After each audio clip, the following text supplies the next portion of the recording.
Hog champ. We live? We live, we live. We're live. It's working, it's working. Let's make our announcement. Red circle. Hello, hello everybody. Welcome, welcome. Yep. Thanks phone for ruining me. OS dev BB. Notice.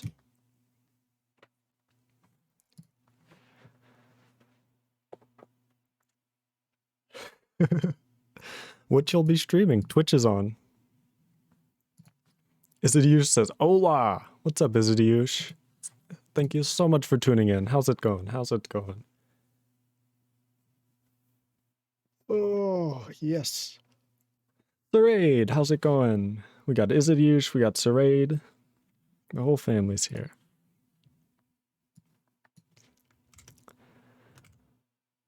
Let's just run the OS to make sure it works.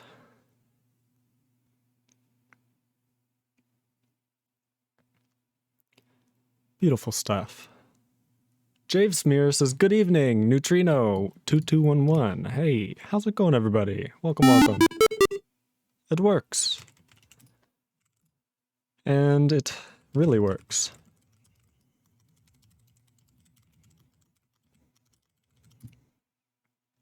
Cool. Very cool.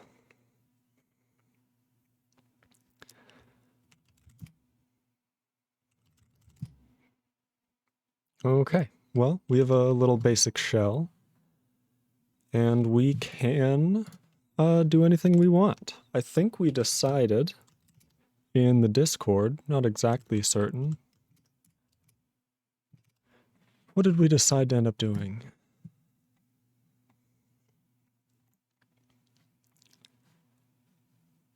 The former C++. Should we rewrite the init process in C++ now that we can do that? So currently the init process is standard out, which is a horrible amalgamation of C code to just make things work. There's a PSF1 font loader. There's frame buffer commands. There's a shell in here mainly. And then all of this stuff gets put together in main.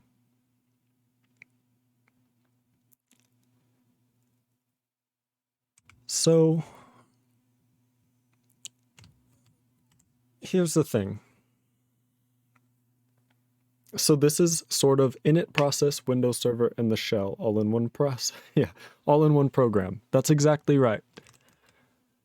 And the terminal too, yes. With globals. It's the worst thing in the world. I just wrote it because it's just grown to this. I didn't plan on this being a program. It just was like, ooh, standard out. Ooh, I want to test fork and exec. Ooh, and pipe. And then it's like, well, now I kind of have a shell. Now I want to run commands. And then I want to see stuff. And then, yeah, you know, it gets rough.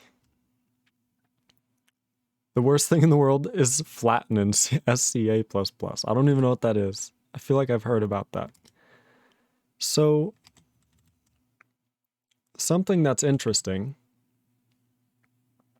How do we want to split this up? Should the init process be a Windows server? I feel like yes, right? So the init process should deal with the graphical frame buffer.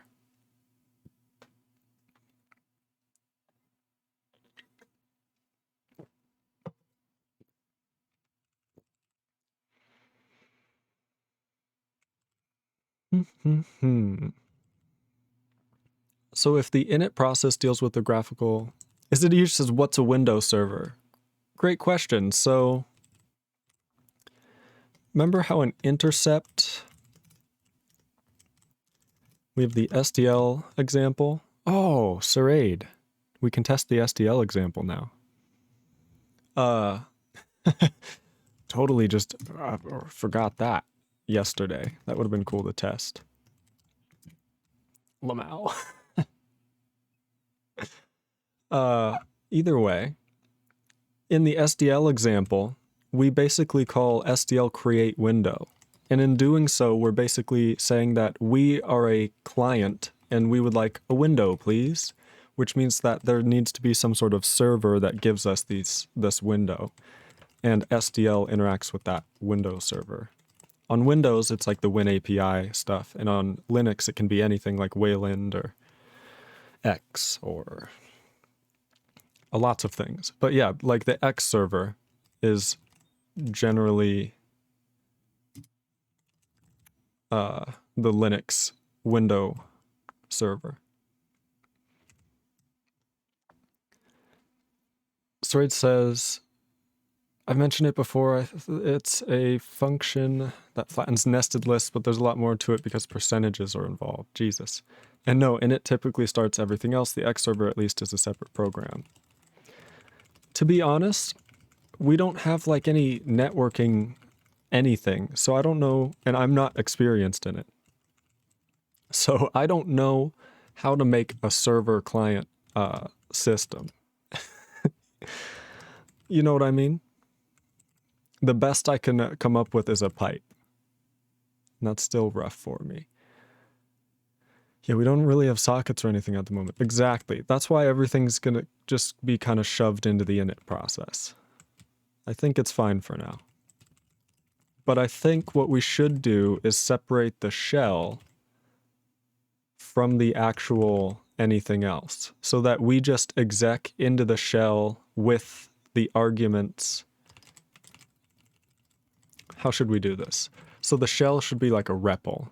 I'd say let's focus on maybe just the terminal now and leave Windows for later. Yeah, that was the plan. I was just thinking about how to pass this stuff down or how to do this. As in, we only have one big window and that's the terminal. Yeah, just like now. Let's think about how to do this then. What should we call this? Zysop. POSIX backwards. Should we do the Zysop shell? Should we do Xy? Xys? What about Xys? Xys isn't bad.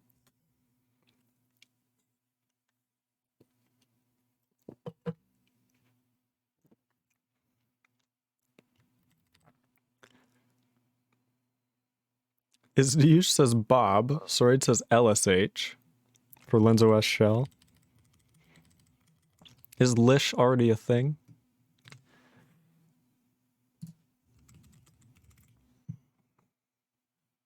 It is. F. Okay, so maybe not Lish.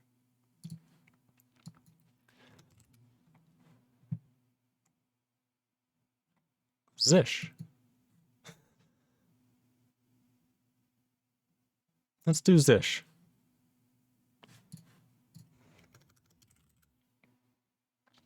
Lensure. The Lensure. Yes, that's perfect. Oh god. Zish.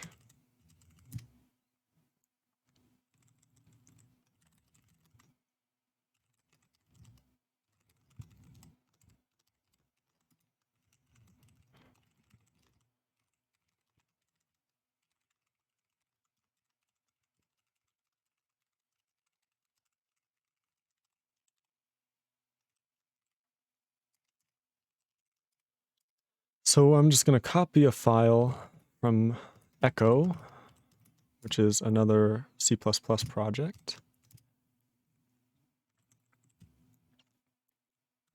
And then we can just replace Echo with Zish. And that should be good. And now we just go to the user CMake and add Zish as a CXX user space program. Why not?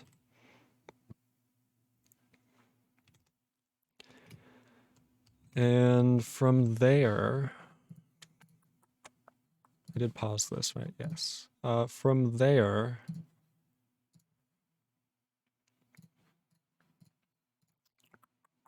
I think we're good because we now use mcopy glob, so let's try and build. Okay. Cannot find source file main.cpp. Ah, we put it in source. Whoops, that's gonna screw things up. Beautiful stuff.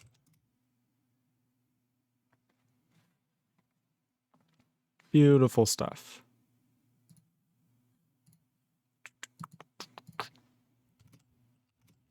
It's gonna be a little bootstrappy. It's gonna be odd.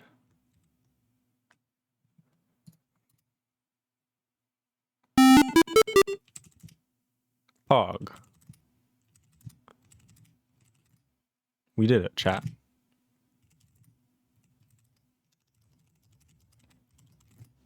Cha.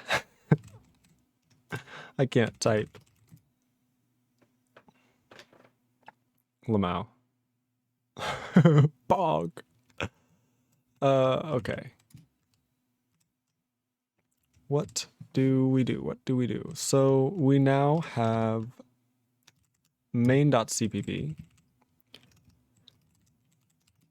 Let's look at POSIX. Let's look at POSIX.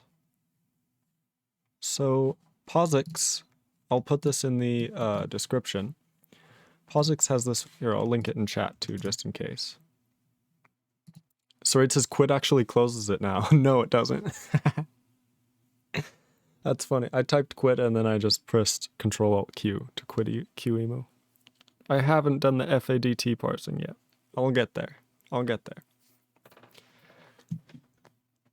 There's so many 4-letter acronyms I need to get to. I got the HCI, DMA, SATA, I got SETAPI, I got almost Windows competitor now, Lamau.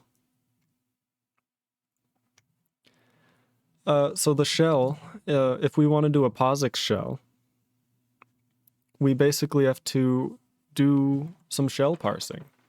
The shell reads its input from a file, from the -c option, or from the system and popen functions defined in blah, blah, blah. If the first line of a file of a shell command shell commands starts with the characters shebang, the results are unspecified. Okay, so I guess the idea would be to collect all of the arguments from standard in, right? Or from here. It says from a file.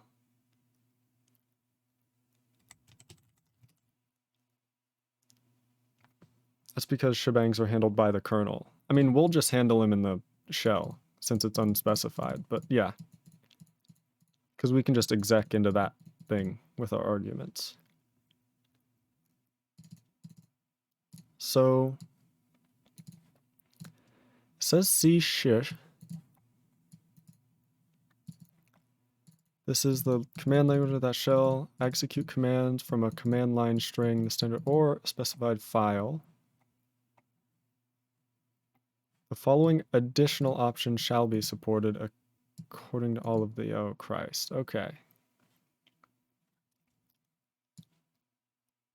Okay, -s option shall be assumed. So sh file, just sh does the same thing, but the file is standard in.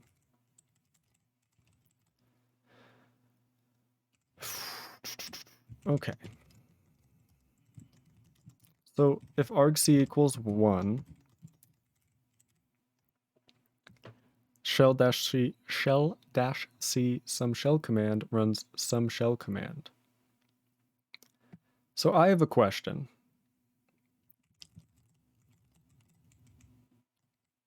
If we are writing a shell here, this isn't going to be run. What is going to run the shell? Like, where's the REPL?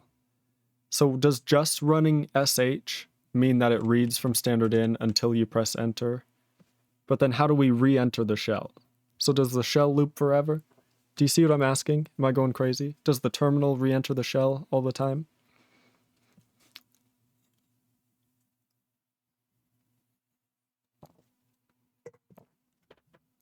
Shred says, no, it loops forever.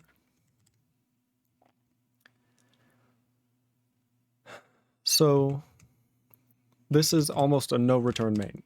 That's why when you press Control D, the shell exits. Okay, so if argc equals 1, we're basically just entering the first command and then entering the REPL, right? We just have to, not 1. If argc does not equal 1, then we basically have some command that we need to parse and run, and then enter the REPL, that, if argc equals 1. Am I crazy?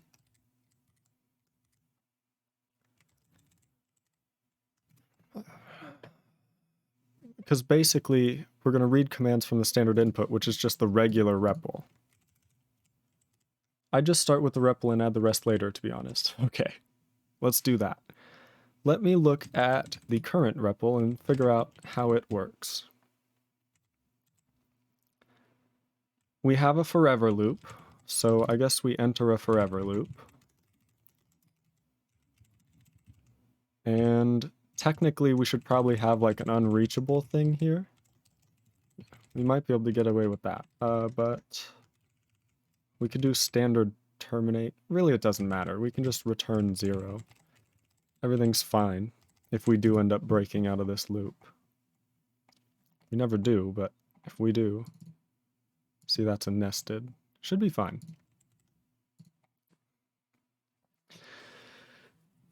And what are we basically going to do each time? We're going to need a command, right?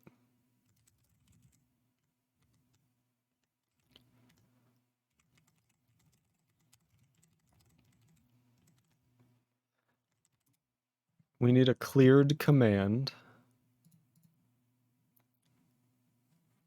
This just has to do with printing the last command output, but we'll get there because that should just be printed by the last command, running the last command. So we'll stop there. We print a prompt and draw the command line. Okay. So how do we want the prompt to work? For now, I guess it can just be like a const_expr. Probably be better like this. And it's going to equal...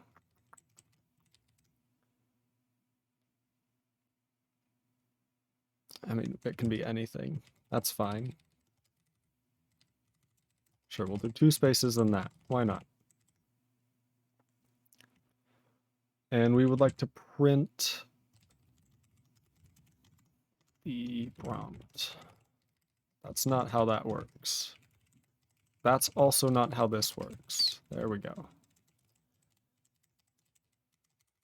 Print the prompt, followed by nothing, because then we would like to gather user input forever. We should write like a read line thing to gather input properly. But for now, we can kind of just use, should we use getF and input file?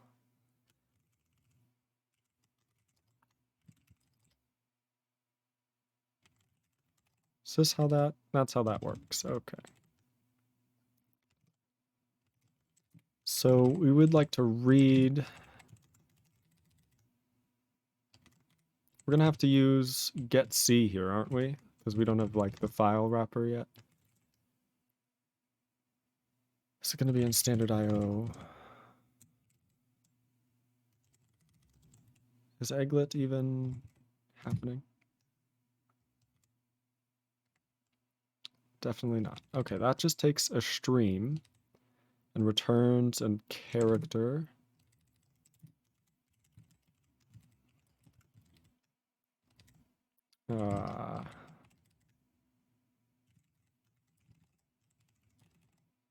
Okay.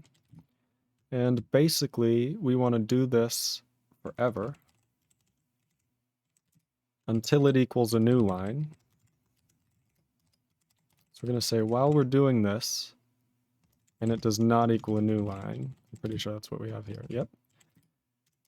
Then we have what? We have a bit of a conundrum, because if c is equal to 0,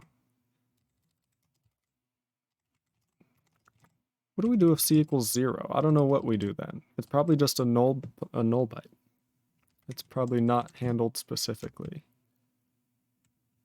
We'd have to check POSIX. But if it's end of file, that means we're done, right? Hopefully that's what getC returns. That doesn't mean we're done. So we're just done until we get a new line, which may be never, which is a little bit interesting. So in this case, we're just waiting for more input. Okay, that's fine. So it says end of file means done, yeah. But we're probably returning end of file until, you can use off to check for end of file too. That's true. So fix me. Let's just use off then. Input. If we're at the end of file, we get end of file. Spin. Oh. Man.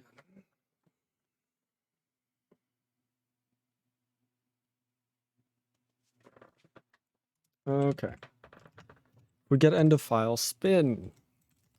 Note, we should probably just quit here. Finish command here. Okay. But that's probably needed for us to actually spin and gather user input properly, which we'll have to fix, I know. This isn't what I was looking at. What was I just looking at? Looking at our past implementation. So, to handle control characters, we'll have another to-do, which is going to be handle VT100/ANSI escape sequences. Perfect. And we're going to say command.erase. Is this how this works with the standard string?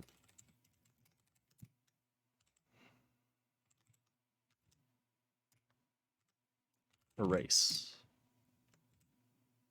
So remove trailing does it.base, it.end. So erase takes a position and a number, which can be npos. So we basically would have to just say command.size -1. Oh, that's not what I meant to do. That makes more sense. Okay. I really got to get better at using libc. So we remove one from the command. Sarade, I have a question. How are we going to draw this to the output? So if we do a /b, we need to like update real time. You write to standard out. So this means we're going to have to support escape sequences in the terminal right away, like to move around the cursor and to erase the line and stuff. Pretty much, yeah. Okay, just checking. That's not a bad thing, it's just a lot of work. We don't have a max command length anymore. And this may be better suited as a standard vector of char. Does this make more sense? Because we're going to be adding and popping from it all the time. Why is it mad? Oh, I haven't included it.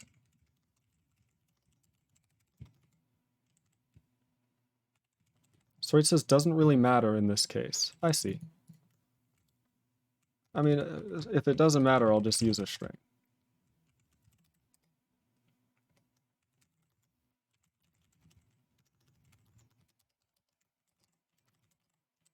A vector char might be better in the long run. I'll just mention that then.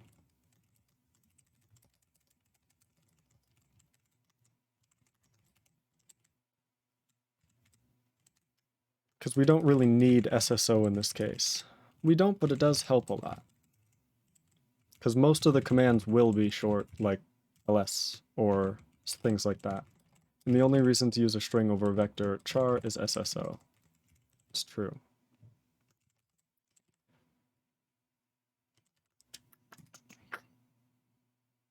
Otherwise, we write C to the command.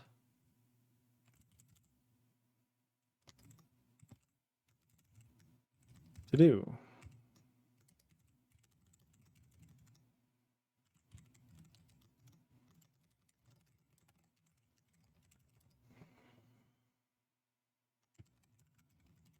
So we don't even need to do this here.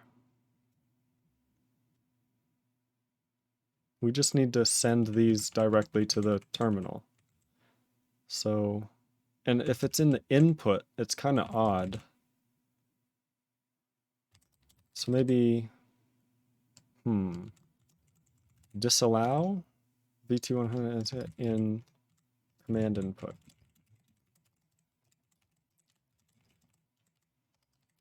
To do VT100 on C, escape sequence to clear line.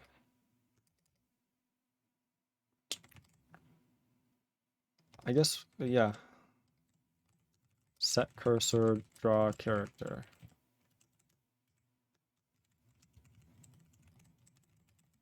This is a mess.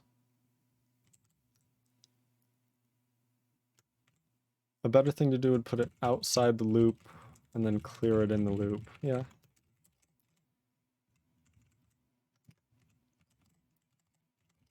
That's reusing the memory. I mean, they're just characters. The shell just doesn't assign special meaning to them, I'd say. So should we not even care about /b? I feel like we should care about /b in the input. And /n and stuff.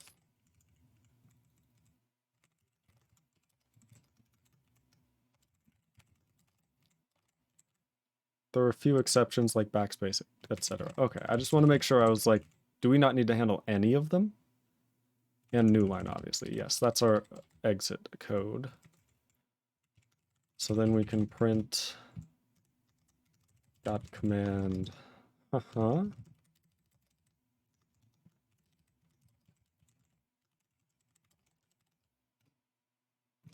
And we'll see how terribly this goes. Yeah, it's gonna go real bad.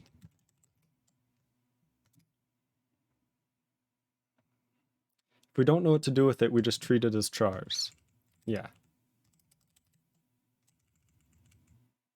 We really need like a wait syscall. That's something I should maybe do today, is wait. Nice. We just got a general protection fault. That's fantastic.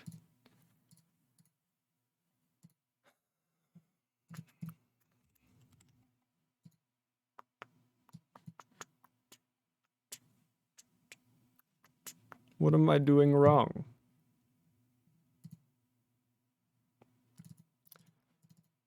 Maybe this is npos.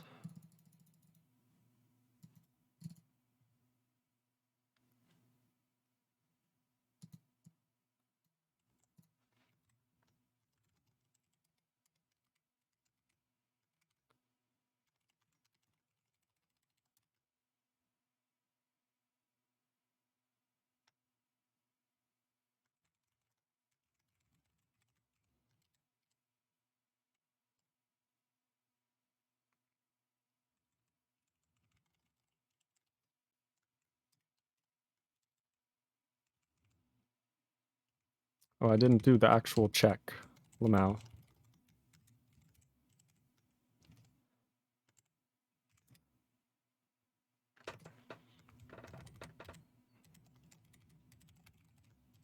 I like that. If not empty. That's more readable too. If not command empty, command erase, size -1.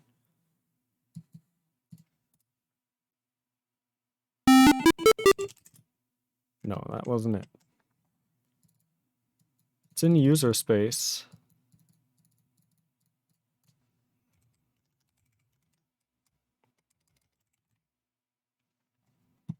What was it? 3E4.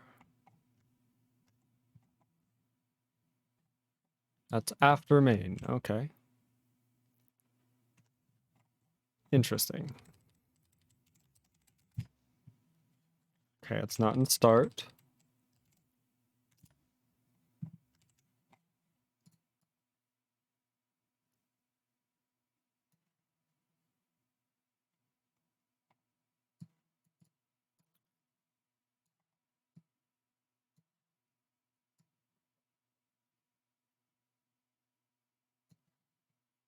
Huh. The fuck is that? That's memcopy naive.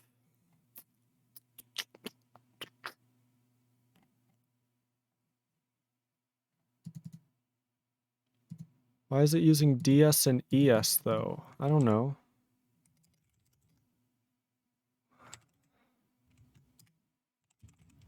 Is it here? I feel like it's in here.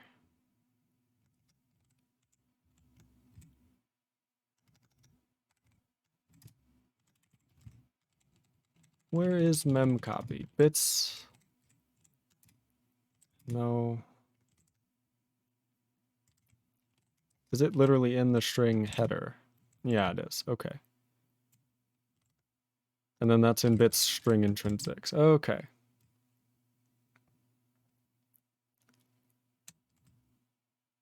What have you done?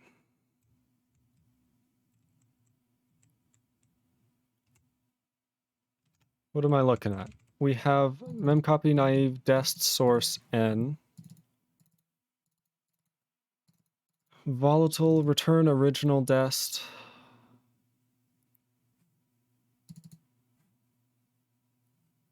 Weird. Okay. So it clobbers memory. This says plus D and plus S. I don't know what that means. That's probably destination and source. And then we have plus C. None of this should go wrong.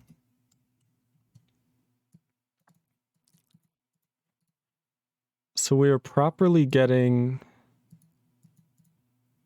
This is so messed up.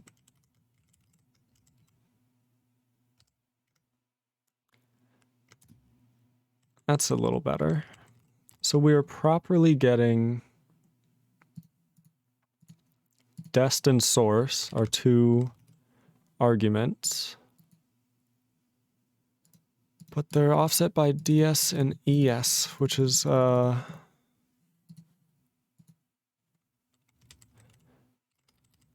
we need like a rex prefix? A rex W?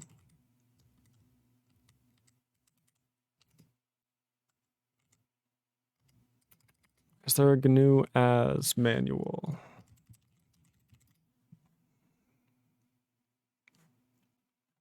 Sure, we'll try this. What were we just looking for? Syntax. Can I actually look at the instructions themselves?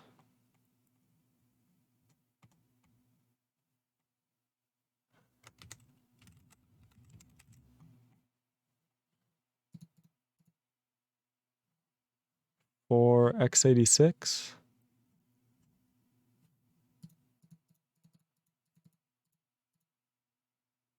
'8386, okay.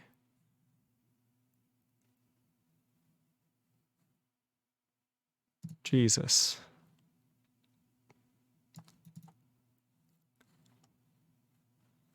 I'm just seeing if there's like a rep that we need to prefix for 64-bit.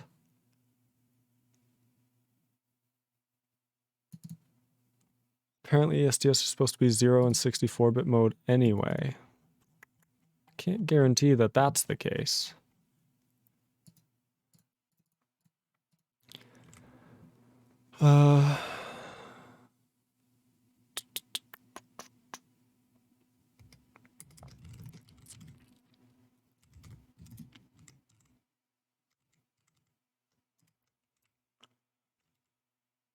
So we can set the code segment and the stack segment, but we don't end up actually setting anything else.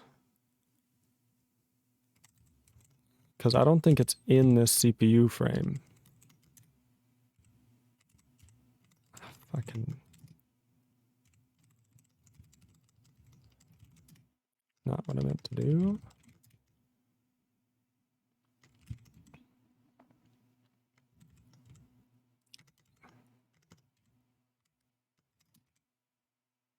Yeah, I don't think we even have those here. We just have to set them.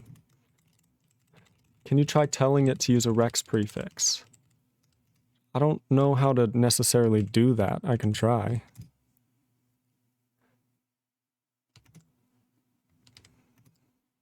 Okay, apparently it built. I just want to look at it now.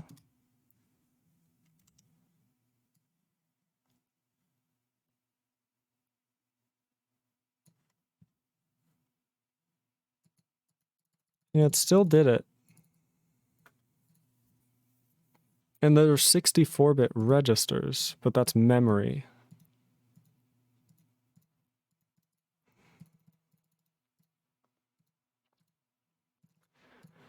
Isn't that for like the GDT?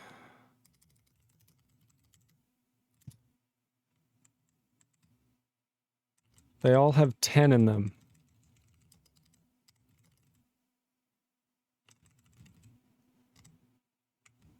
Because I don't think that changes. This is weird. Another thing is that technically we should have SSE2. Because we're not doing no SSE. So that's interesting. Rep move SQ doesn't use ESDS. We're using SB.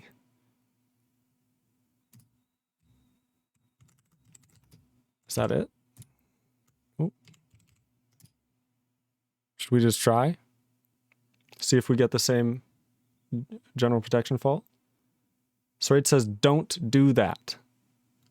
Why not? It's fine. Why not? We'll see what happens. We got a general protection fault. Obviously it doesn't work. Because it copies 8 bytes. Ah, it's moving a quad word. That's hence Q.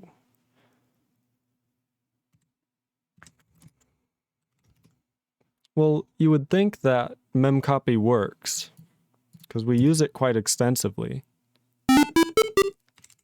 You know what I mean? Or maybe we don't. Maybe we don't.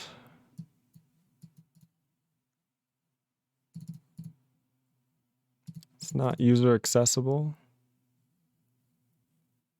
on the first level. I think we were just getting away with SSO. You're copying 8 times as many bytes as that. I already fixed it, bud. I changed it back. You are right. It's definitely wrong. Also, my Emacs is gone. It's just not there. Hello? Yeah, Emacs is out the window.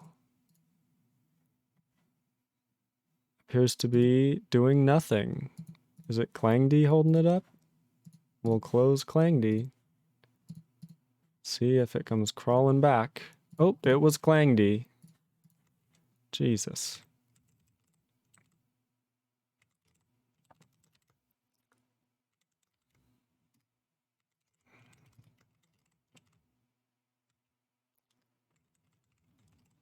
Ugh, so this doesn't work.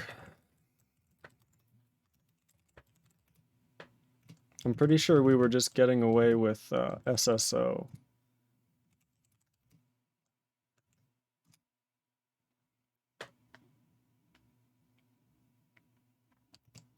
Maybe just yeet the move SB and replace it with a for loop.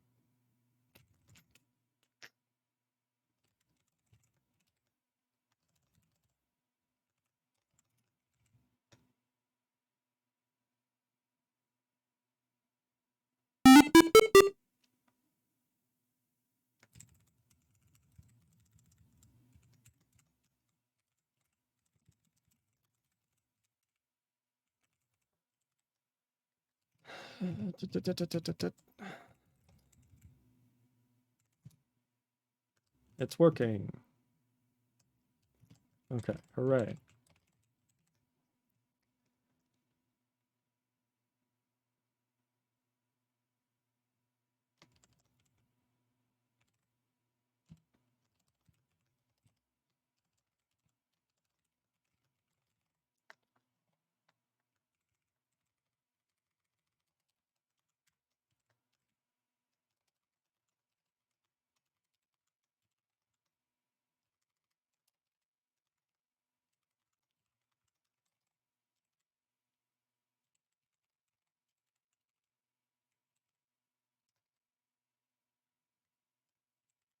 I think this is fine. Right?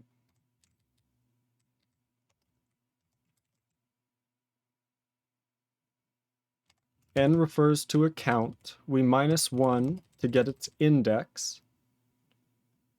But if there is a count byte, only if there's count bytes left do we continue to copy that index. Which means that N is 1. This will pass. We'll subtract 1 from it. It's left at 0. We copy to 0. You're gaslighting me.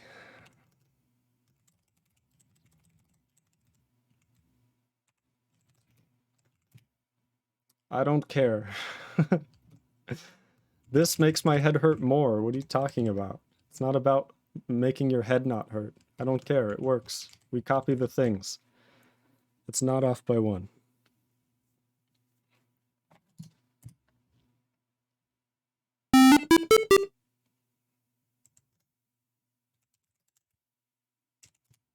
Looks to be fine. Still doesn't work. 3E6. Well, that's slightly different.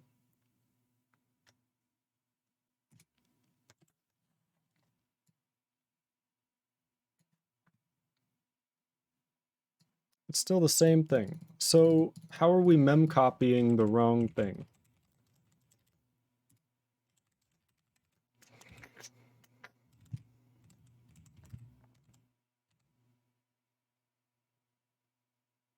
When we construct a string from another, from a string view, what is this? When we append a string view, we reserve, shrink to fit. Okay. So it's not necessarily clear where we're crashing, but we don't see a prompt, so we can presume it's here or something similar. I don't. Okay, ClangD crash Gmax again.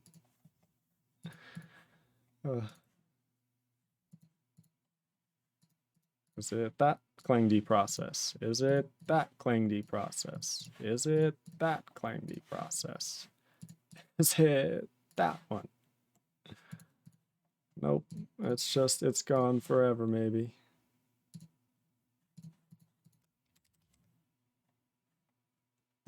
Why do you do this? Oh, there's like a million ClangDs open, just unrelated to anything. Yeah, let's close these. So it's one of these 20 ClangDs that are open. Oh, yeah, it was one of those. Jesus.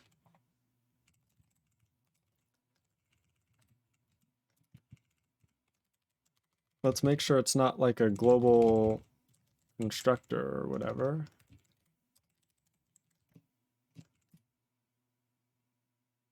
Okay, that's not what I meant to do. Oh, okay, that didn't work. Maybe I accidentally hit Control D.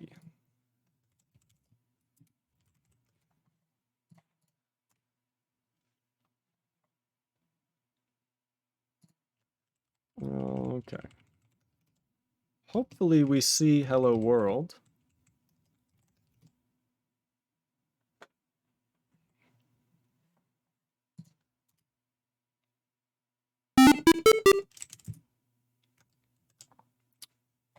We don't. It's now a little bit different as well.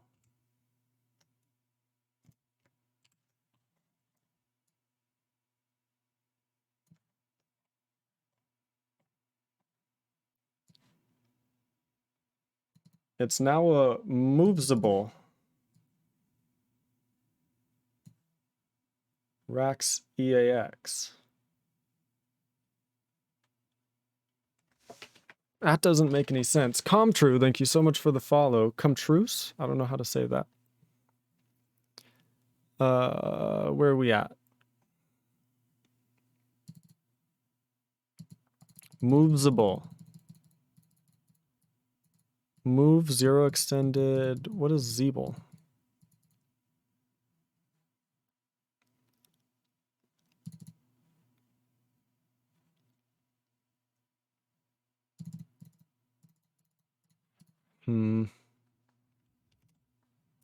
So it looks like we're just calling memcopy from a bad place. Or with bad arguments, I should say. I don't think it's actually the memcopy implementation failing. It's just being called with bad arguments.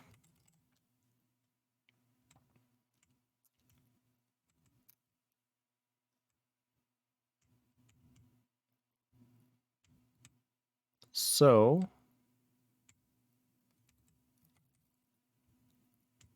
how does that work? We're trying to do like crazy things with the prompt.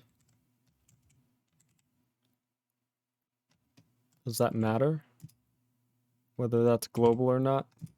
It's context burst, so it shouldn't matter where it is, right? As long as it's defined for its use.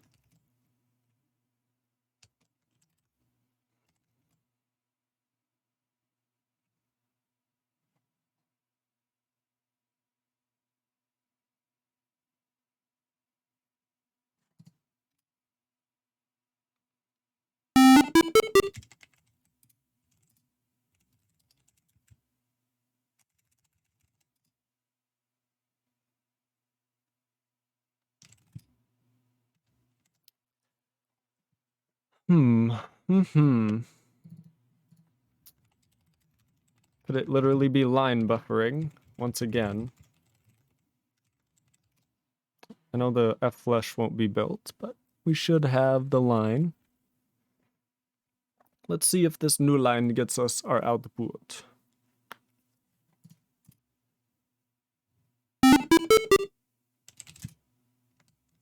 And we still don't get anything. Let's see if F-flush gets us our output.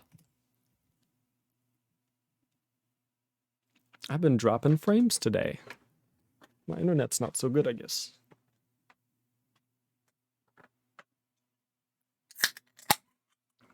You heard nothing. Sorry if that was loud.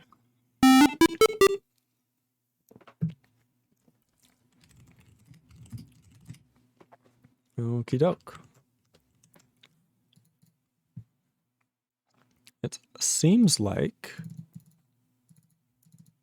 there is nothing we can do to see any amount of output. Which would seem like is it used as I did.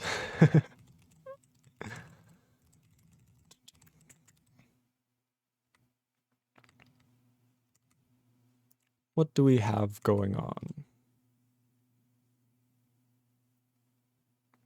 Instruction address 400, 411. So when are we actually calling memcopy here? Okay, this is larger than I thought it was going to be.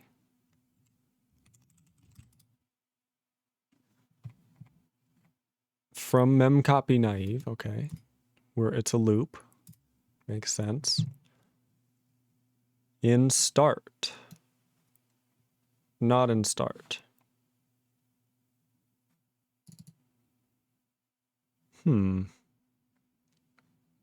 Looks like we have another function here.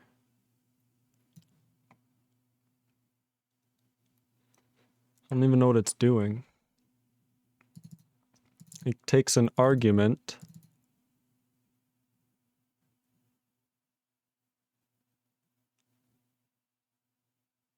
I don't know what this is doing. Hopefully this isn't where we're calling memcopy from, because I don't know how we would get here. That would only be if underscore exit returned. Underscore start is calling memcopy? Well, no, because we call exit. So it stops here, and then there's a nop. So this, it's like, it stops at exit. This is the end of the actual function. It's just going until it finds a ret. And there's stuff here, apparently. Then what's the random garbage after that? Well, I don't know. It's not our start. It's clearly not here.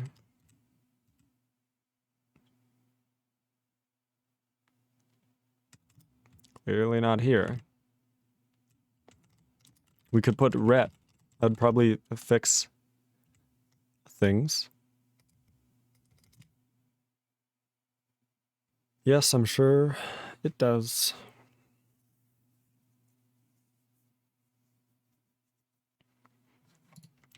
I mean, we can go look at the interrupts. Which is, what are we at? This calls exit. You can see it calls scheduler yield, which means it should never ever come back. We can even do an extra thing here. Well, we can't because we deleted the process already.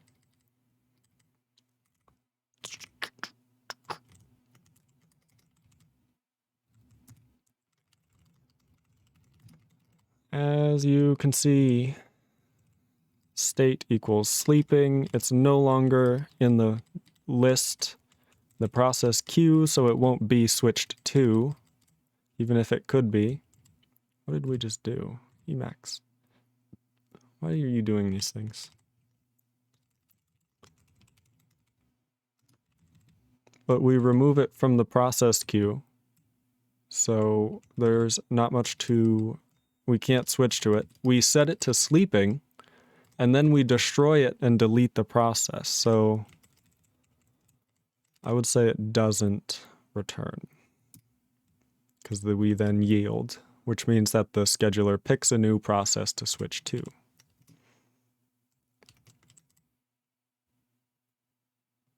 Okay, and Emacs is broken now because of ClangD. Wonderful. I promise. That's something I've went through already.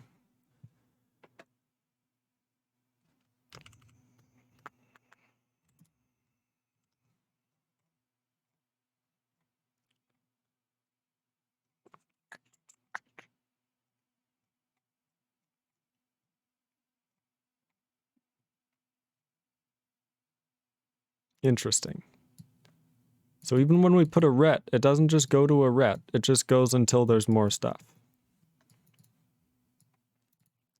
Apparently there's some garbage here. Or some function.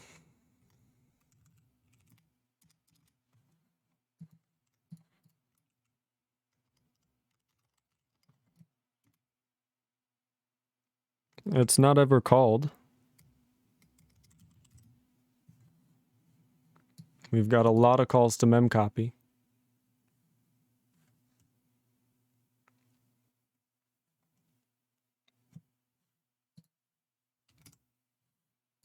One actual memcopy.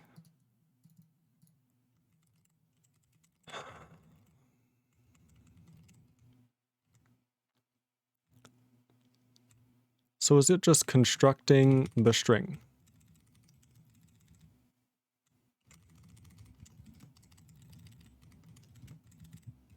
I'm curious.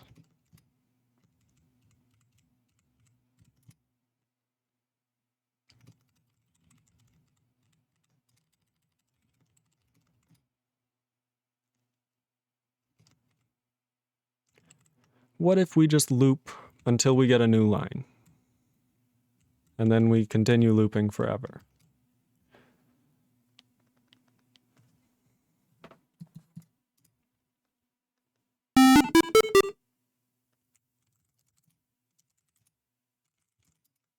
That's fine. Can we construct a string?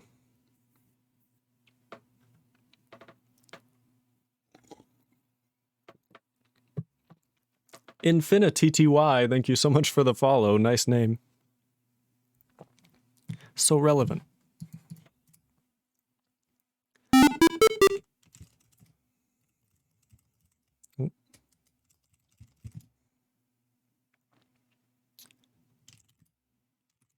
We can construct a string. Can we clear an empty string?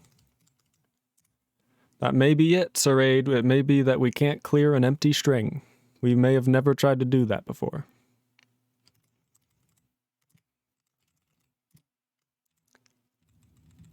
Yeah, it should be fine. Neither one of these is that crazy.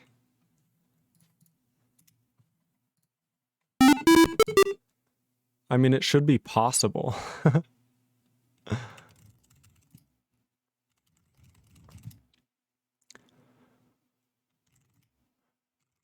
We can construct a string, we can clear an empty string.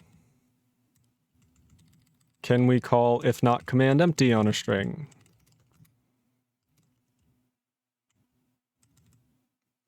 Interesting. What if we're not setting phi off?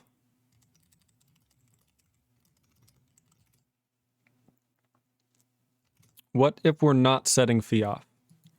And then we're just trying to append -1 over and over.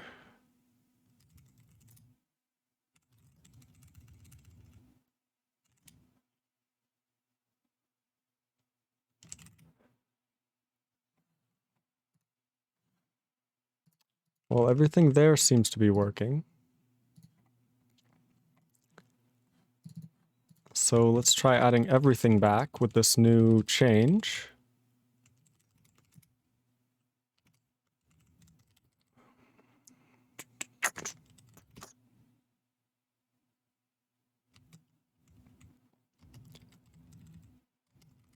Because we may not actually be at end of file, but we may be returning end of file from read. I think that isn't a libc thing, it's a kernel thing.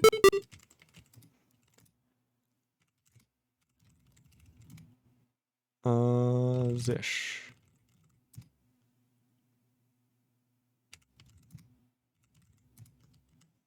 Okay, well, I guess it may have worked, but in the current shell, I don't know if we print things until after it has returned, which may cause some bugs in us not seeing any output. Run program wait PID.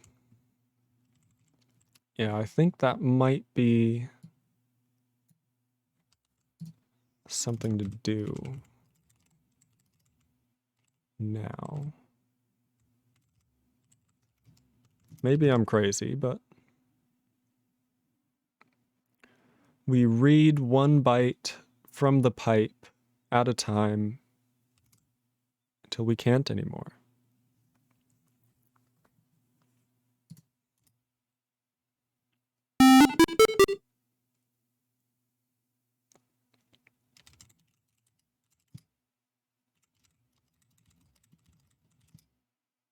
Okay.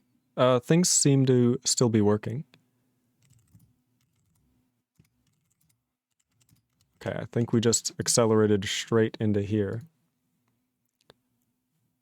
So we don't really have the blocking mechanism in place.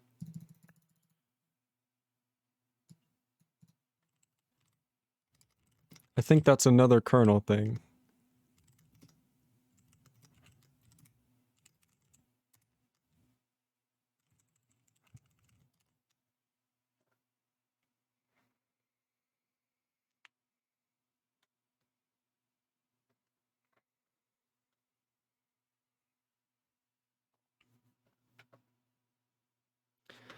So the issue, oh, hopefully that wasn't too loud.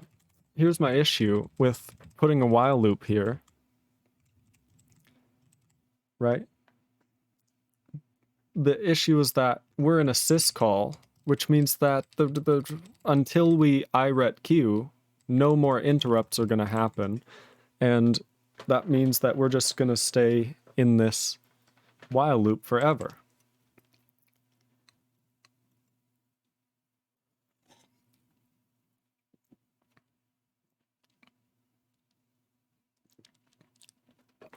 Pretty much. That sounds about right, Saraid. Pointer to Pointer, thank you so much for the follow. I'm liking these names. But we can't do this, really. How would we do this? Because we can't yield here. If we yield here, we won't return here. We'll return to where we were in user space, which is effectively the same as returning, just waiting until next time. But then we just have to say you have to call it again. So that's just as effective as saying return -1 and then yielding in the parent.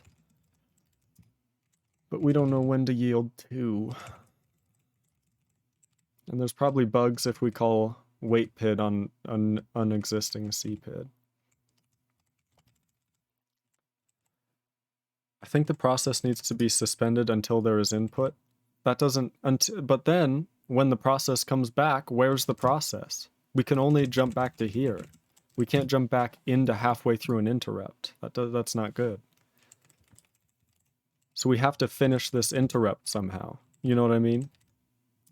Which is the syscall. We have to return from the interrupt. If we do that into another process, that means when we switch back to this process, we'll just be in the read. We'll be right after this read, right? Because after the syscall returns, that's what's pushed on the stack, the next rip. So it'll just try and do whatever's next after this read call. If this was the syscall again, we're just pretending, but it's basically just a wrapper to read. So how do we, when we get back here, how do we know, like, oh, we need to actually try reading again? I don't think that's doable.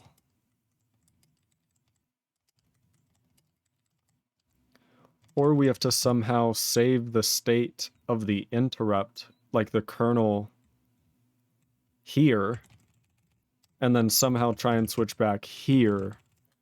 But that means that we have to go back through and do all the CPU initialization that we do in the elf loader with the stack segment and stuff like that, wherever that is. All this stuff because we're going to have possibly a different stack depending on the TLS, and then we're going to have we can't save like 2 levels. We can't be in an interrupt and then quit and then reach another interrupt. We have to quit out of the interrupt before we get another one. I don't think it's going to work. So we can't just wait here. Or we can, and I'm just not seeing the solution. But I don't see how to do that. Because we can just scheduler yield, which is a no return. But then we'll just jump back into read in here. And then it'll pretend whatever's in racks. Oh, that's the return value. So we'd have to set racks here to set return value, right? But we don't want it to return. So how do we never return? Because yield will just return. That's how that works. I don't know.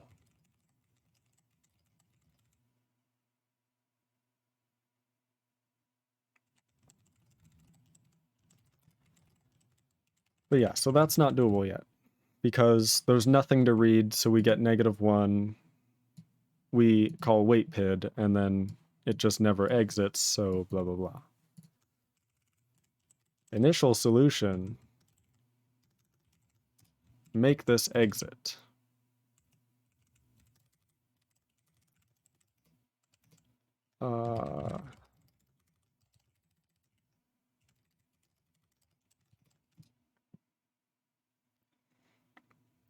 Why are you mad? What happened? Main.c error C undeclared.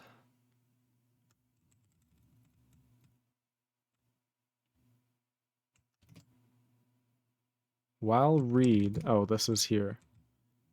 I moved the char. My bad.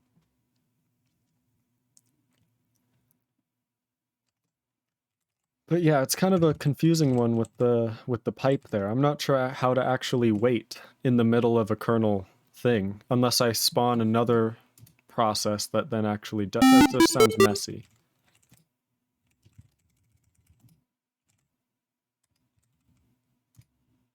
Cool.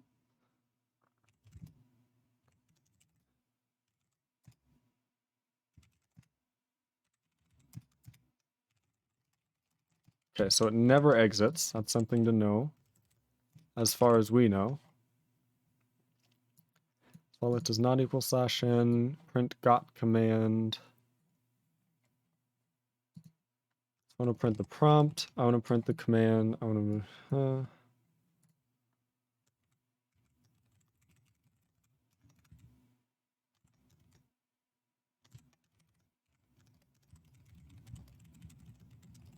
As far as I know, Linux just restarts the system call. I don't even know how to do that.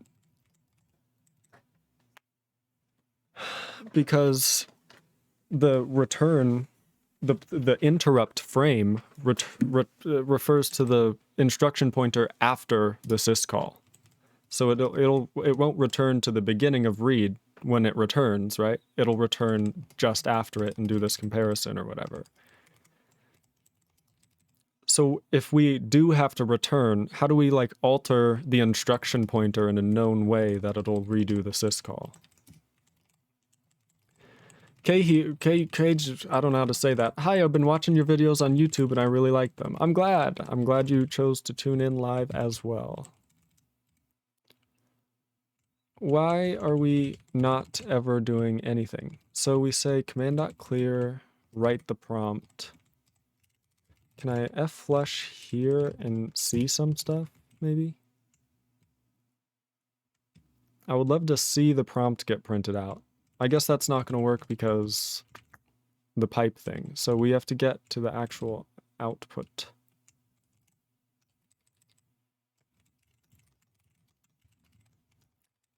Wonder if we can do that. What have I done? Standard print prompt command. Oh, I didn't add a semicolon. But yeah, I'm glad you're enjoying the videos. I'm glad. You got a whole bunch of new ones just recently.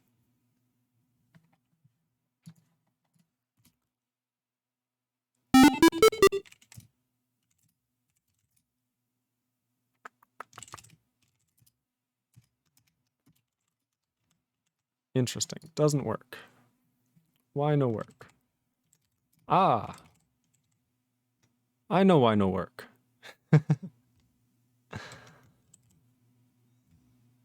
What are we writing to standard in?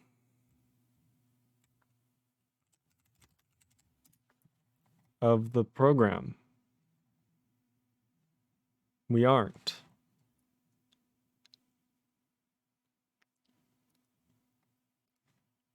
Okay, this might be a little hacky. Do we need a standard in pipe?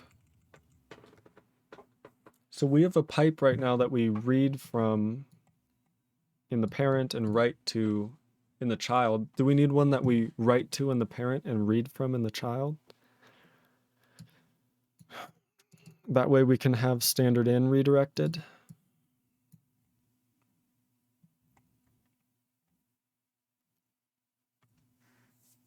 I think that's the solution.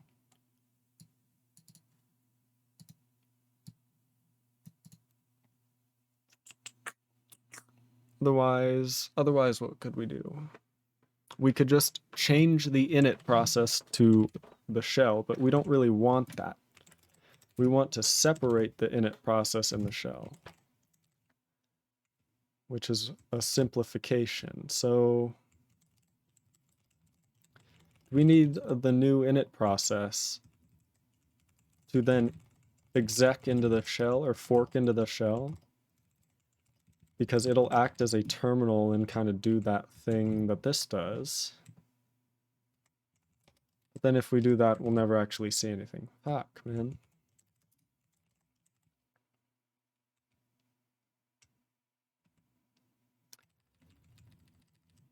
So we have nothing in our standard input. So once we run as an init process and our standard input is being written to by the kernel every time we get a keyboard interrupt, then this would work. But this is never going to be the init process, so the init process is going to have to like replace its standard in and redirect it, which means what do I have to do?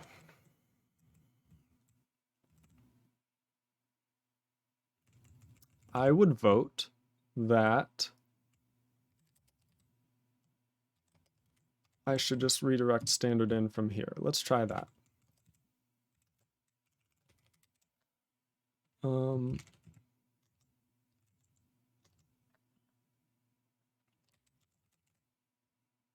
Parent write FDs. Sure.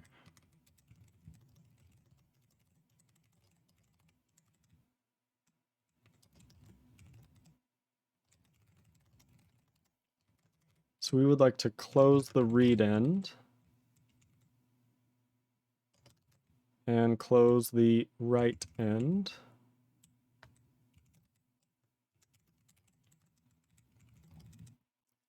And then we want to redirect standard in to read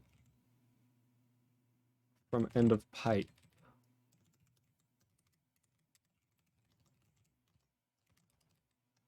Parent write. Because we want to read from the parent write.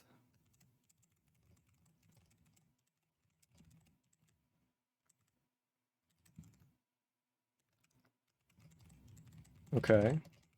And then in the parent, do we have to do anything? So maybe I want to do this part where I redirect standard in of the pipe before I fork.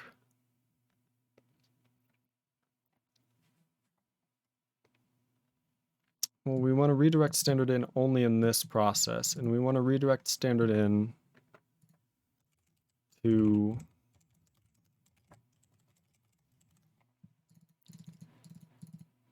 the read end of the pipe. And then in the parent write. So then we want to write everything from standard in into that. This is such a mess. I don't think I need to do this. I'm not going to do it. It's too much. I feel like I'm adding too much complexity. Let's think about this some other way. So right now it's tough because we can't see the output.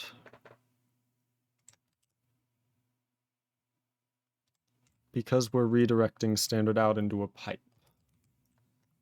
Oh my. Okay, don't press Control-Alt-F.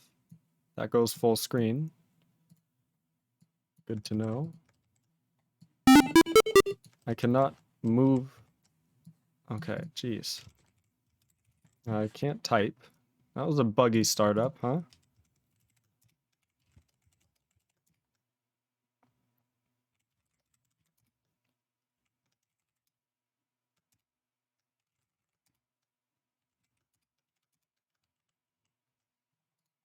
Okay, then I guess it would be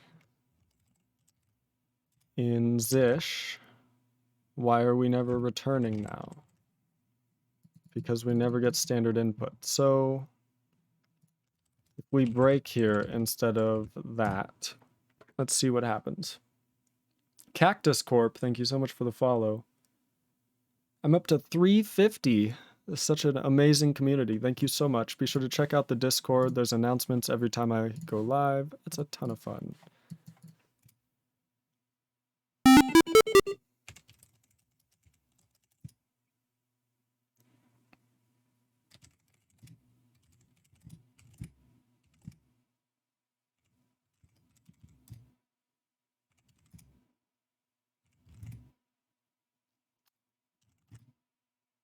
Okay. If I type really fast after pressing. Okay. Basically, we can do that, where we get end of file and break, and we get nothing, and we return 0. So that's good. C++ is working. That's fun. That's fun. We don't quite, we do see the prompt, so that's going well. And basically, so it says, oh, it's working now? I mean, no, it's just, if we break here, I'm pretty sure everything's working. It's just a logical thing now. How do we actually make input refer to the standard in that I need?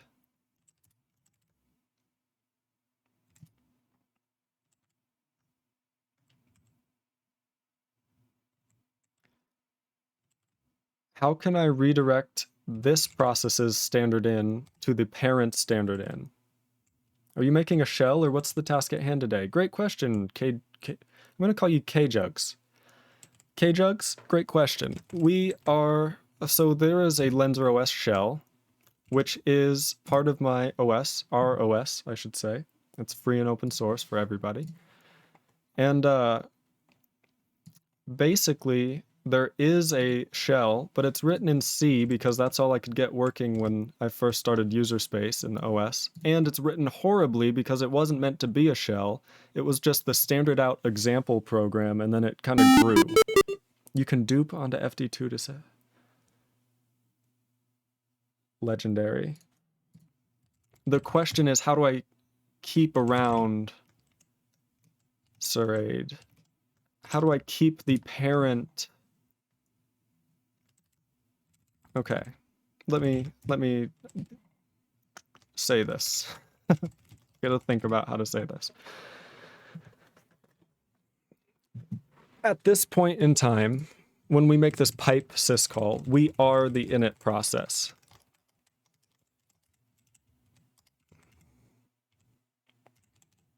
Right? We are the init process. And this is here.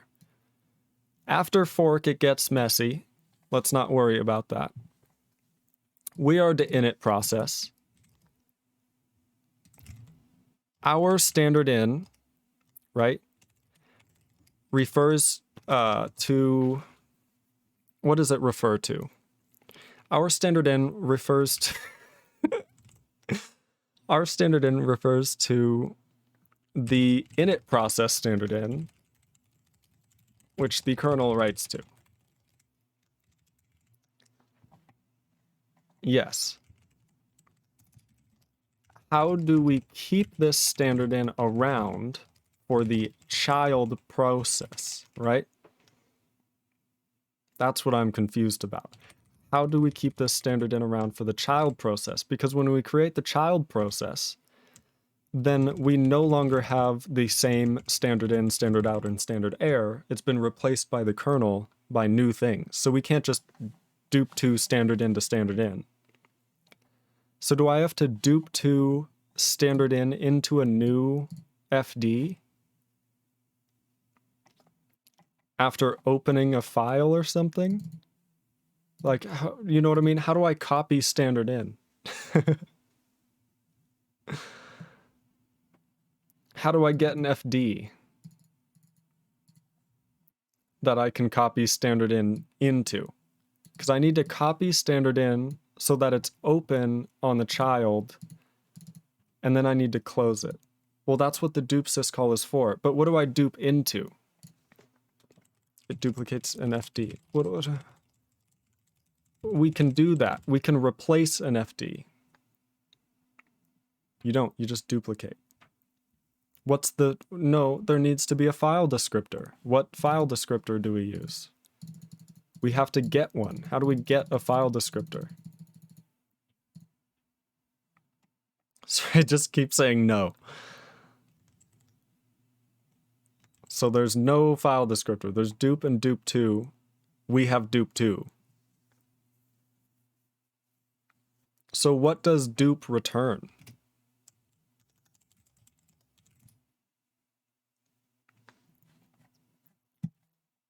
Int old FD.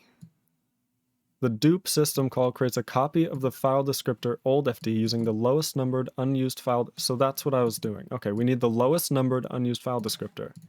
Legendary. Probably going to need a new syscall. Let's do it. Kernel source interrupts syscalls.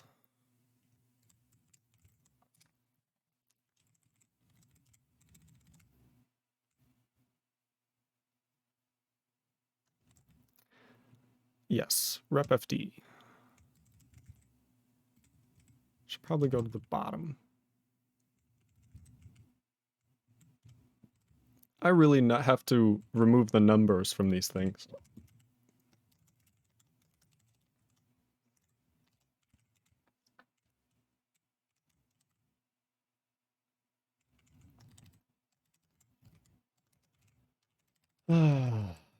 We take a process file descriptor.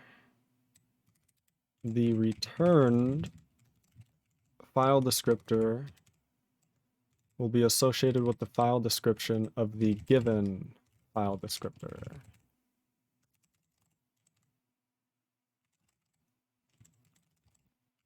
Okay. Not 116, just 16. FD, blah.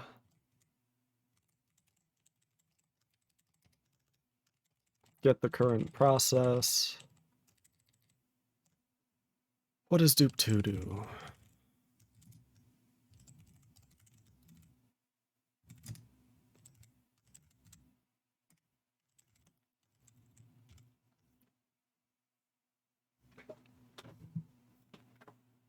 Process needs to be non-null. Could just be a reference if we're going to do that.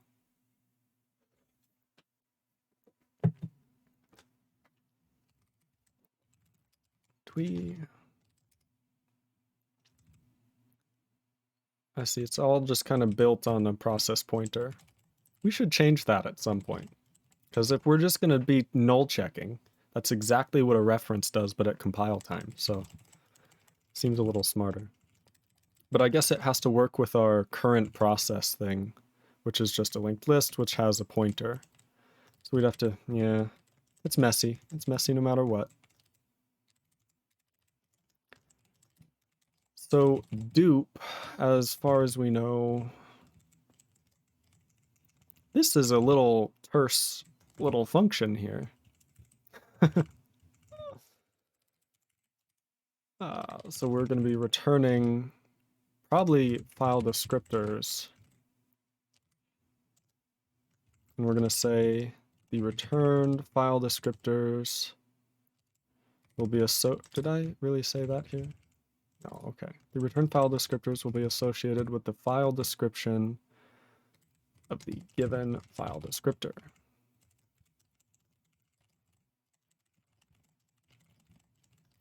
Sure. Is there invalid? Do we have like a static? We don't have a static. What might we have? There's sysfd invalid or something. Okay, so we're gonna have to construct one.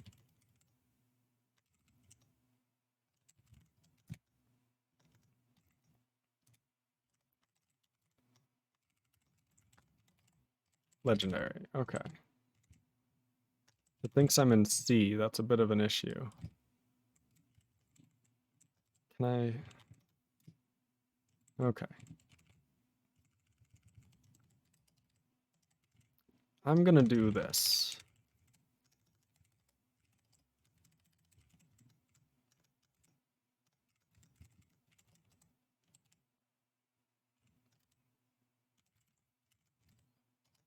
I'm just gonna, I don't care. This is worth it.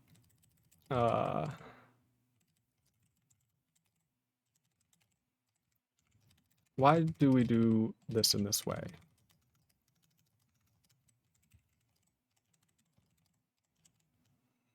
We should probably make an invalid file descriptors constant or something at some point. Oh, where is file descriptors actually defined? Is it in here?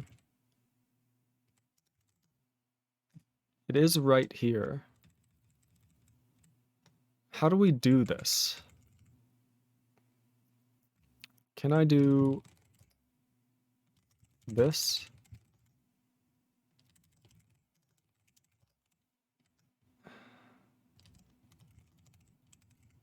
File descriptors returning invalid, just returns.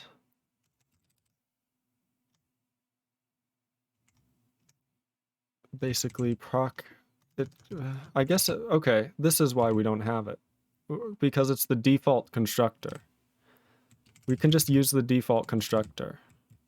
That's much easier.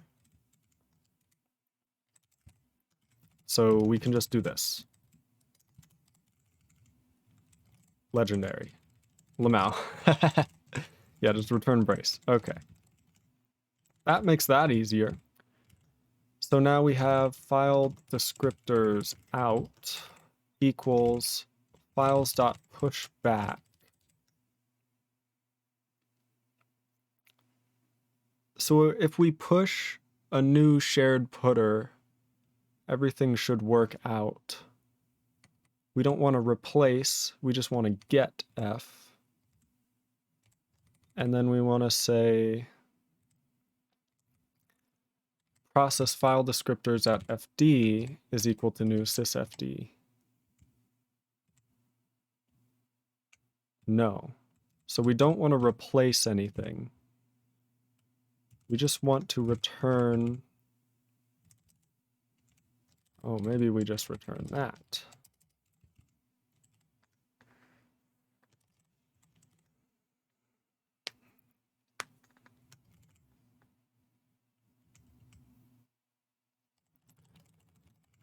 We take in a file descriptor, we ensure its validity, we get its sysfd, we get the file metadata associated with this sysfd,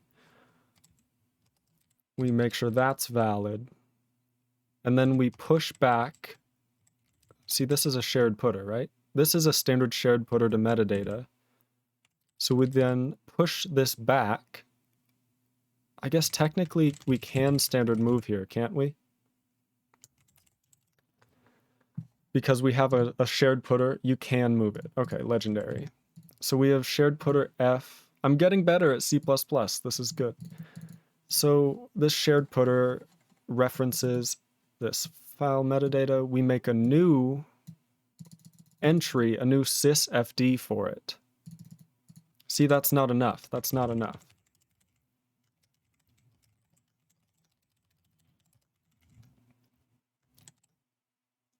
We can move it because file already creates a copy. At least it should. Yes, it definitely does. It returns a shared putter. So there's no way it returns a move. That would be insanity. We can check that in the implementation. File, hello?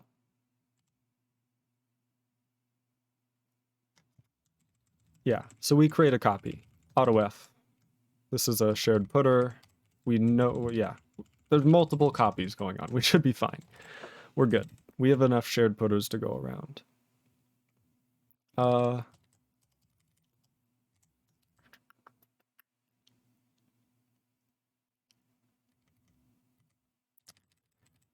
What was I worried about? Oh yeah, so process. No, it's just one copy because of return value optimization. That's right, so it will be moved. Ah, my brain. So many rules. File descriptors. So do we have proc open file or something? We don't have that.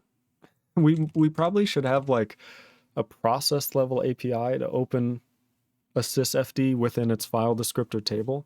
How do we actually do this? What is file descriptors? Is this a vector? File descriptors is an int. Okay, so it's probably a sparse vector. So then we just need to say, let's say push back. Check open maybe? Yeah, that's definitely what we're gonna have to do. It's not ideal.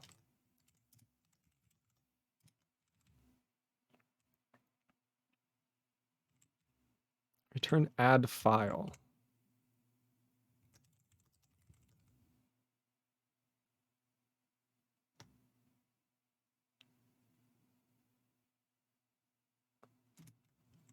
Here. This should probably be a part of the So what do we, where do we get the procfd from? From pushing back.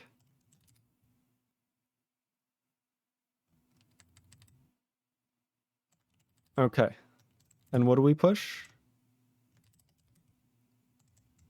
The sysfd.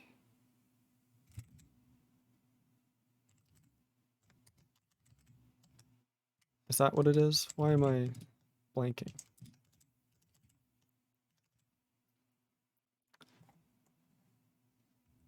I don't, okay.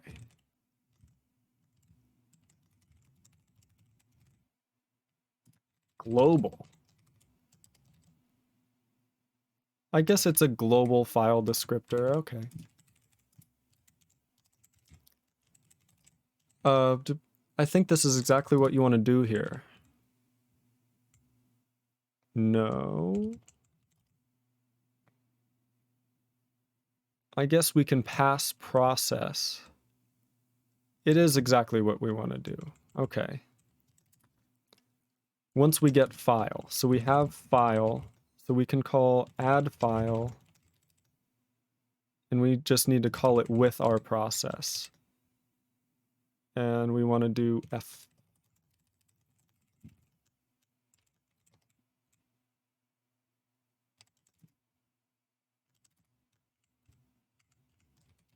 I think we can even just return that. So it says, I don't know. That's fair. I mean, you're only the guy that wrote it. Why would you know?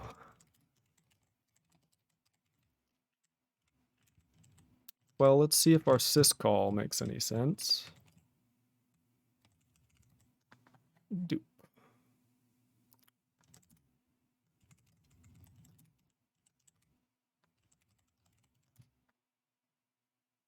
Okay, it's not a bool. This is file descriptor. What are file descriptors?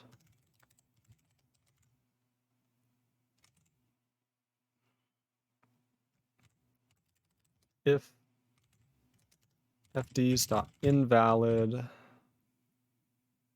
error occurred, dupe failed. Also, this is wrong.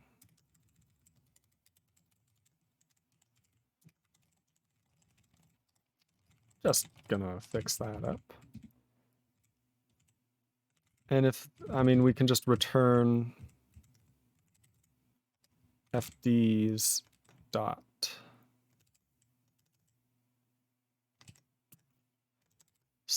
process and global. Cannot initialize return object of type. Oh, it's fair complaint. You can just do auto here instead of const auto file descriptors and. That's fair. Same thing with process. Can probably do this, right? A const reference is a bit cursed.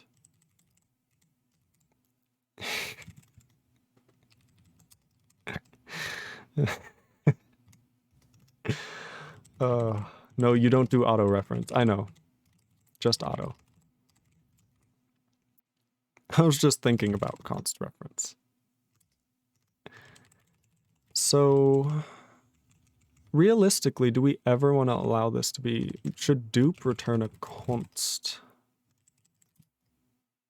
file descriptors?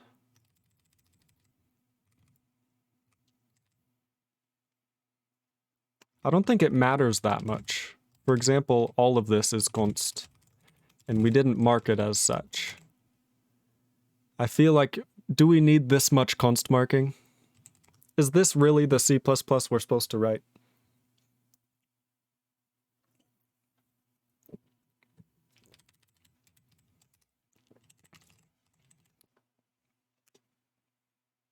It feels messy.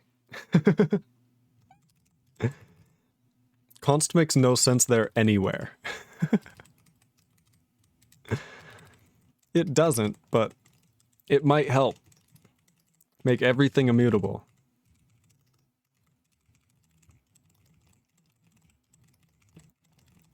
I think this is fine.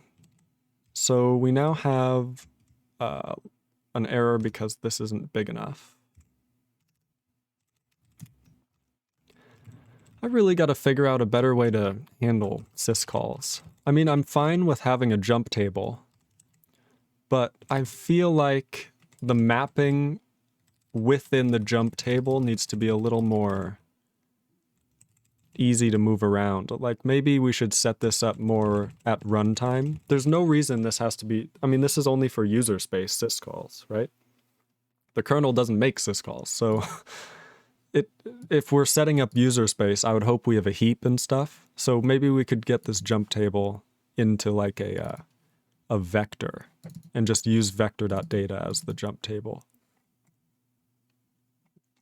I don't know, it's something to think about. I'm just kind of tired of this nonsense, as I'm sure you know. So if we've added this properly, we now need to go to lots of spots technically, but first of all, our libc needs to know about this. These, yeah, 16. And this is going to be dupe.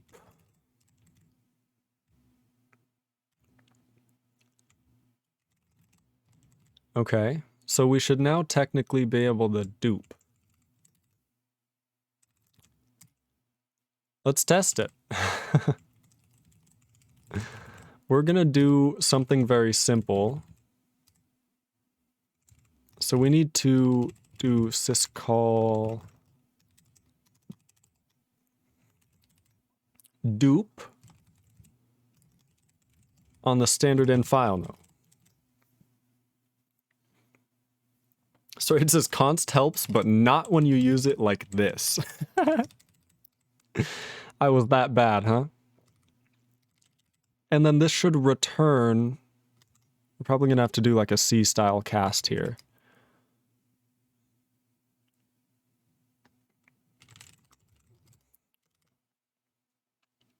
This should return a procfd. What's the file descriptor type in libc? Am I blanking here? File descriptor, is that in Unistd? Is it just an int? There is none, it's just an int. Okay. I don't think that's how it works in the kernel, so we may have to worry about that at some point. Type specifier, that's fine. So we have a standard in copy. Cool or whatever. Sorry, it says wrong language, Lens. Yes, it is. Yes, it is. So we dupe standard in. In the parent, we just want to close the copy. But in the child, we don't want to close it until we redirect standard in to copy of standard in.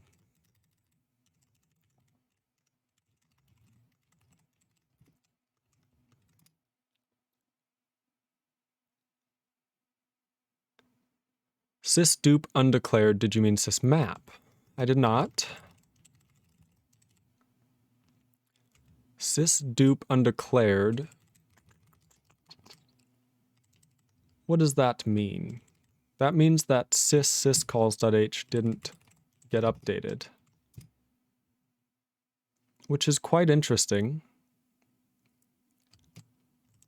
So if we go to user CMake lists, we have user space libraries built first, and then user space.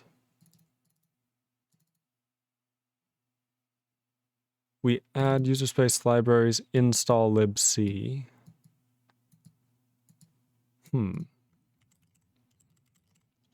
Did you add it to the right ifdef? Yes. Yes, I did. Install libc must not be working.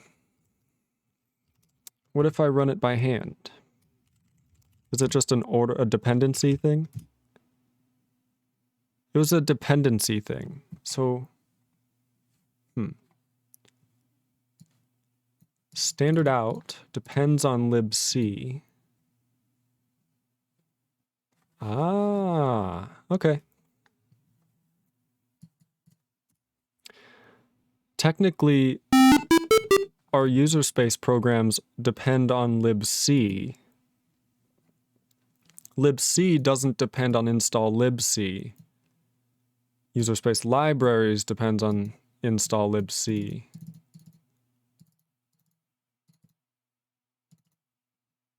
So we almost need a wrapper around C that installs it, that user space, that when we link with C, it would just do this. We'll think about it.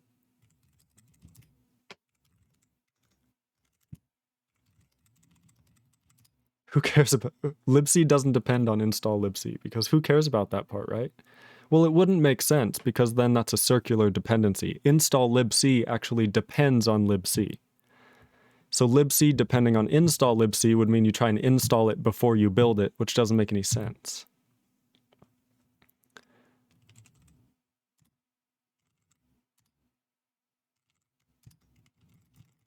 Okay, it didn't work. It didn't crash, but it didn't work. So I guess we have to test dupe now. How do we make sure dupe works? I guess we copy standard out and then try some stuff with that.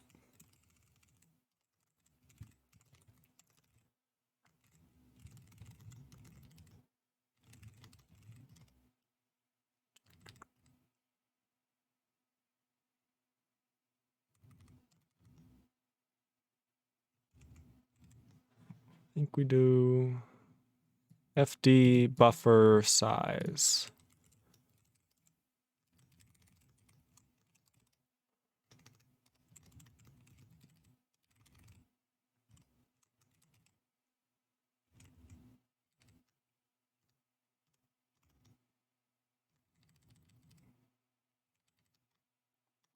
I think I can do this.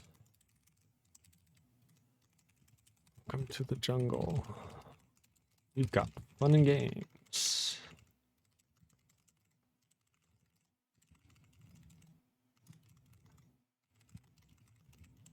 So if we see this in the actual UART output, then we know that we have properly written the standard out. Because, oh, that's not going to work.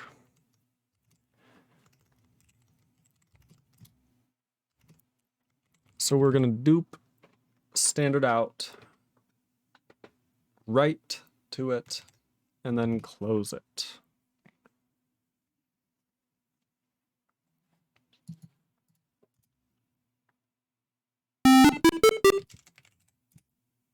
Hey, we've got welcome to the jungle, we've got fun and games. So dupe is apparently working. Fantastic. That's good. That's good then.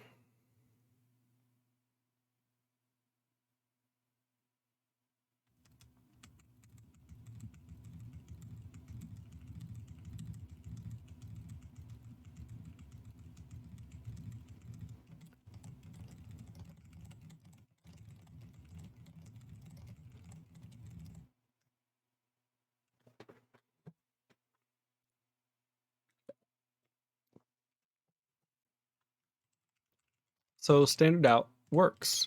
Dupe apparently works. We're duping standard in, closing it in the parent, but in the child, we are first replacing, standard out.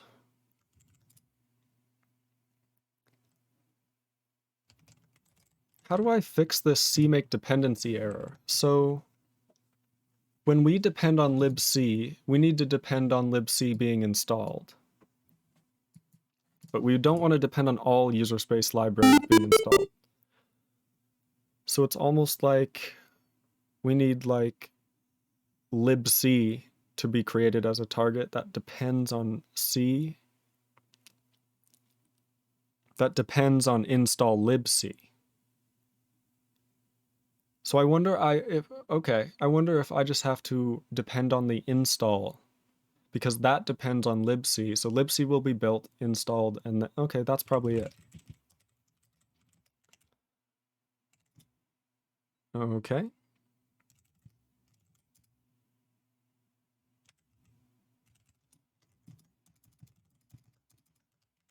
We didn't get anything. So I think when I go down here, I have to do this.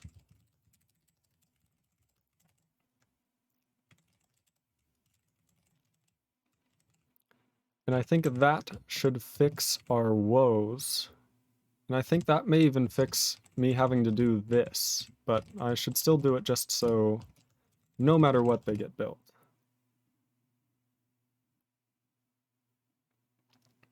I guess something we could test is if I now remove dupe, would it get updated just by one build?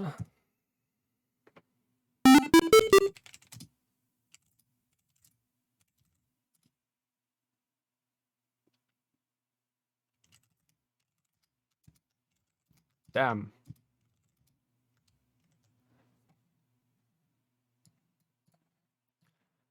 So let's go into, we can't print stuff out, but we can print stuff out if we exit. So if we get a character, print that bad boy out and then exit. We could just, this is main. I'm not smart.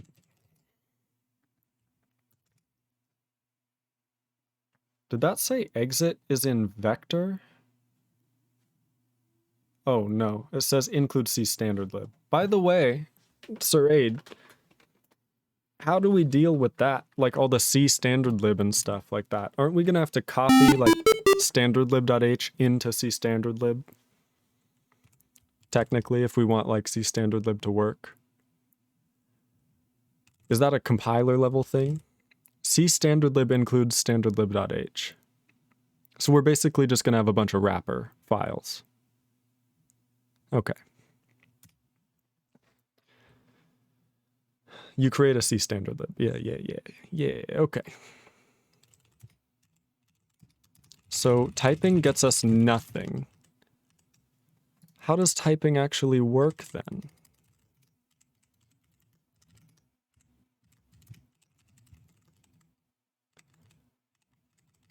So we can see that in the keyboard handler, we handle scan code input, which translates the scan code via QWERTY and using the keyboard state, which we really got to move all this to user space.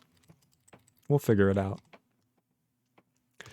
And if we're able to translate it, we handle direct input, which gets the init process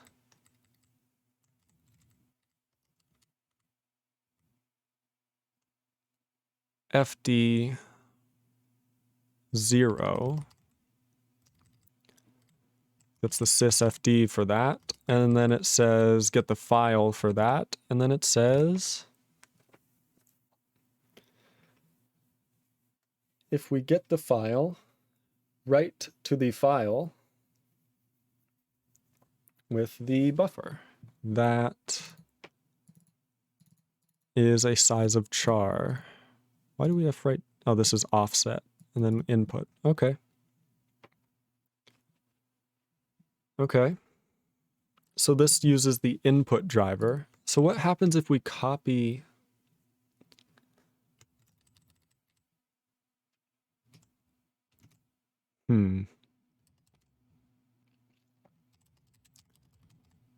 So we're trying to read from standard in. We write to the init process file descriptor 0.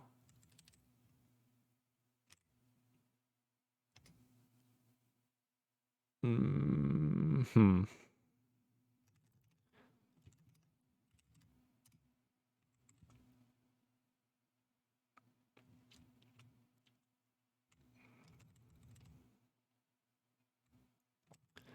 So when we copy the file metadata, we should just retain the pointer to this driver, right? Do we know that? When we copy, there's no copy constructor, which means this will all just be copied verbatim, right? There's no copy constructor. It'll be created by default. So these just bloop, pop on over. Or does it call the copy constructor of each of these? I guess even if it does that, we just end up with a shared putter to the same driver.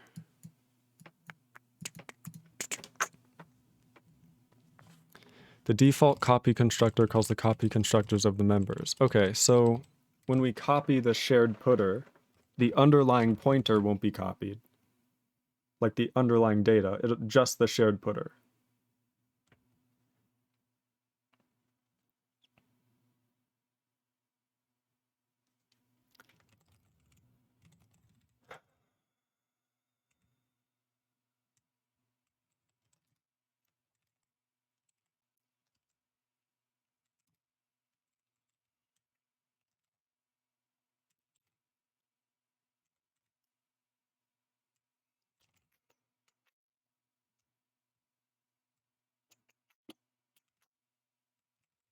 So we get the input buffer.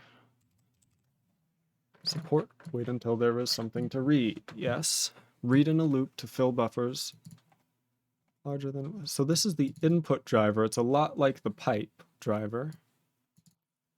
Read in a loop to fill buffers larger than what is currently written. For now, truncate read if it is too large. Okay. Memcopy, buffer input data bytes. And let's just check what we're doing in main.cpp because we're somehow getting an infinite loop. So if we're never getting any input, how could that be?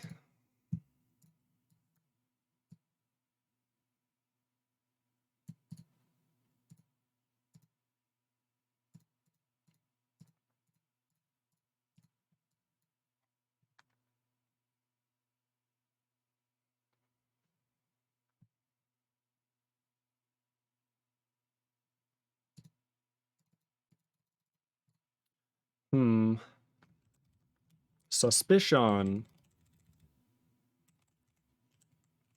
So if we never return here, can we at least get the character that we're printing out? I guess we can't because that would end up here. So let's just break if we get end of file and see what happens. Because if we're getting end of file right away, that would kind of make sense because the input buffer probably has nothing in it.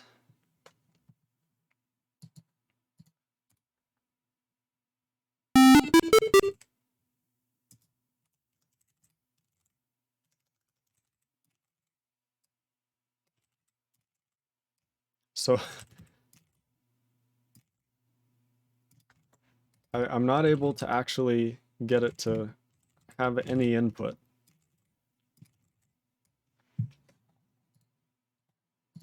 I can try, but it doesn't quite work. So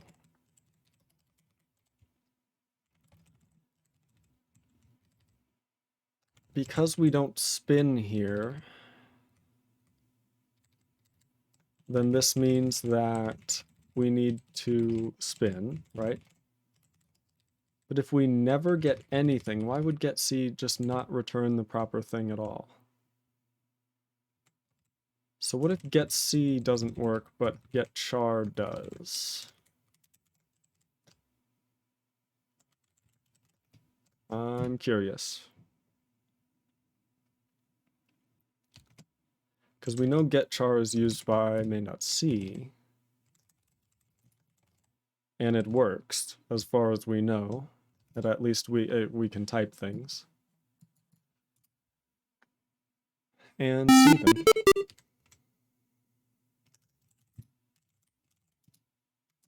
Yeah, but nothing for once we fork an exec. Getchar should just call getC, or at least they should be calling the same function. That's true.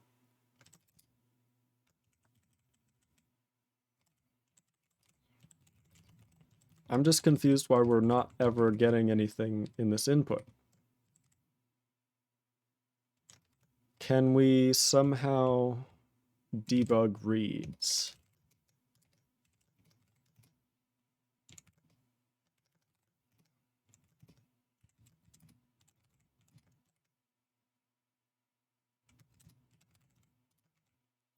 So we're going to say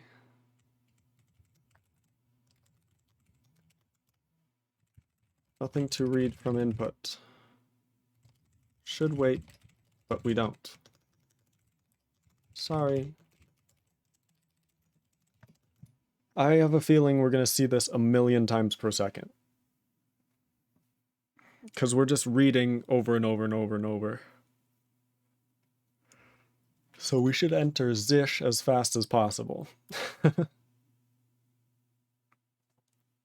So it says we now have auto. This is early. We now have auto as of C23. Hey, look, I was right. Well, that is where we're hitting over and over.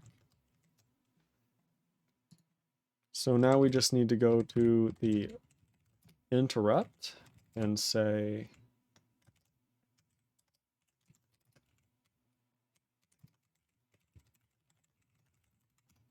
wrote,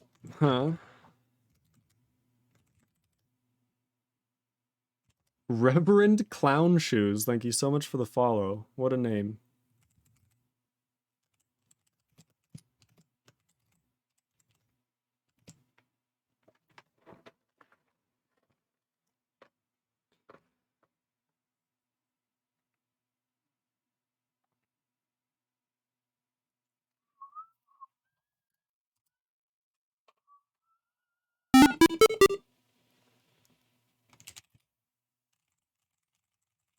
Okay. So it looks like when I'm typing, we are writing things. Even after I entered zish.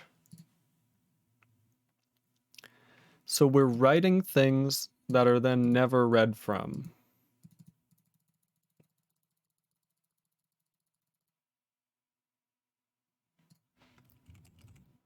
Huh.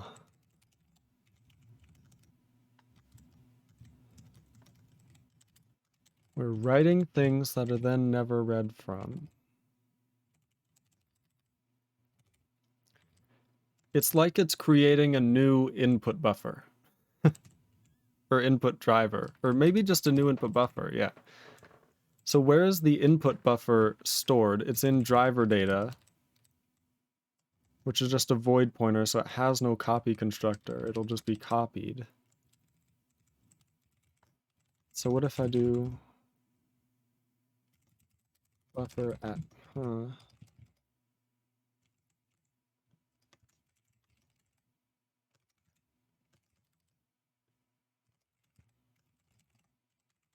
Also, I think I may have just figured something out.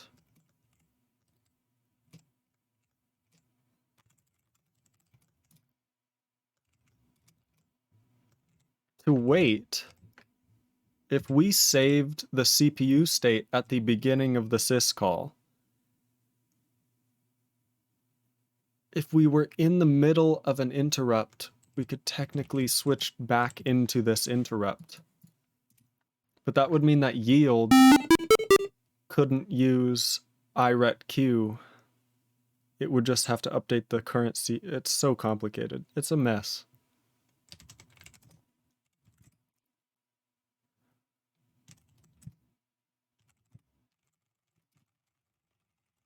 Hopefully I'm getting some good data here. I'm spamming. Now close.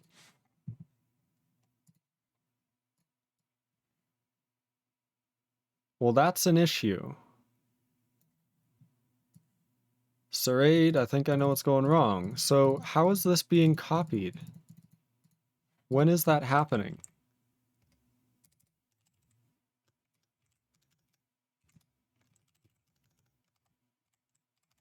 Oh my.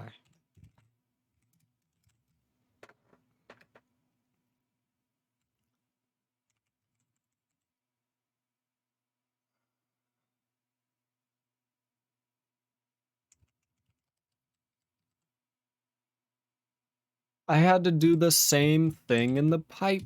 Okay, hold on. I think I know what's going on. When we open the same name, we expect to get the same file metadata. We don't expect it to create a new file in the actual device driver. We say, please just give me the same thing back if we pass in the same name, because we have to copy it somehow. And that's kind of the invariant that I chose to go with, is that if you open the same name over and over, it should give you the same file, because I feel like that's expected for a file system or device driver. But that's not happening here. And in the pipe, how did I solve this? Named pipe buffer.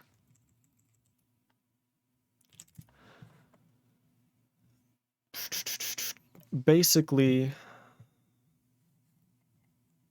open needs to check existing pipes and match the name.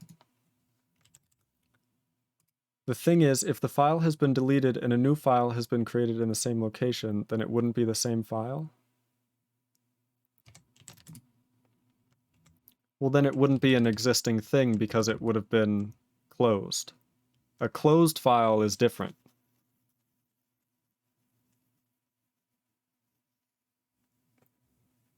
Does that make sense? How else would you copy Sarade? Because this was only done to copy things. How would you copy file descriptors? You can't just copy them exactly. You need new shared putters. You need new everything. So you can't just say, hey, you standard move everything. You have to actually copy it. This is just how I chose to do it. It's fine. If you want to fix it, make a PR. So effectively, we just need to keep track of the existing buffers that we have. Technically, there's only, do we only have one input buffer? No, we have a vector of input buffers. So how do we actually get an input buffer?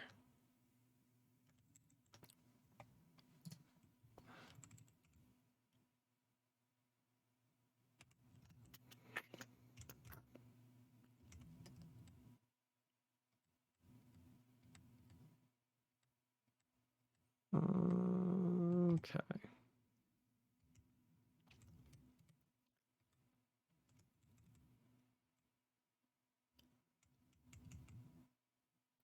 Path just goes unused here. Yeah, that's not great. Okay.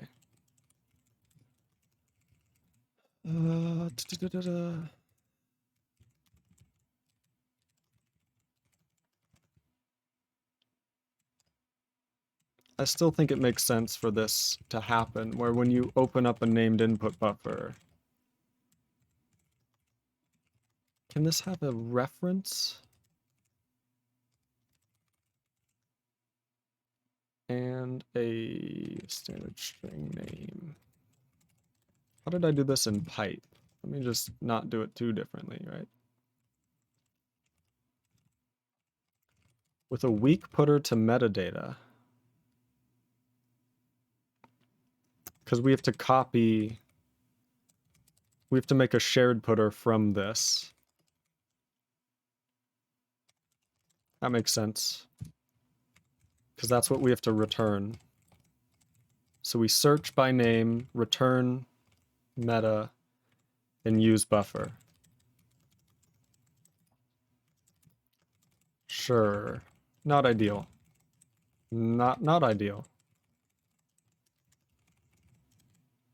So when we open something now,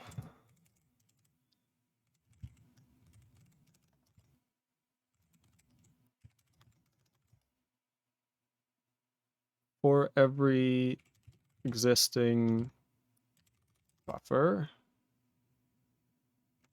in named input buffers, if existing buffer dot name is equal to path.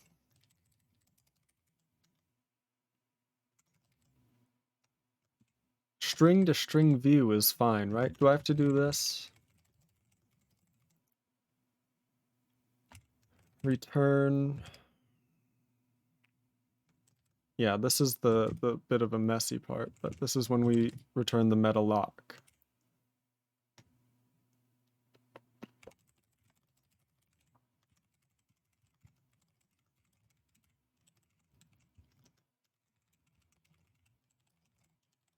That's fine. We could probably use a standard range or something like that, standard find, but this find if. This is okay for now.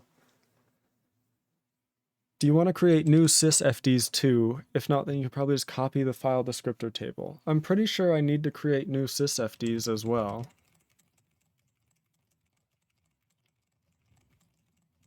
Because don't we need to keep track that if one closes, we can't close the other?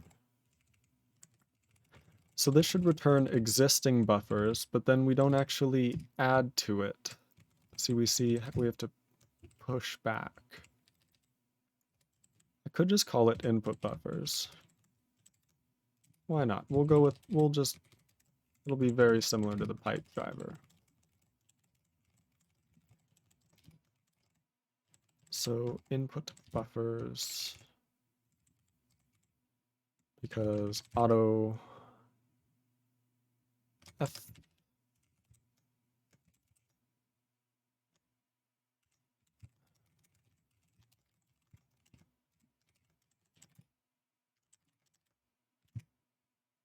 I think Surid says how it should probably work is a sysfd remains open until all procfds referring to it are closed. I think that's what we wanted to do at some point, but we just never got around to it, IRC. That makes a lot of sense. I suck at the concurrency thing and shared putters, and it messes with my head. I have a very rudimentary understanding, which limits my ability to write good code. I understand. So we create meta, we then push back metapath pipe, which is F path. And what is this? Input. Okay.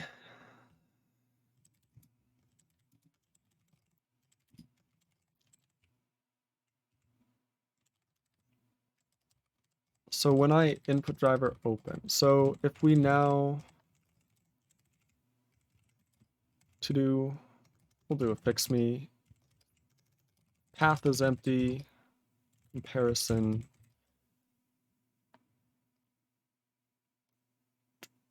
I guess we don't want to create an empty path. We may want to disallow empty paths. We'll think about it. I'll think about it. And then, yeah.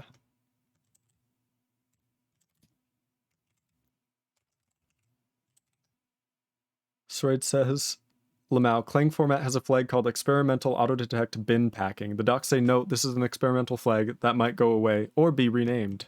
It's existed since Clang format 3.7. Oh no. Oh, that's so bad. F. F, F, F. So, when do we actually create?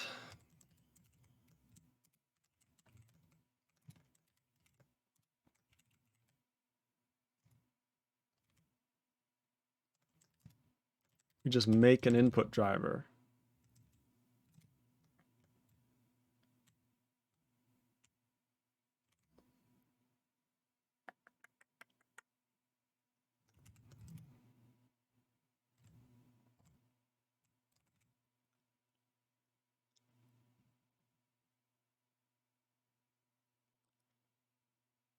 So we just need to return open of name. When do we actually open anything? Oh, I'm jumping around. Okay, here we go.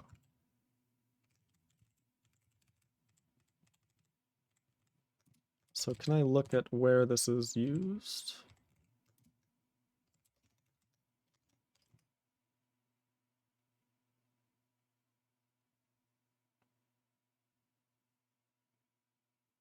No? I apparently cannot. What did I do wrong? Hello? Grip?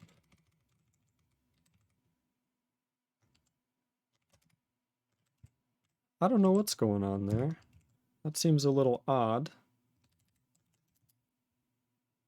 Oh, it's saying spawning child process resource temporary. That's just my Emacs is fucked. Okay, hold on.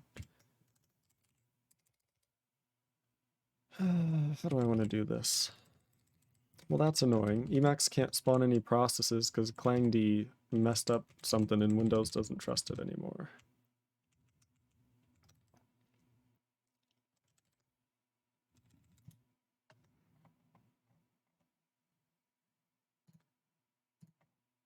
Just creates it by default. Lensor, grep, go! Emacs. Nah.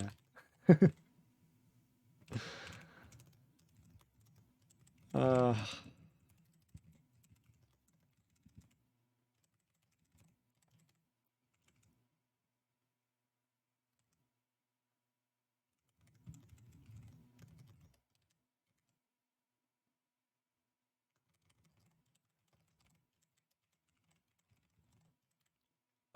Okay.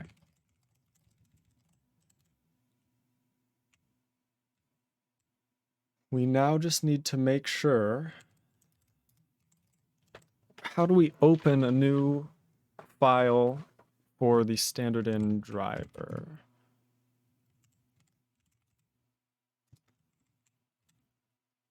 We say open standard in. Well, that works because that's a name. The name will stay the same. It's not empty. We're cool. We may want to have the VFS. I guess this bypasses that anyway.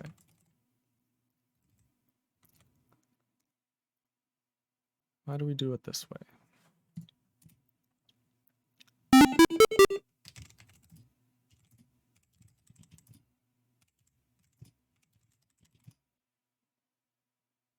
What is this? Oh, hey. Okay, that was fun. We implemented dupe. I think. Sorry, it says pog. Yeah, I think I did it. It's just that we no longer need to return 0.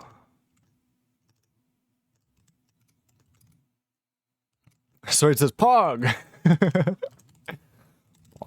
Pog. Is Twitch case sensitive with emotes? Does anybody know? Does it matter if you do hey guys with a capital H and G or not?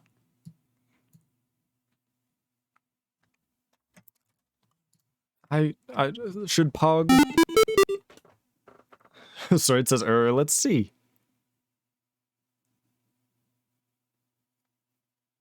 I missed a call. Oh, there may be some things we don't need to type out anymore. Hey, got command ASDF. Okay, there may be some printouts. We can't use maggot. I'm gonna have to restart Emacs again. Damn it, ClangD. Input bufferette blah has no data. That's an input H. That's here.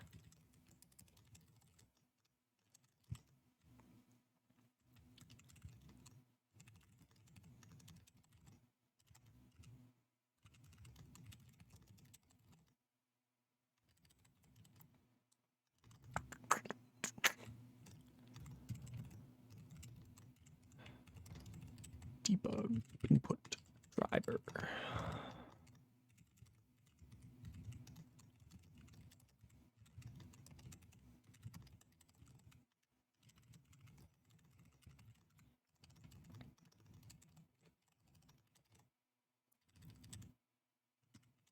Why does that look wrong?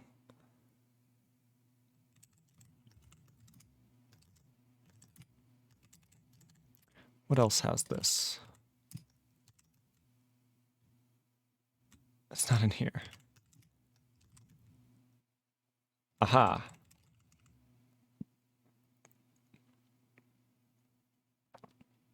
Okay, I didn't do it wrong. I did it fine. I'm just freaking out. I'm paranoid.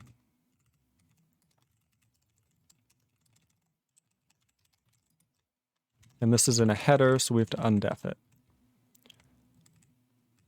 Okay. We probably want to do that after including everything as well.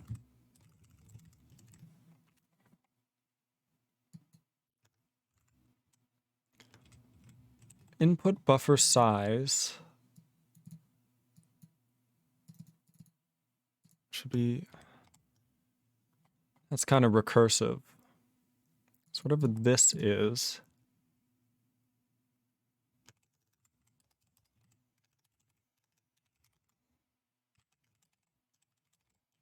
I think that's sensible. Only capital K kappa shows up in Twitch chat, but only lowercase kappa shows up in Emacs chat. We can go fix that now. That's really funny. So I need to do TTV image mode.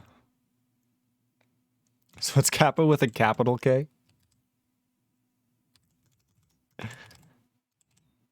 Apparently it is case sensitive. Legendary. And then I need to rename file emotes kappa to emotes kappa. And then do this. And then, yeah, that should be good to go as far as I'm concerned.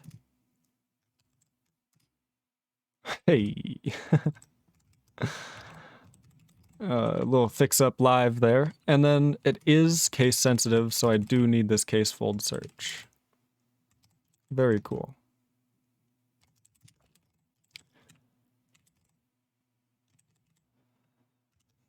Note, this is an attempt to keep size of input buffer equal to page size.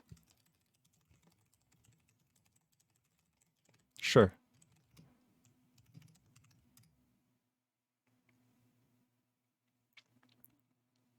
Hey. Error struct has no member named data.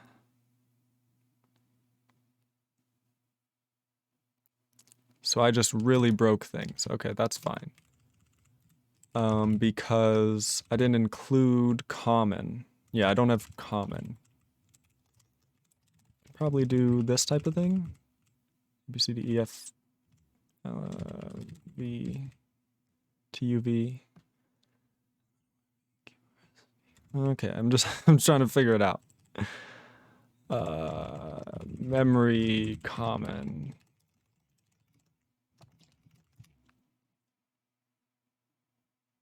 Very good.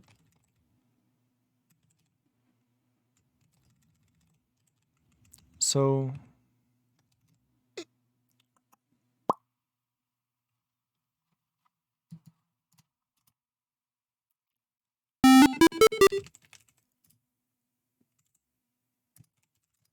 I have a question about PWD and the POSIX thing.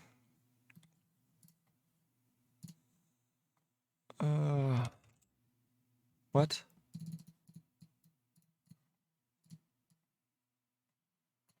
Isn't PWD a utility? Oh, I'm in interfaces.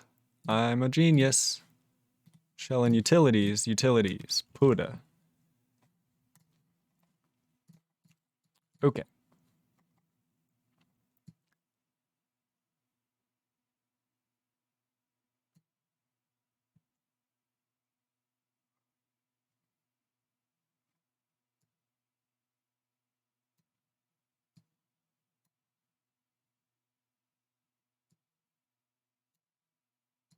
It is followed by a new line.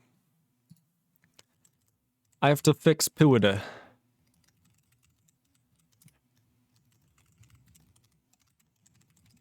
Cool. Wonder if we should set path max to this and name max. That's so complicated. So, because we have temp max, fopen max. What is fopen max? Not sure I'm aware of what that is. File name max, that's what I'm picturing. Yeah, puida is the utility, get cuida is the POSIX function. So file name max can stay short. I think that's fine. It doesn't even need to be this short. It can technically be up to 255 UCS2 characters, but we don't follow UCS2, so we just store it in ASCII, which means I think there's 510 is the actual file name max, is where we're at right now with FAT and the FAT specification that we do support. Fopen max, I don't know what this is. I'm really curious. Is this mode?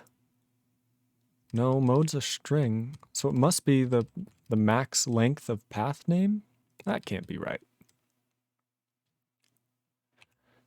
Suraid, I have a question. In the header, does it matter what these are? Does it matter that they're double underlined? In libc, in the headers, do we need the double underlines in the headers? So it says no, irrelevant. So we can put path name, old path, and new path here. So it says, well, yes, no, nope, okay. So what you're saying is that we have to still follow the rules that because path name isn't a reserved word by libc, then we have to do this. You have to use underscore underscore. Rip.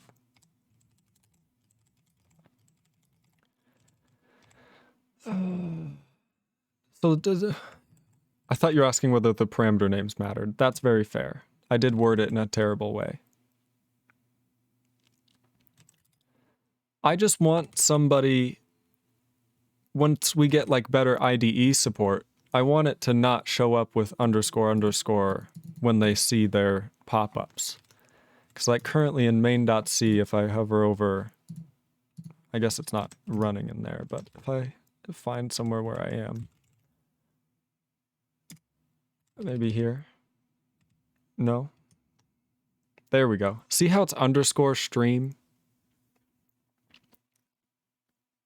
Balls jaw. I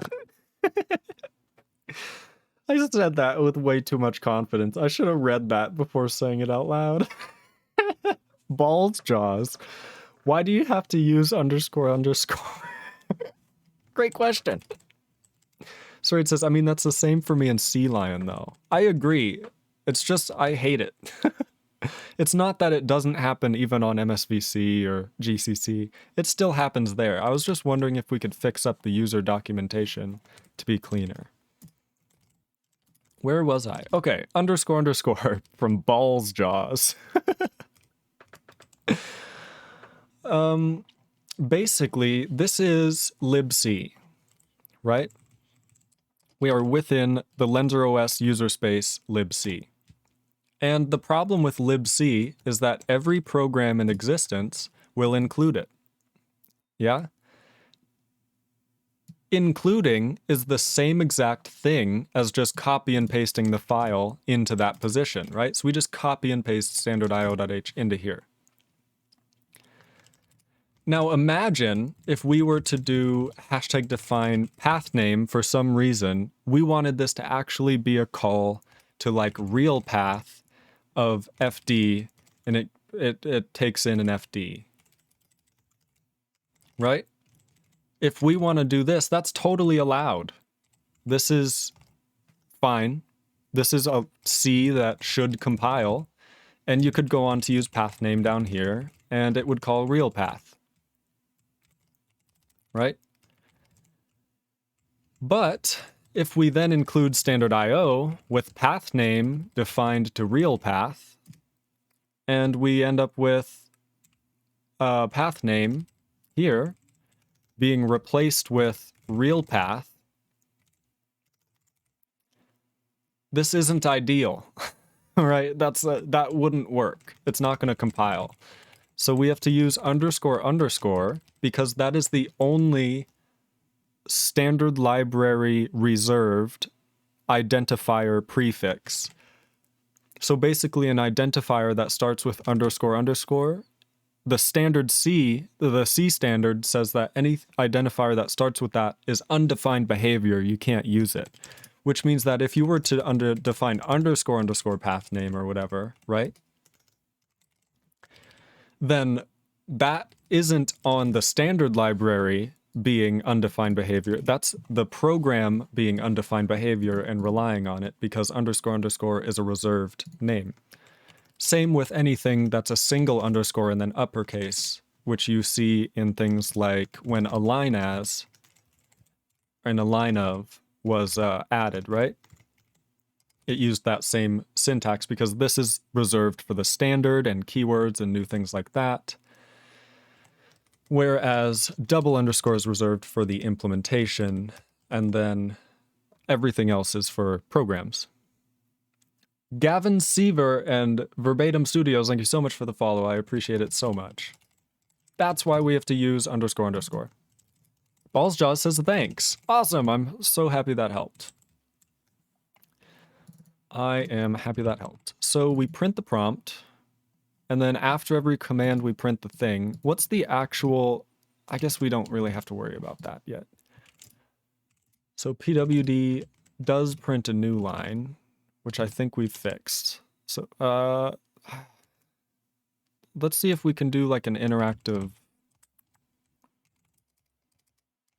Is it add-p? Cool. So let's stage this hunk. Tell me what all these do. Can we stage this hunk and leave?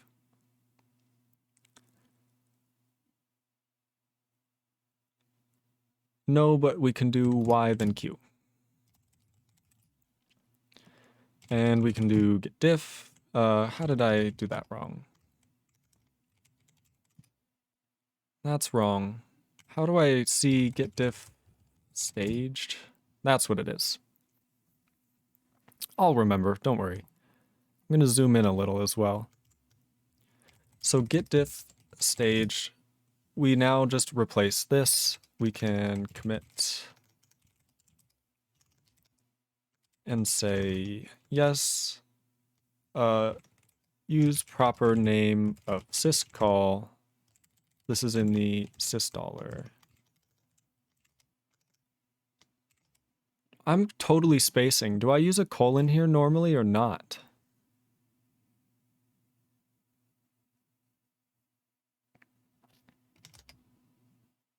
I think I use a colon. Sysdollar, use proper name of syscall. Sorry, it says, I don't know, check git log. I just don't want to delete this. Is there a dry run? I'm kind of scared to try it without knowing. Fuck it. Did it actually do it? Okay, that did work as a dry run. So I just want to keep it around. What do I do? No colon. Why did I think there was a colon?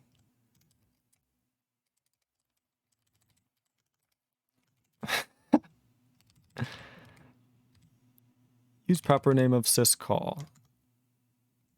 repfd versus doop2. Okay. I guess I don't even have to use -m. It should open Emacs. Just put echo at the beginning of the line if you don't want to run the command or something. Ah, that's a better idea. That's a better idea. So when I'm here, I can just do, I mean, it's going to freak out, but I still retain the command, so. Okay, where are we at now? The return file descriptor will be associated with it. So this is actually dupe implementation. We're going to stage both hunks in this file. That hunk as well. This is in the input driver. We'll separate that out. This is in the input driver. Separate that out. Is there a way to skip file? Stage this hunk and all later hunks in the file. Do not stage this hunk or any of the later hunks. So it's D. D is what I'm looking for. And then we have dupe implementation. We need that. We'll do that separately, but that is a good idea. I guess we need to add zish at some point. I replaced memcopy. Remember that? I totally forgot. That might be important. We'll think about that. This isn't needed, but it's fine. It's not going to change things. And then we have the new dupe syscall. Here, fix pwd, standard in copy. Okay. So what if I just do git commit?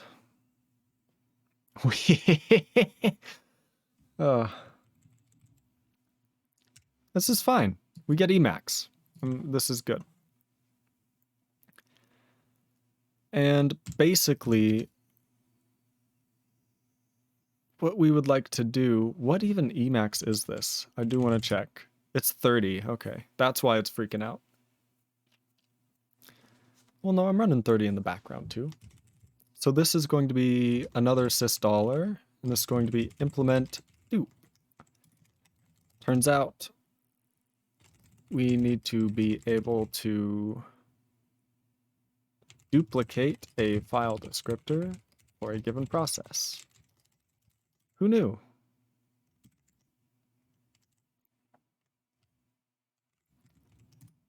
Shouldn't this, where's 72? Oh, it doesn't show me my column. It's kind of not ideal.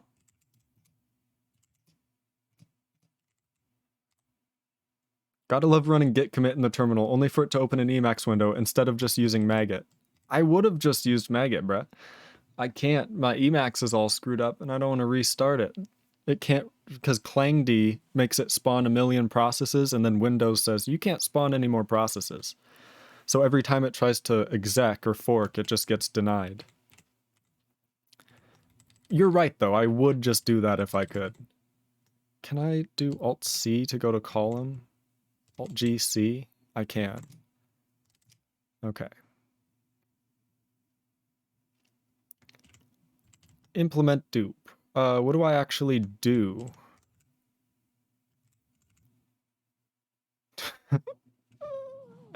This isn't Emacs client. I can't just close it. Do I just close this Emacs? Okay, that's how that works. LP Cable says, time to use Arch Linux. Sorry, it says, I mean, I normally don't use maggot either, but if you're already in Emacs, I normally use maggot. It's so good. It's so much better. LP Cable says, jokes. I see. I went over my head. But not really. Git add b. So this is going to be fix up input buffer, or input driver. All of these things are fine.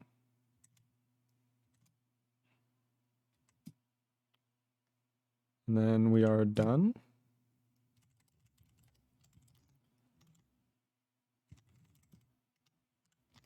Fix up input driver. Not handling, not using path passed to open. Backticks in string quotes. Gotta love new shell. Git commit dash m.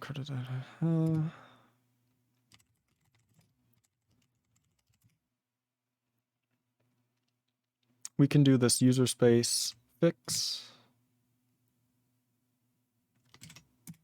Can I do part of the hunk?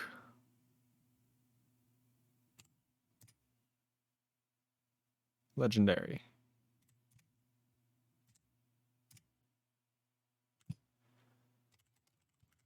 I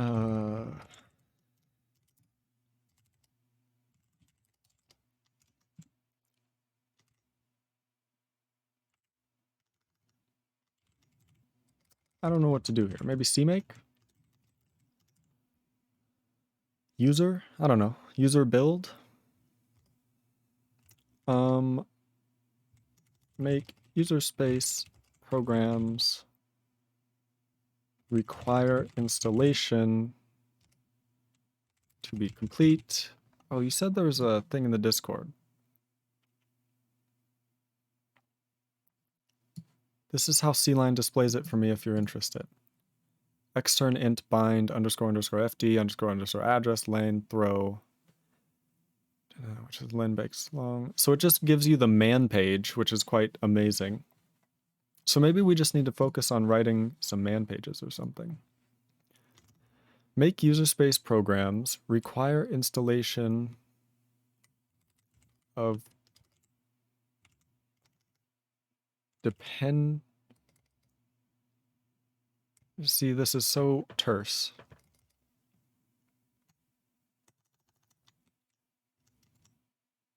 Programs now depend on install targets versus raw library.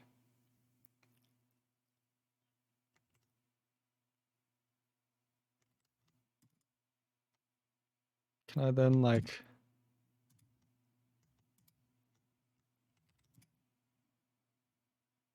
Okay, that's fine. Programs now depend on install targets versus raw library.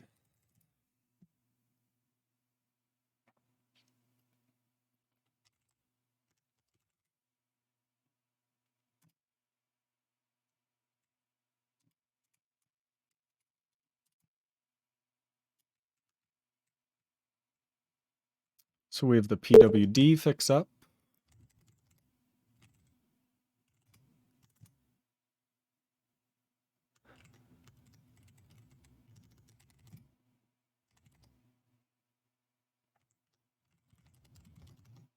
User would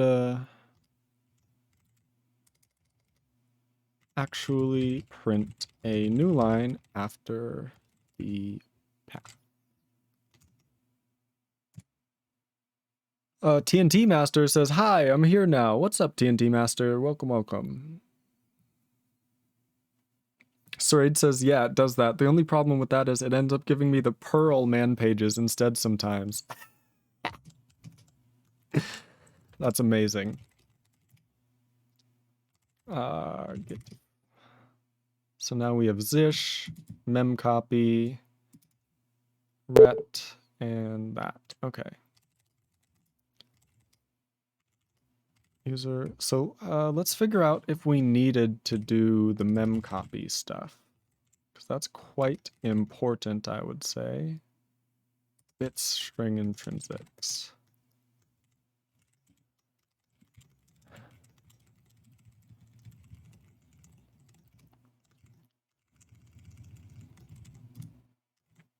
What happened? How's it going, TNT Master? Thank you for tuning in. We are doing rather well. Rather well.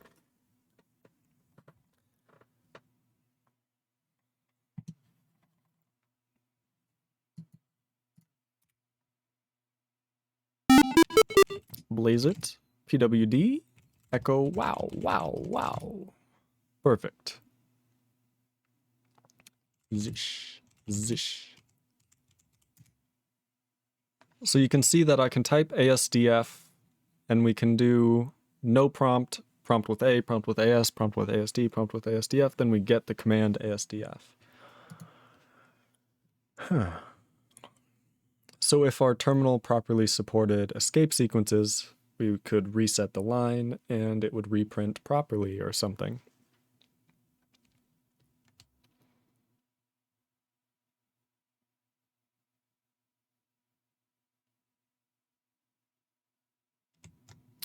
You know what's interesting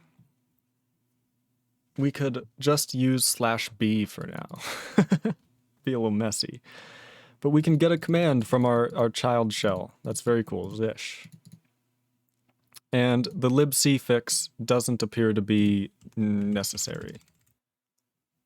Why were we crashing earlier? Sarade, I'm confused. What did I fix? What did I fix?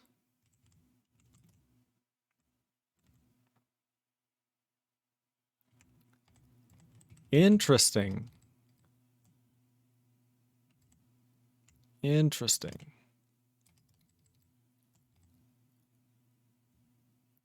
I don't know what was happening there. I really don't.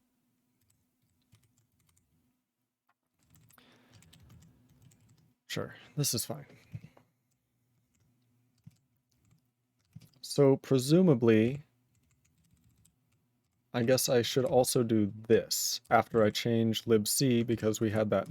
Oh, what? We had that thing happen.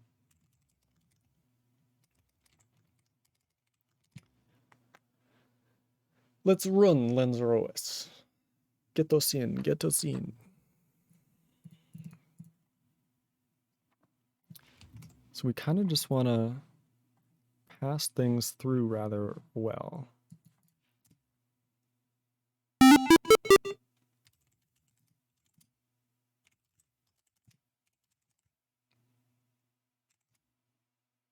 Okay.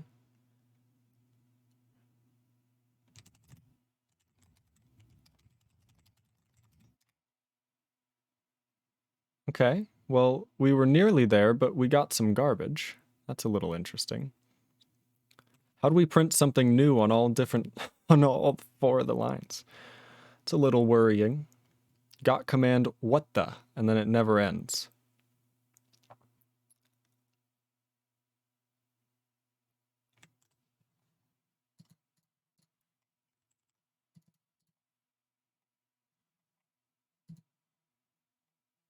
Suspicion.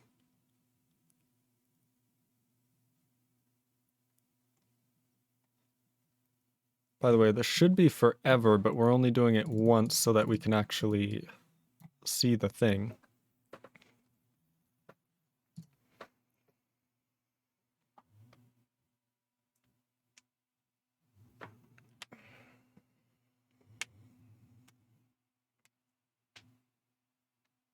So what if I did the same thing with standard out?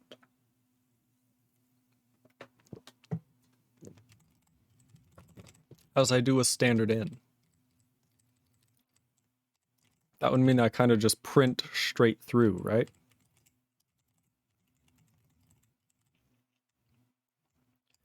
Like if I replace in the init process, if I replace the shell,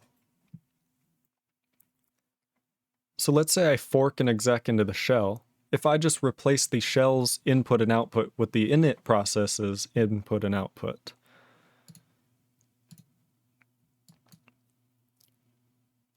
then what? Then it should just, they run in parallel and it should work. So maybe that would be a better system. And then for redirection, we can do the pipes and stuff like that. But I don't think we actually need pipes as far as the init process and the shell. I think the shell can just write directly. Or I guess if it's a...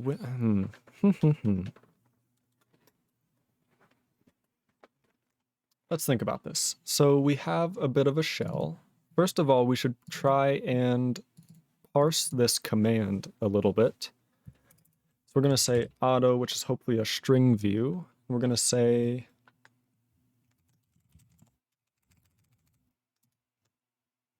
I guess everywhere we mean command. This is an input command.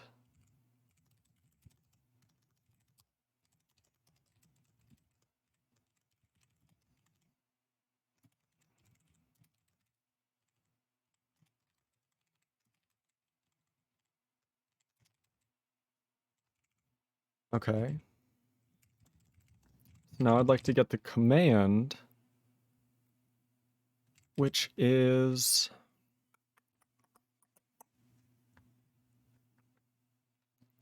can I create a string view? How do I actually create a string view? What are the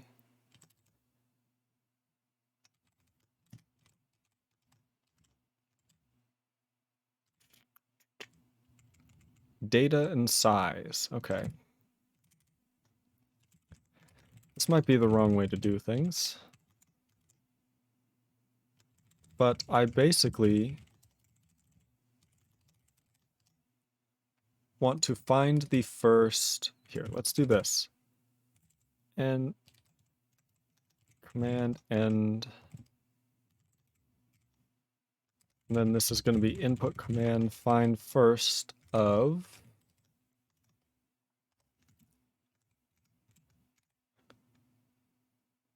Does POSIX specify, this is going to be bright, does POSIX specify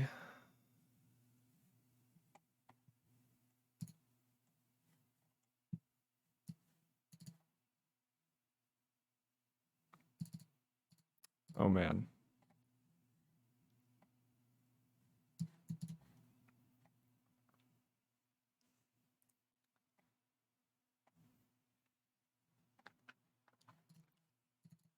So I don't see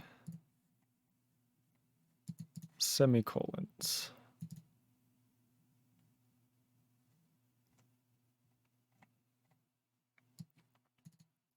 Line break. So what is an actual line break? Do they define it?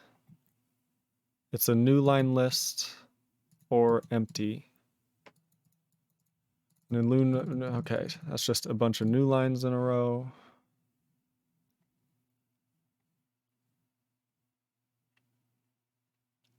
I don't see like the literal semicolon anywhere in here to refer to an end or a separator. Maybe I'm crazy, but I don't.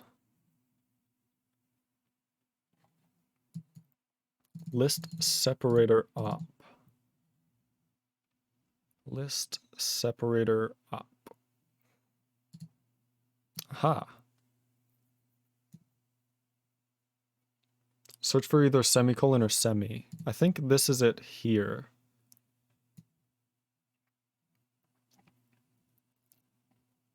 I don't know about line separator op.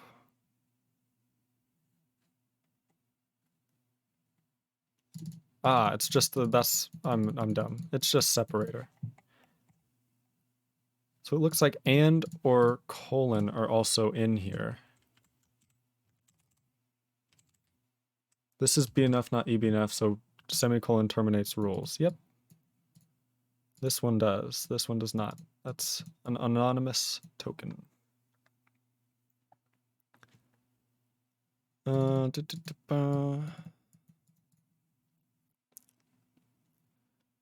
Separator.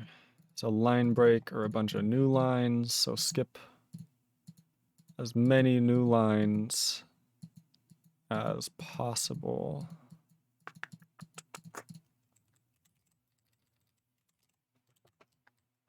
So find first of these.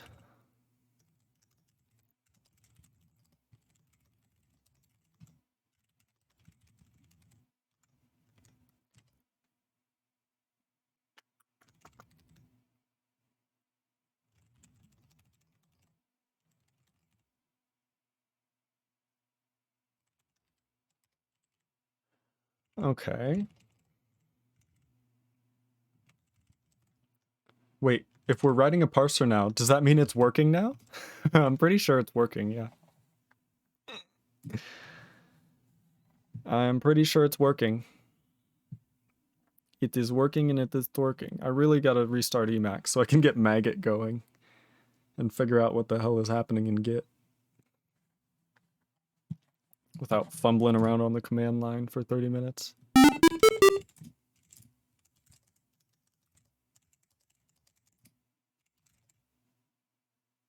So the problem earlier was just that we didn't have dupe. Yeah, pretty much. There's obviously another problem, right? But I don't think it was I don't think it was the libc heap or anything, or the libc or anything like that. I think it was the program itself relying on UB. But we can now enter zish, and it doesn't print out as it goes, but you can see we printed out the command there from zish, and then we can go, wow, wow, wow. We got nothing, okay. Okay, things are broken. Things are very broken. Everything is broken.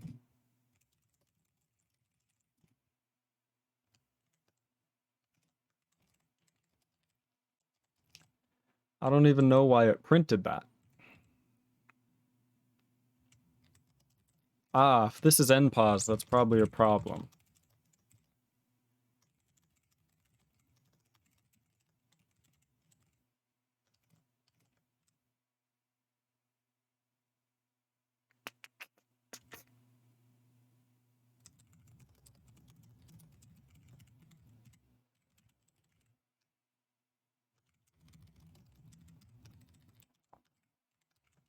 Got command.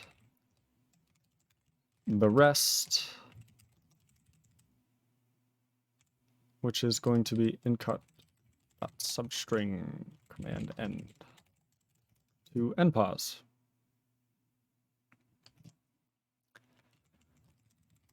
But yeah, we can start it, and it should ideally print the prompt and the input command every time we say something.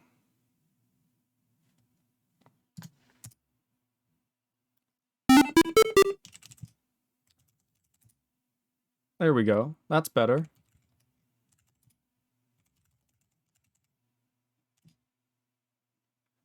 That's much better, right? So now we can do zish face full of meatballs.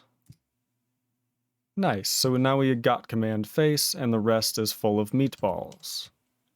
It is working. I don't know what happened that one time. We're not going to worry about it.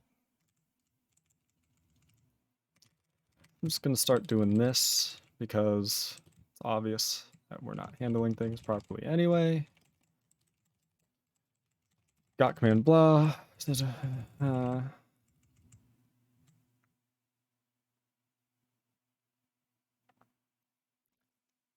So we basically just have to say if command end does equal npos, use the whole thing.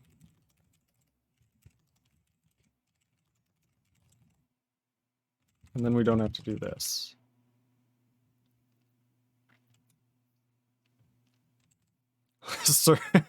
Sarade, lens out of context. We got face and the rest is full of meatballs. I swear it made sense in my head. Maybe we should do some C++ stuff here.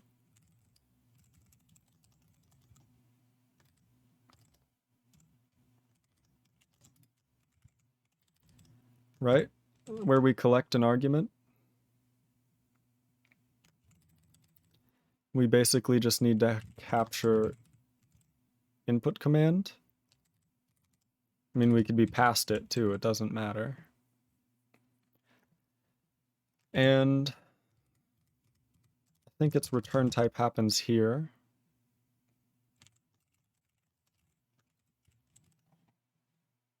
And basically, just do and. I don't like doing that normally.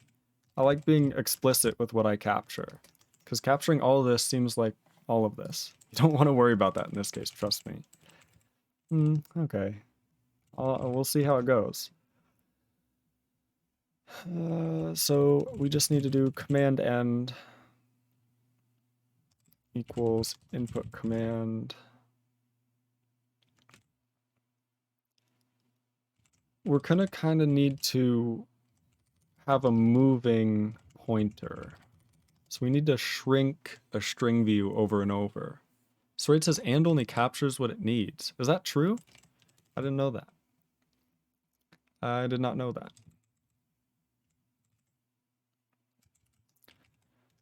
rest. We'll do auto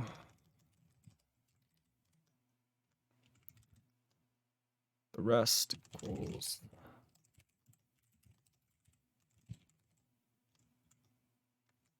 this feels like I'm doing things not right.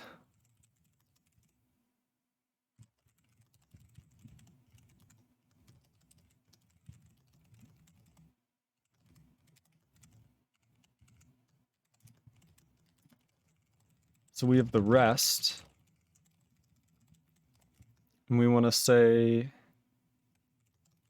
the rest is equal to the rest dot substring. A substring of a string view isn't a standard string, right? Do we get a string view? Yeah, we get a view back. So that's good. And all we want to do is exactly that. So I wonder if I should use, I'd have to convert it to a substring. So this seems like the best way. So the rest substring, and I basically just want to say skip past, right? The rest dot find first of, and then it's going to be this nonsense. Char array equals separators. I'm not smart. Oh my. What have I done?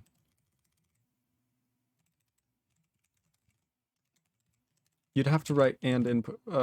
Also, input command is a bad idea because that captures by value, i.e. it makes a copy. You'd have to write and input command. I see. Capture by reference. Static const expert is usually what you want. Okay. The rest, find first of separators. So skip all separators at beginning. Find first, find span.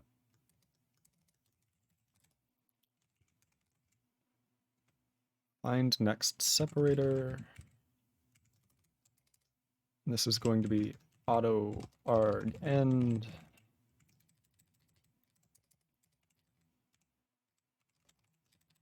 Find first of separators.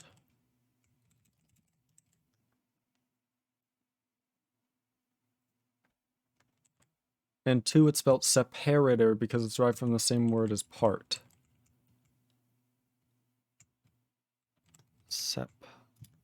Separators, okay. The E's and the A's are all schwas, so let's just make them E, you know?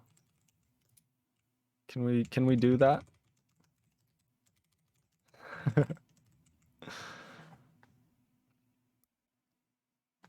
Where it is? What? Oh. Return.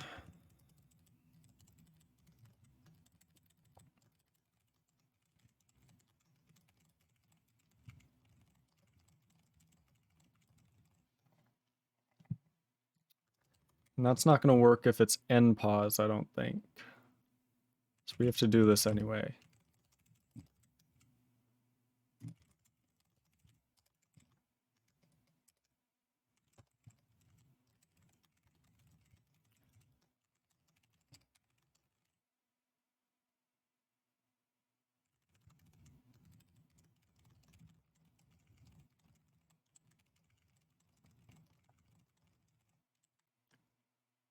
Alrighty.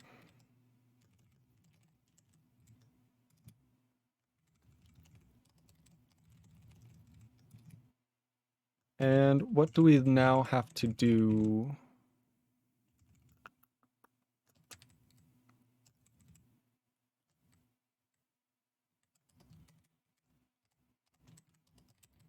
It's almost like we need to update the rest to after this argument.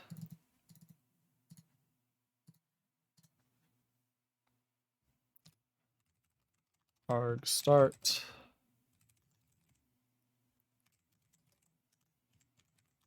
I think I can just do like this.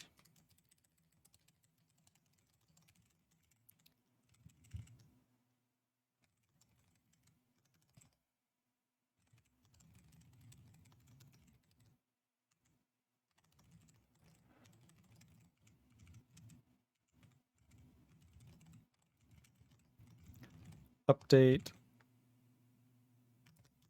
the rest so that next time we collect an arg, we won't get the same one.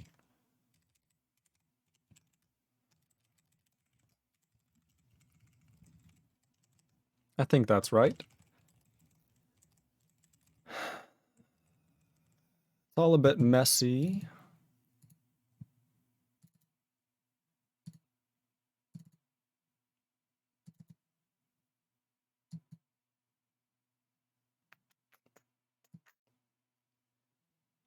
And we're going to do this as well.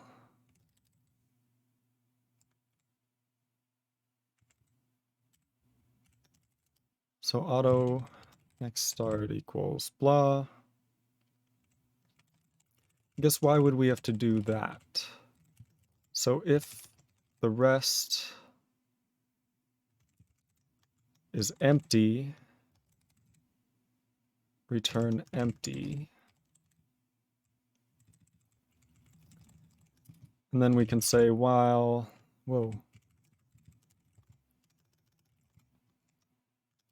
collect. Interesting.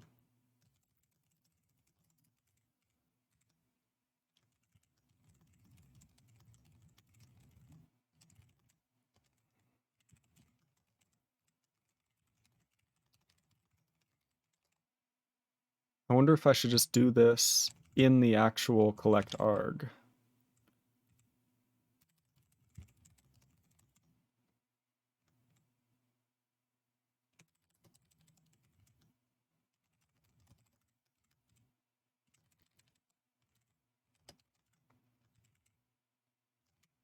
I don't think we need a const auto reference. And then we can say if arg.empty break.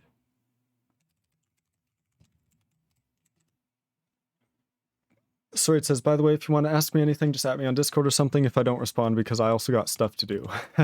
That's totally fair. That's totally fair. Thank you so much. I appreciate it, Saraid. So we have a vector of string view that is arguments, and then forever we collect an arg until it's empty.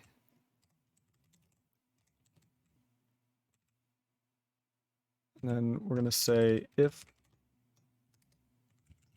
arg start and arg end are the same. I don't know what I just did there. Do the same thing. So if the argument is 0 length, we are done.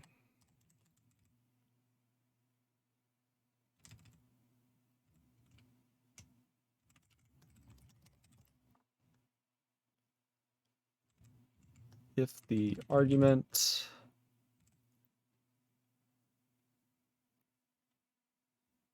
so argend is an offset from argstart. But they're not the same thing. They're not really comparable. So if argend, not argend. Because we're starting at the rest.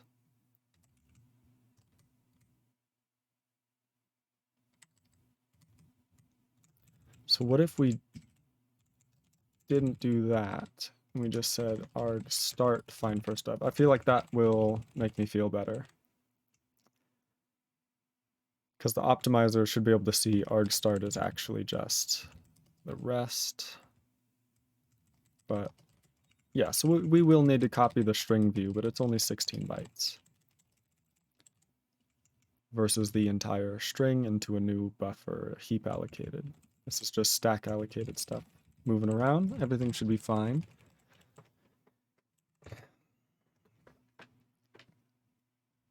If the argument has no separators after it, the rest of the input is the argument. Okay. And we collect all these arguments into a vector. And then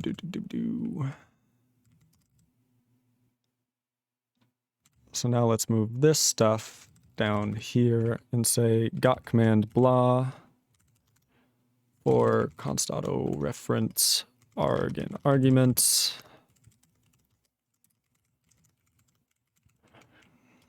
What did we get? Arg.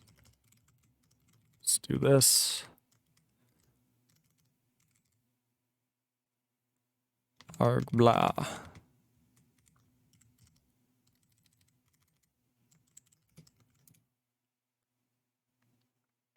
USize was not declared in this scope. Is this a LensorOS extension? That probably is. I don't think USize is part of the standard.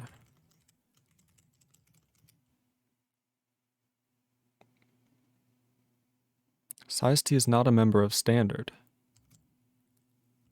So we don't have standard SizeT. We can just use C libc SizeT. We cannot. Redeclaration of SizeT I.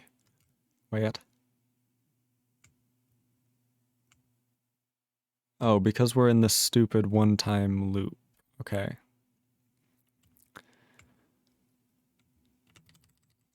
I mean, it's a simple solution. If arg.empty, basic string view of char has no member named empty. Interesting. So if arg.size is 0, that's probably not something we should have happening. Brace and close, what? Could not convert argend, argend. Well, that doesn't look right anyway.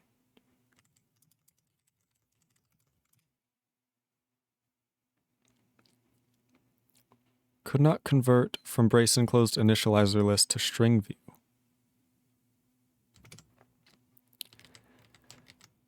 You can't?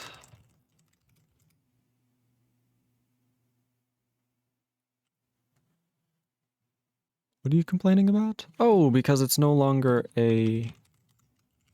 Okay. So the issue there was that, remember, we changed arg_start from the rest.data to the rest, which means that we can now offset from it, but also we should do this.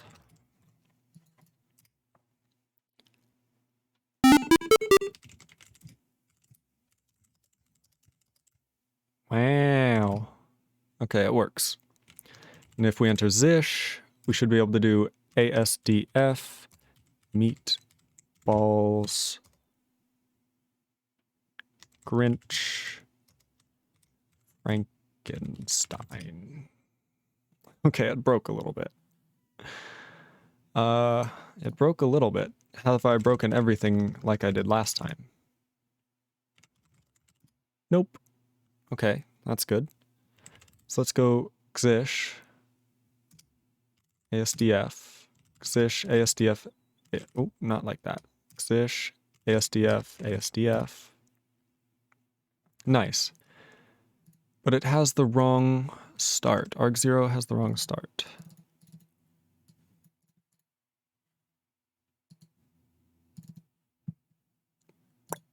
Wait.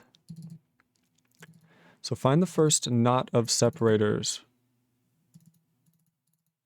If not, the rest of the time, return nothing. arg_start equals the rest, which is equal to the sub. So there should be the non-separator. The first non-separator is now arg_start. We find the first separator and get the end. Zero length is not important. If the argument has no separators after it, the rest of the input is the argument. This might be where we're at. And we say the rest equals the rest substring argend. If argend is npos, We have updated it to be argstart size, which this may be out of range, and I don't know if we're checking that properly.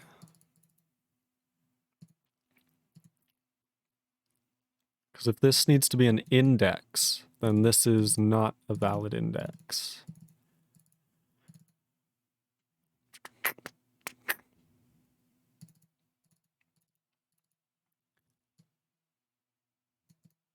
The interesting thing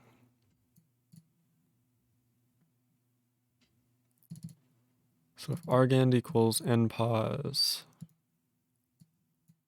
so what if this equals npos?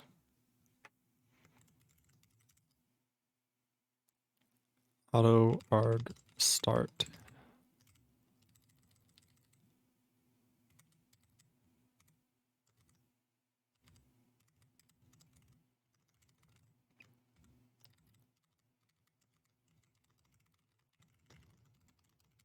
So find first not of separators. If all that there is separators left, then we don't do anything, and we should just say there's a bunch of separators you left.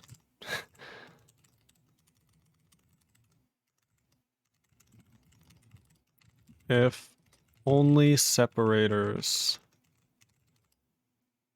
after, if only separators are left, we're done parsing. Skip past separators to the start of the next argument.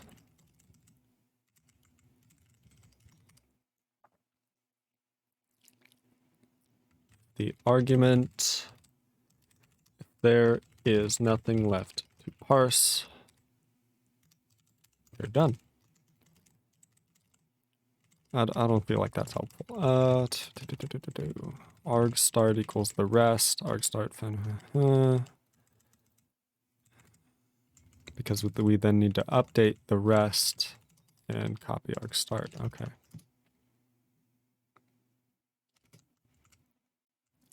So maybe that will fix some things, making sure that we don't call substring on the rest with an invalid position. Because I don't know if we are doing if len is greater than size pause, so we shouldn't have anything bad happening.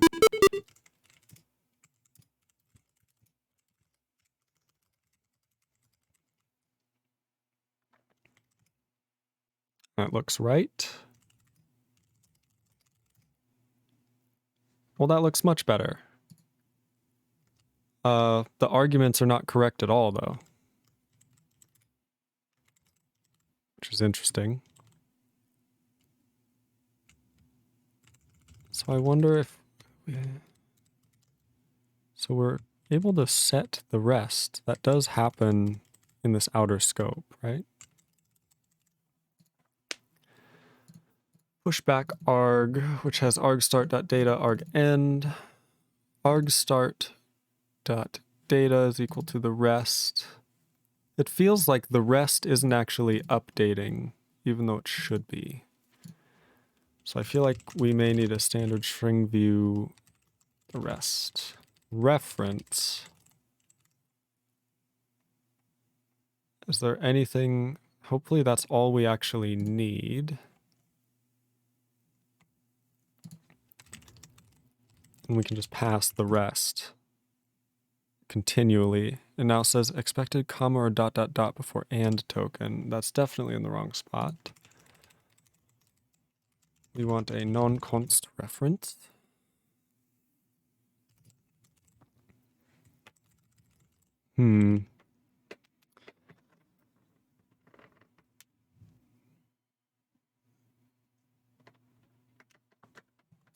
We should really just make a full-on parser.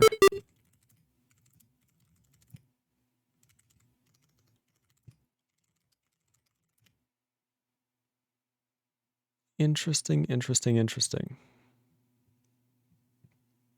So we get the command ASDF, but then all of the arguments are the same.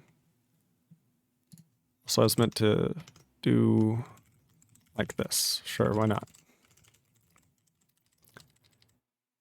All of the arguments are the same because I'm not printing them out.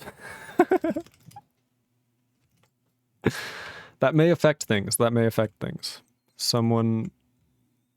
That may affect things. So we have a command and the rest.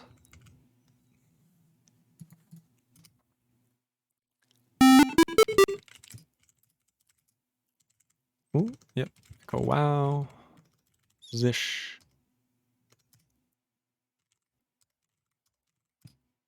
Okay, pog. So now let's do something that actually makes sense, like ASDF, HJKL, OP. Legendary. It works. Pog. Okay, so we're getting command and arguments.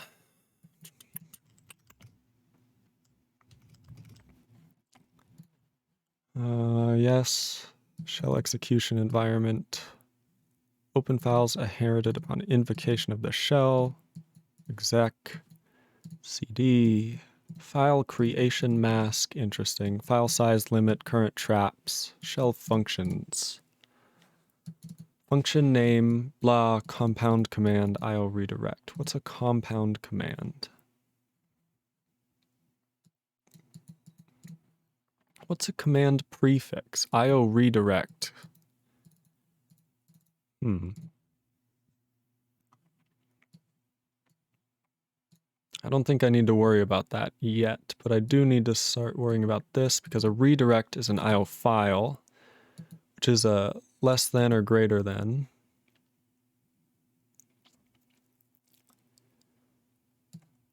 And then a number, or an IO file, or an IO here, or a number than an IO here, which is a D less dash.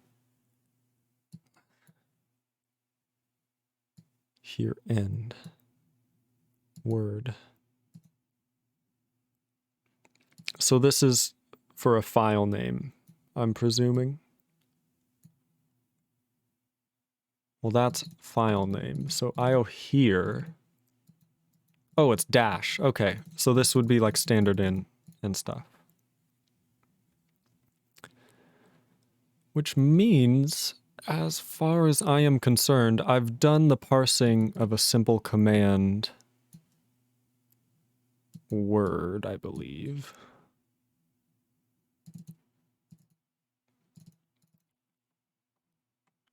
And word is just a terminal.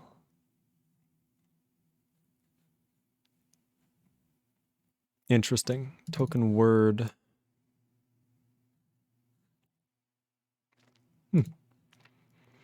Okay, so a complete command is a list. A list is a list with a separator op and or.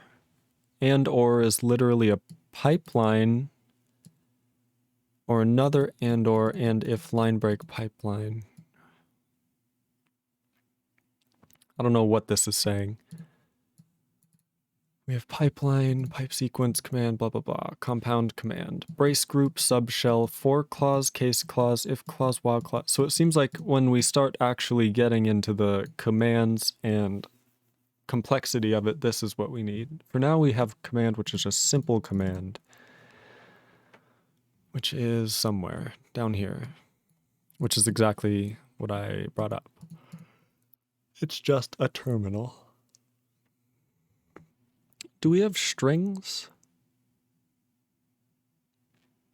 Is that something that's brought up? Shell grammar? We don't really bring that up here, do we? And then we have a bunch of special built-in utilities. It says shall be, so we have to do this. The output of each command, if any, shall be written to standard output, subject to the normal redirection and piping, possible with all commands. The term built-in implies that the shell can execute the utility directly and does not need to search for it. An implementation may choose to make any utility a built-in, however, the special built-in utilities described here differ from regular built-in utilities. So a special built-in failing may cause the shell to exit, whereas a regular one won't, obviously. And then in simple commands, variable assignments preceding the invocation of a special built-in utility remain in effect after the built-in completes. That's going to kill us at some time, I'm sure. Exit from for while or until loop. So we have colon. This utility shall only expand command arguments. It is used when a command is needed, as in the then condition of an if command, but nothing is to be done by the command. Okay, continue dot. Execute commands in the current environment. So dot just is source, it takes a file. Okay, we have eval, which takes, shall construct a command by concatenating arguments together, separating each with a space character. The constructed command shall be read and executed by the shell. So once we have argument substitution and stuff like that, this will matter. For now, this would be quite easy. We just pop off eval and use the rest, pretty much.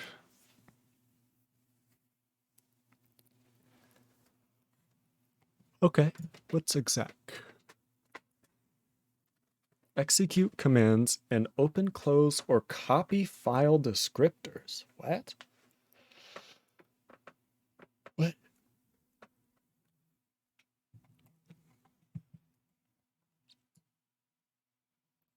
If command is specified, exec shall not return to the shell. Rather, the exit status of the process shall be the exit status of the program implementing command, which overlaid the shell. So this is just replacing the shell with a new... Okay. We don't have examples.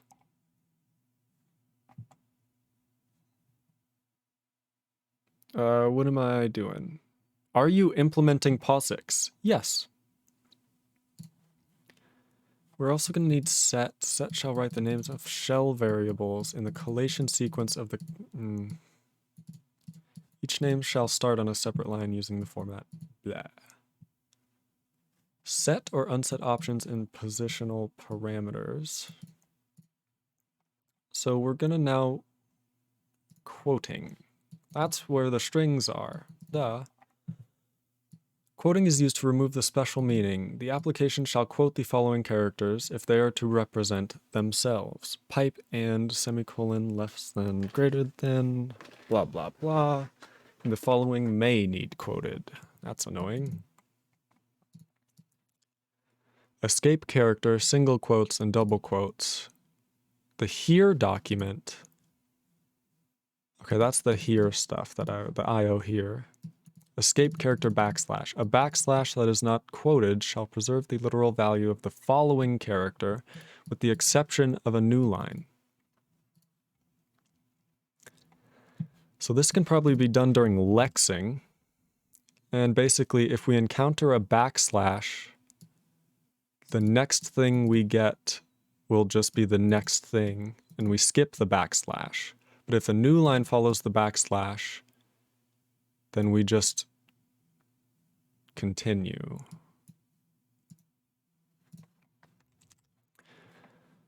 Basically, I think we can do this. We're going to need a little bool here. Got backslash.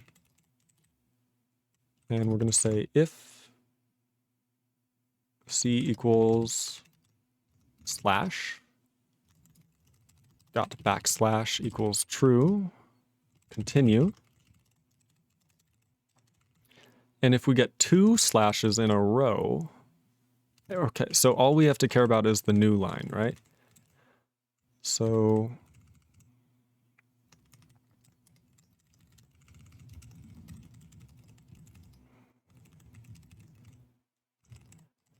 let's do this. If C equals backslash, got backslash equals true. So it doesn't matter what C is, if there was a backslash and it's not theof, then we're going to say, okay, if got backslash, do this stuff. This is, I know, messy, but it's fine. So if got backslash input command plus equals blah, print the thing.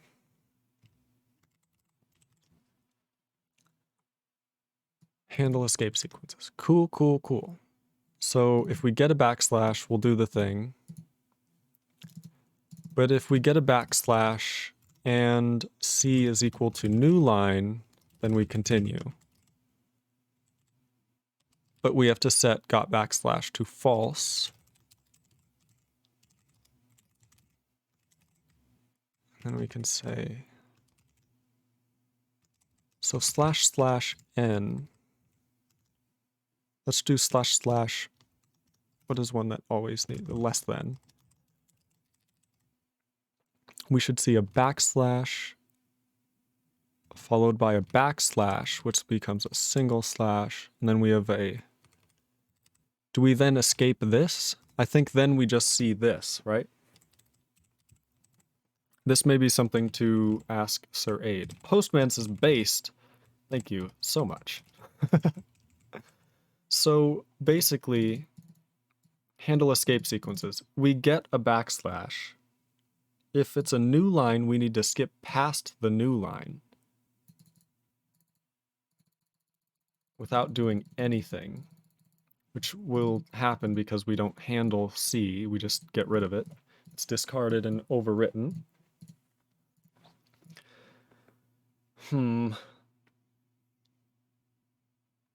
So we say if got backslash, then that means we've gone through and gotten a slash. That means if it is a new line,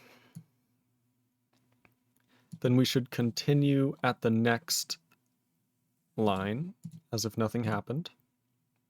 If it's anything else, like a less than or a slash, then we want to just preserve that directly through. And then next time around, if we get another slash, it would be yeah, okay. I think this is messy and it's not done in a good way. I'm just going to say that, by the way. What we should be doing is just writing an actual parser. And it should probably be in its own file. Because the parser really just needs a get character, and then we can make wrappers around that for things like get argument and blah, blah, blah, and then we can just have a parser that streams the stuff we need. And zish, ASDF, HJKL, YUIOP. POG. Okay, it still works. So now we're going to test a backslash. Zish AS/DF. Did that work? Okay, I can type AS/DF. And then we can do echo AS/DF, just to be clear. And we can do zish AS/DF. Okay, zish AS/DF. Oh, I didn't do that right. AS/DF. We're getting ASD/DF. So we're getting two Ds with the slash. So if we get a slash, we got backslash true, continue, get another character. In this case, it's D. Got backslash is true. We set it to false. This is not happening. Plus equals D. Ah, but then we don't continue. So we would just fall through and end up down here. I wish there was an if that kind of handled this case in a loop where you don't want it to fall through ever. Like an if that can't get to the end. It has to say, I need a return or a continue or an unreachable at the end. Okay. What do we get? Wow, wow, wow. Zish AS/DF. Oh, that's not how it works. Hey, it works. Okay, so now we can do zish AS/DF. and we get /df. Perfect. AS ///df. Hmm.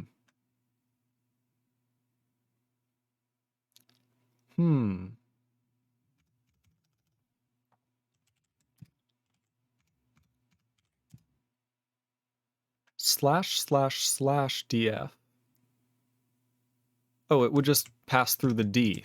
So I need to do ////df to get 2 slashes. Okay. And then I need to do zish as ///df. Okay. Okay. Now what? So we handle basic escape sequences, POG.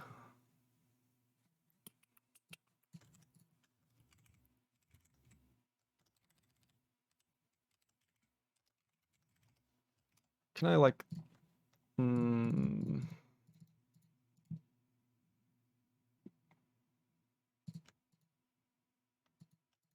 don't feel like this is a proper link.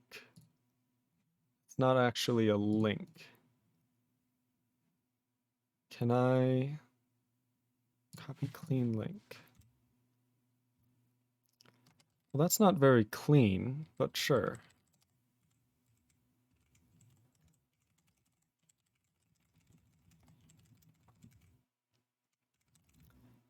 Escape character. Single quotes. A single quote cannot occur within single quotes.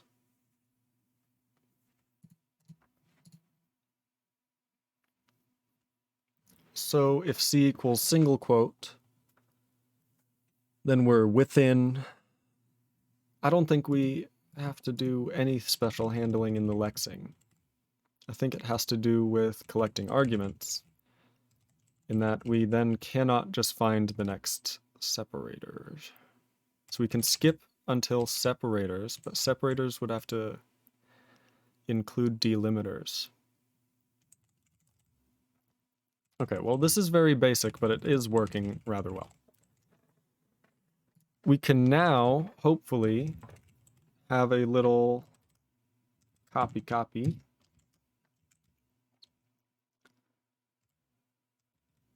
It's not going to be perfect. It's not going to be perfect. I will admit.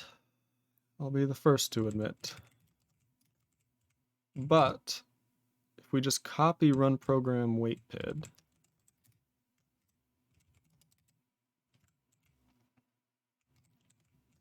another thing I wanted to look at. Can I do this?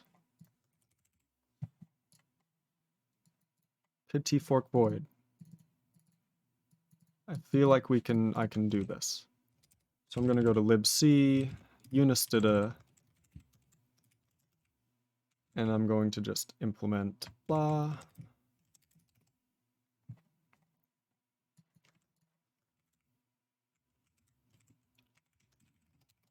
What does this say?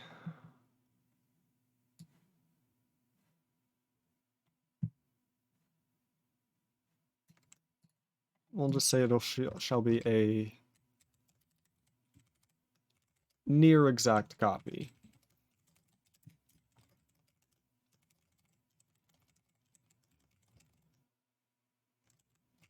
Okay.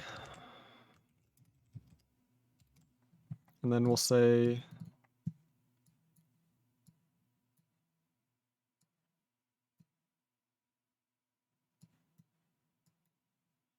lots of things that exec and fork does. Okay, so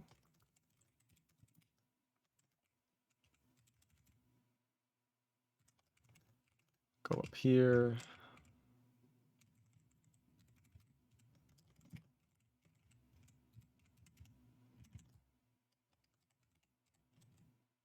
And it takes in nothing. This is C++. And fork, what do we generally do? This.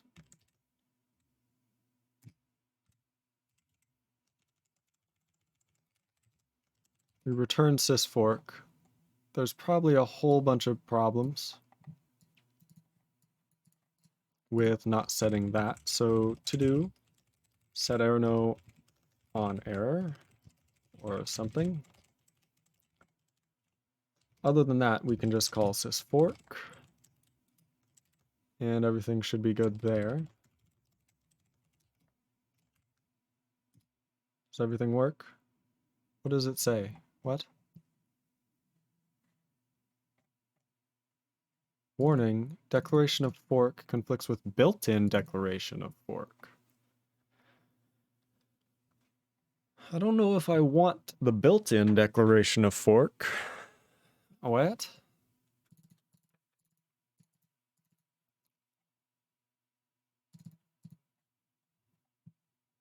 And then it says usize not declared, syspipe, fd, syscall, okay.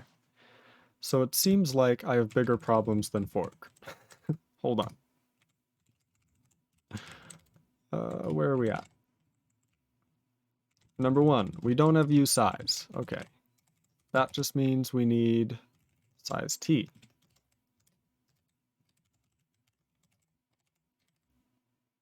And then, yeah, I know these are negative. That's the point. They're meant to be invalid.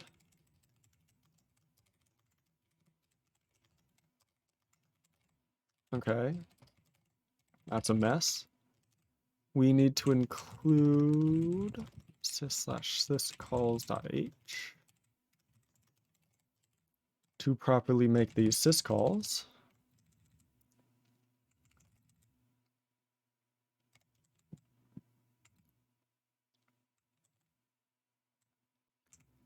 We don't necessarily want to redirect standard in this way.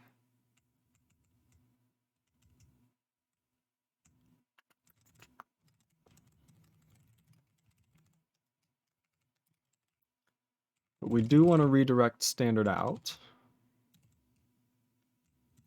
And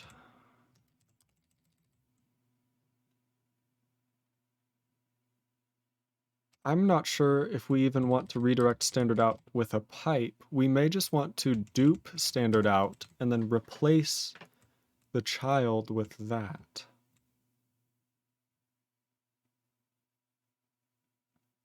That may be the thing to do. For now,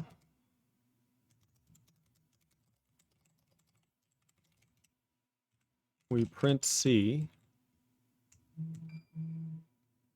I should check on that. I got the message.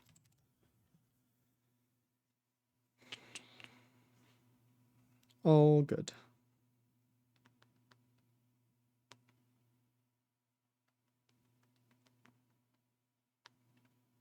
I feel like I spent all day today doing nothing. I can't believe it's been 4 hours. What have I done?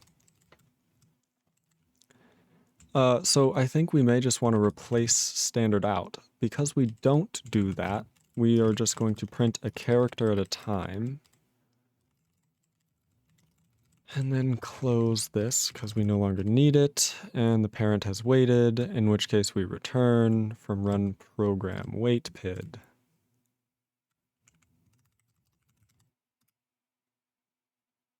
We have this, which we no longer... This is just passed to exec directly. So the argument is a const pointer array.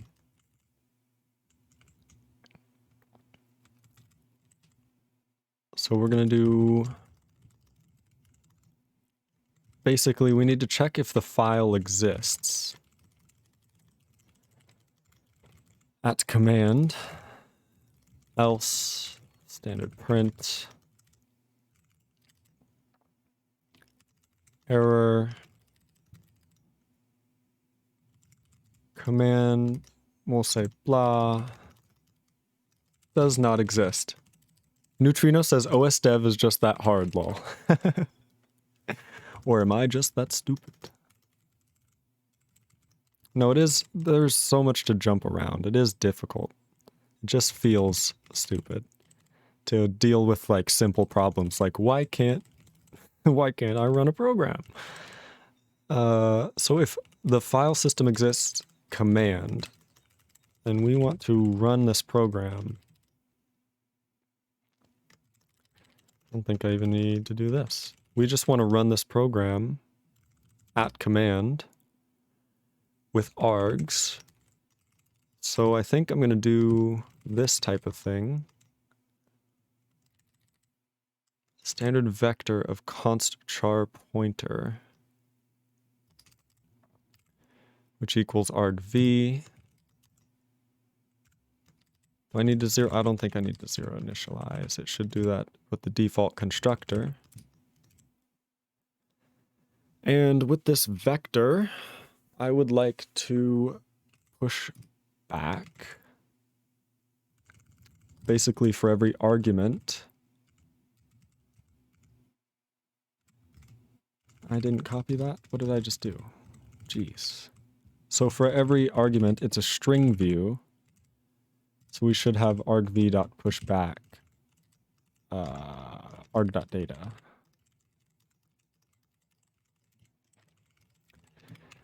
argv.pushback null putter. argv.data. So this should prepare a null terminated array of const char putter. Okay, it didn't. Run program waitpid, initializing argument 1.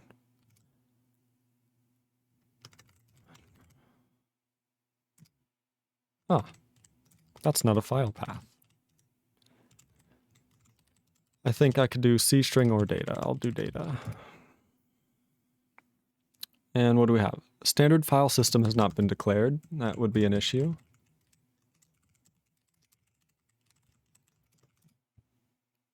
What's next? Standard out file no was not declared. Is that in Unistida? I think I started using Unistida. No conversion from string to path.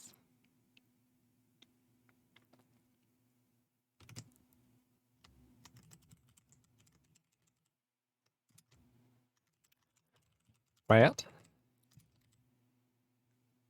Oh, it's the same thing. Okay, could not convert from const char putter to path. Do I not have a constructor?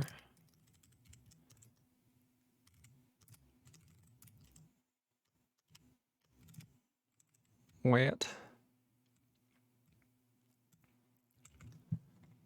So we have source. What is source? It's meant to be equal to string. So which is a string type. This is implemented very badly in any case. I think I may just literally need to do this. Because we should be able to create it from a string. There we go. And then this just sets command status. How about that's what we return?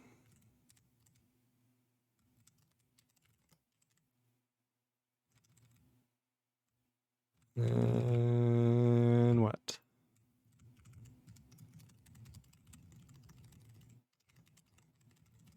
The child doesn't return. This is a no return.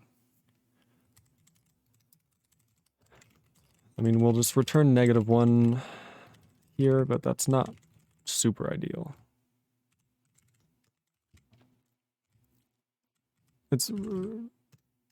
We should just have like fix me unreachable.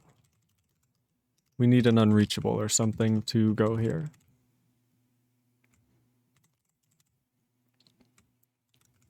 cpid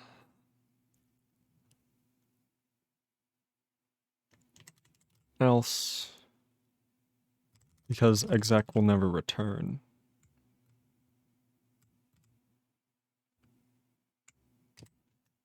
Wait PID failure, return -1 as well. We may want to do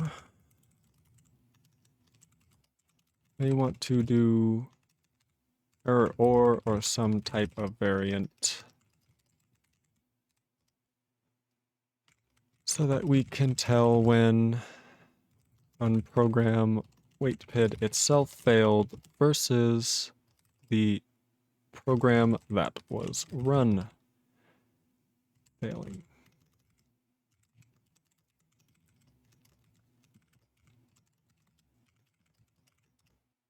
Oops. Okay. I think that's the best spot. There's no real good place to put it. Pipe fork read close exec.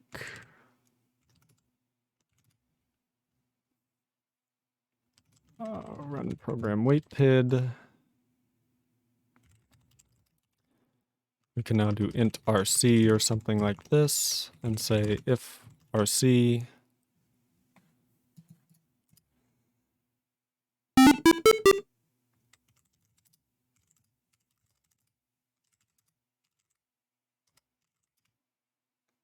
error ASDF does not exist. That's perfect. So now I can do zish and then type blaze it. And it says blaze it does not exist. That is true because technically we don't have a path yet in zish. So we have to do /fs0. Okay, not /fs0 blaze it. What is it? Oh, it's in bin. Duh. So I just run zish /fs0 bin blaze it. Hey, our shell ran something. Our POSIX shell written in C++ ran a program, baby. Hey. That's good. That's good. Very well. We should test that argument passing works, so I should run echo. What have I done? I just didn't do if rc. So if rc, really we just need to keep this around to display in the loop, I would think. Right, and then we're gonna say, this is just the first time we can do this. And say rc prompt, and then rc. So what we should now do, I'm sure, is begin to split this stuff up a little bit. So while this is great and all,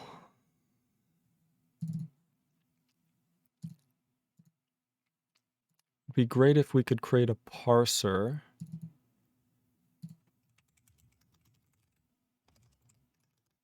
P on input. And then p.parse. And then what are we going to parse? We'll end up with, really this is a lexer, so I shouldn't even begin that. So lexing goes here.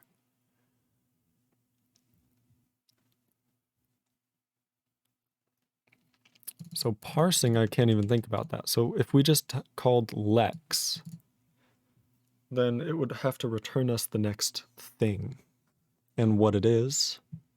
So that's kind of getting into tokens and token types, which is definitely probably how we want to do this, where we end up with a list of token types, each which is basically a tagged union. Yeah. I think that's reasonable. Then we have parsing, which is all this nonsense. And parsing basically takes the command and then collects all the arguments. We don't support quoting really at all. So if the lexer was better, the parsing would be much easier because we would not have any separators that are not actually tokens. So white space, we wouldn't have to skip or do anything like this. So we could get rid of all of this and all of this. It would definitely help a lot. So I think writing a proper lexer would be the way to do things. Next. So maybe I should write a little to-do or update my little to-do. That org mode isn't going to work. I got to restart Emacs, but I don't want to do that. I'm just going to do it by hand. What is it? Tuesday. 21st at 17:09. Okay, and basically had more to do with the fact that G++ just links with those things by default.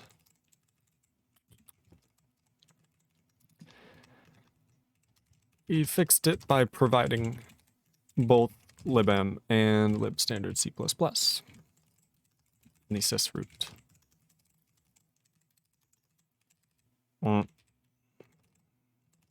Beautiful.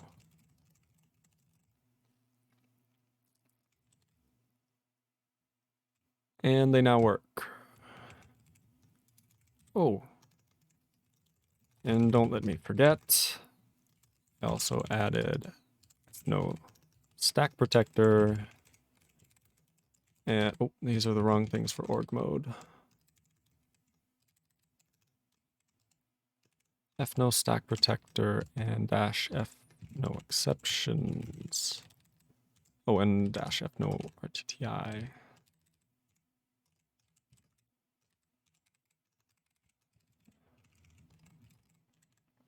Okay, cool. To do C++ POSIX shell, zish. This just needs expanded in a lot of ways. To do, so this is a nested to do. I'm gonna copy this bad boy.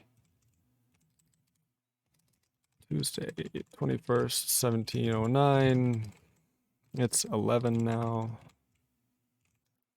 And this to do is basically going to be write a proper lexer. Being able to stream to lex streamwise, where we gather a token which has a type and value, tagged union. So if anyone sees this, they basically already are told how to implement it. Make a tagged union. Make a thing that makes that returns a tagged union. That's it. Extra where we gather has type value will make parsing 100% easier. I think long lines are allowed in this document. Yeah, that's generally how I do things. Now. Cool.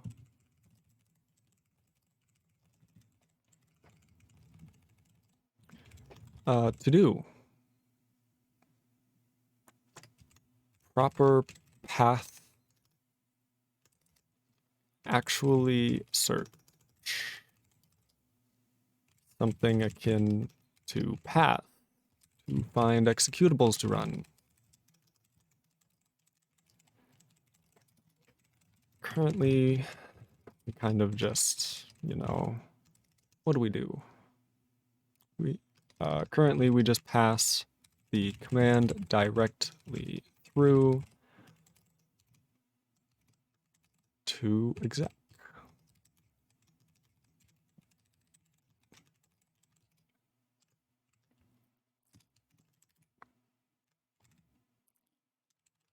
Now it shouldn't crash. And we should also print the return code.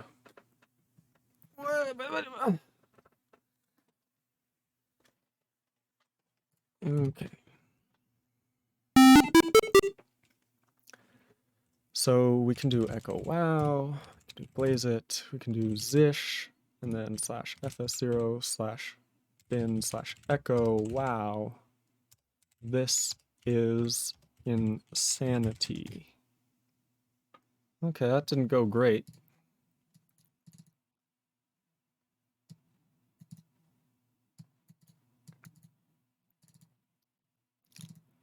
Path long. Could not find file at invalid translation.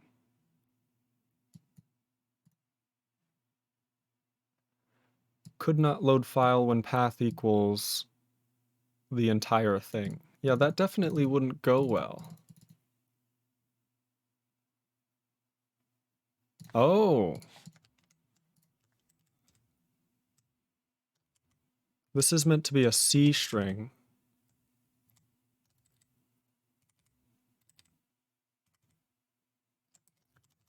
I don't know if there's any guarantee it's null terminated.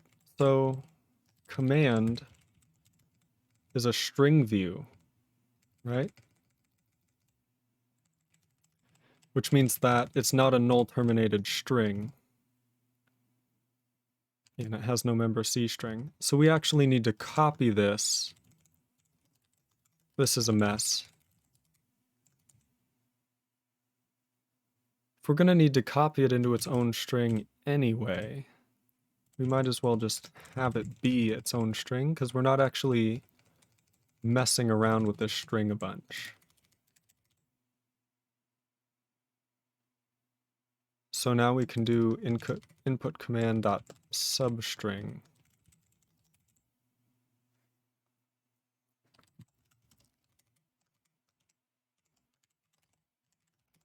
Something like that.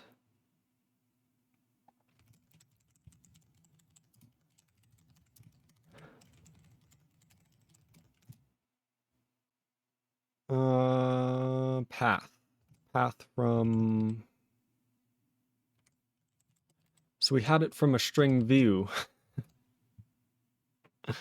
Not from a regular string.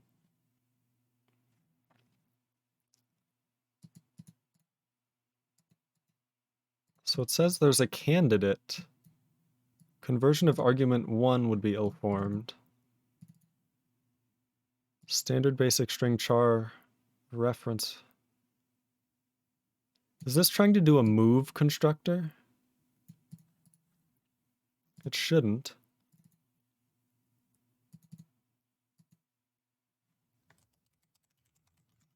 Do I need to go from a C string? Maybe that's it. So maybe we can make it from a string view. That doesn't make sense. Why can't we make that? Because it doesn't make sense why it worked with a string view, because you have to make a standard string from string view is explicit constructor. What did I just change? Oh, command being long.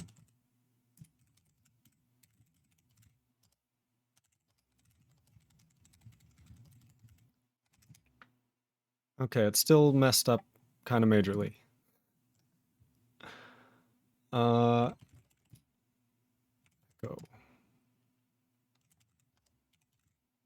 So what if I just do zish echo?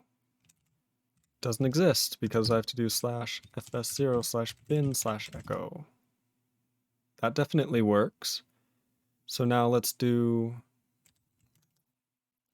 zish slash fs0 slash bin slash echo space asdf. It prints asdf. It's a good sign. So now what if I do zish echo, I can't do that, zish slash fs0 slash bin slash echo space asdf. I might have typed adf. That broke things. Oh, is there an off by 1 error by chance?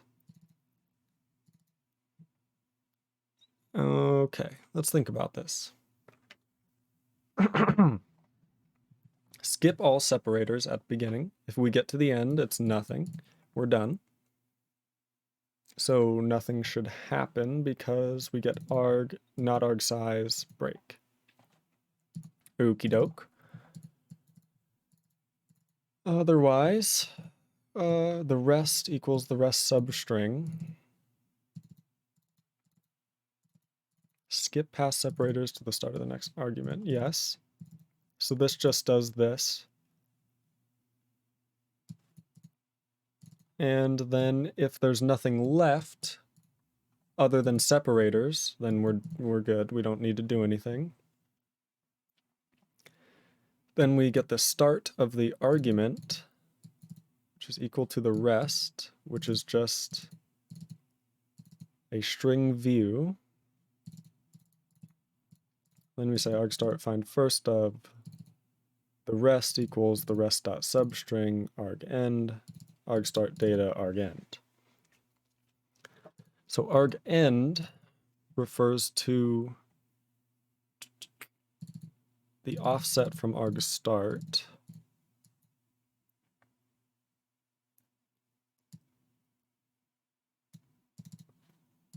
Yes, it returns to the index of a separator or /0. So then we say, okay, the rest equals the rest substring argend. So if the rest substring argend, if length is greater than size, return nothing.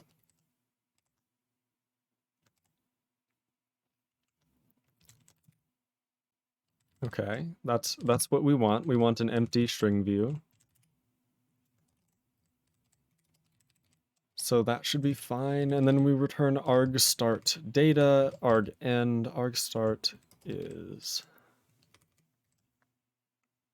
rest. We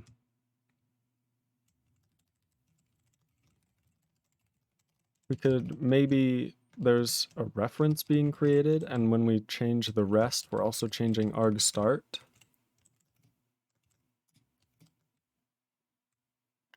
If auto was creating a standard string view reference.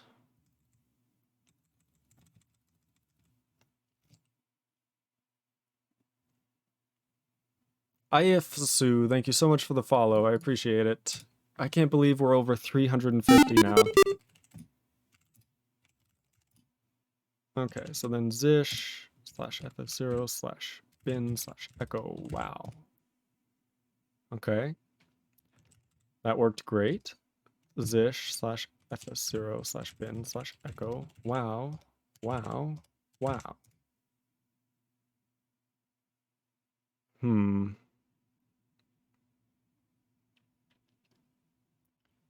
So there's something wrong after the first argument, fine, second argument, fine, third argument screwed up. Why is there garbage here? How could this be garbage? Where are we reading from? Something.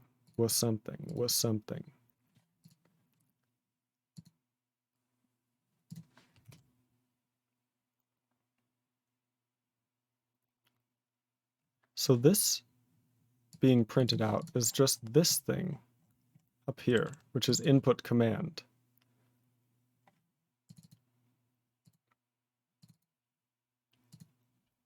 So is it something to do with append not working right?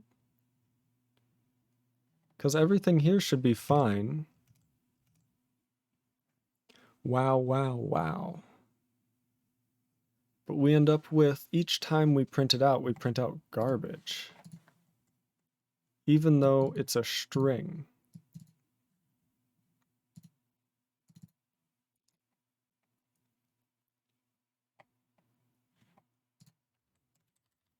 I never did it here.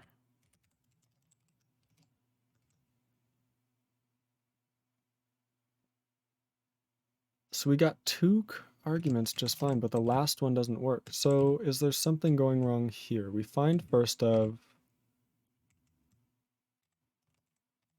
separators, if it equals npos, blah, blah, blah. So the rest is a string view of input command. Okay, the rest is a string view of input command.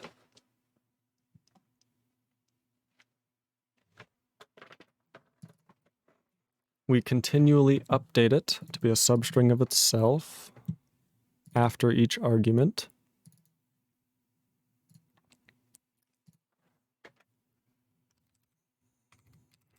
So this says, get the substring. Yeah, so eat the front arg end count.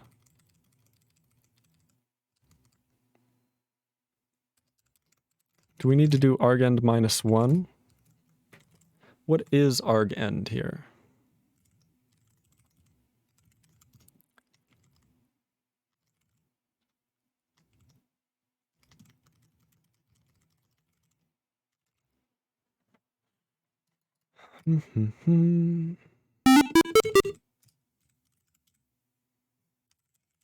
Are you using NeoVim? This is Emacs, baby.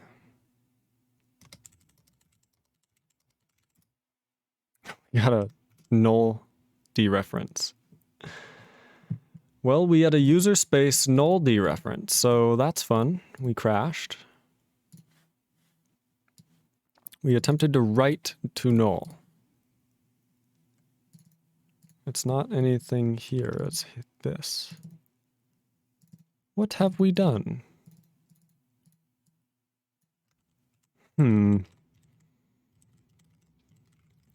But yeah, thank you for asking, Zarka. I'm glad you're interested. Toby, not online, thank you so much for the follow. Update the rest so that we collect an arg, we won't get the same one.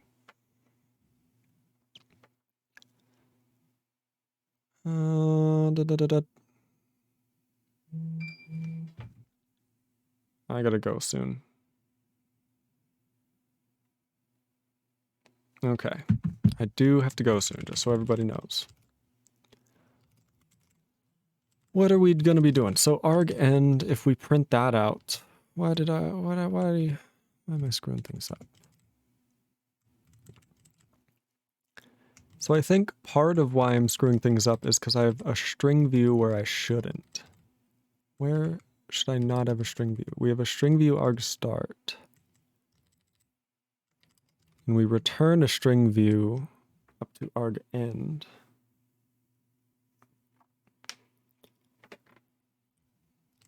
This is kind of a weird roundabout way to do this, I feel like.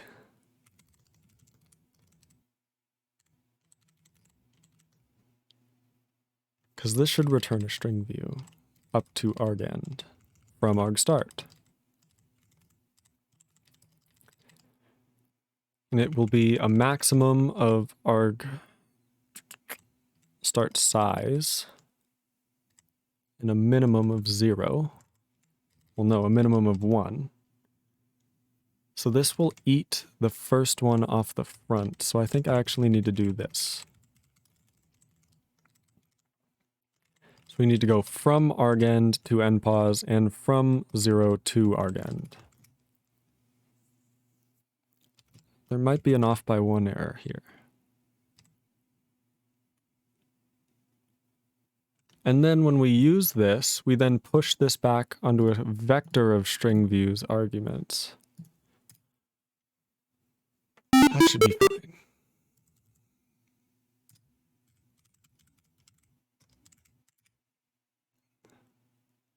So 1 tends to work, right? 1 tends to work. 2 tends to work.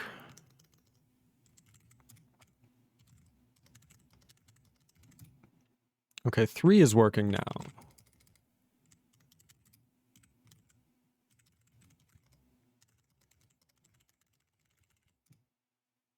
Okay, that still didn't work. 3 is not working.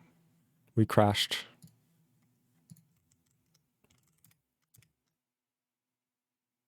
Horribly.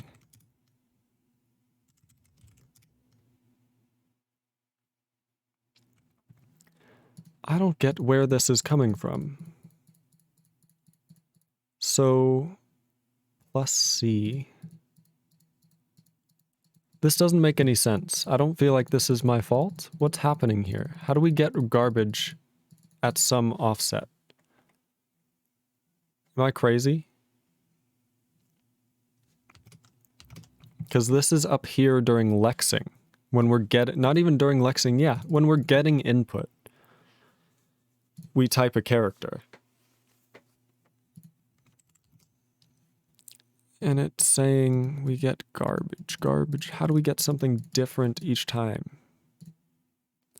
It's as if the size does not match.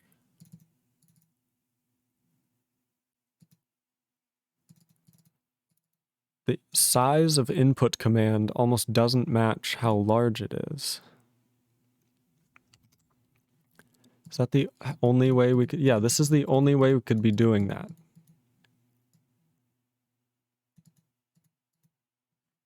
One, 2, 3, 4, 5, 6, 7, 8, 9, 10, 11, 12, 13, 24. I don't like that. Because that sounds suspiciously like small string optimization crap.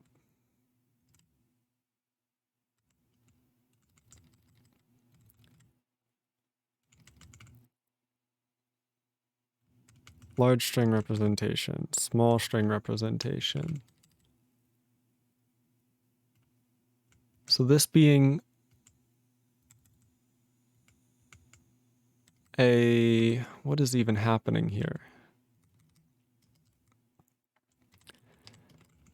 So we have a pointer and then 2 size t's, because these are bit fields which equal 1 size t. That's 24 bytes. This is 24 bytes.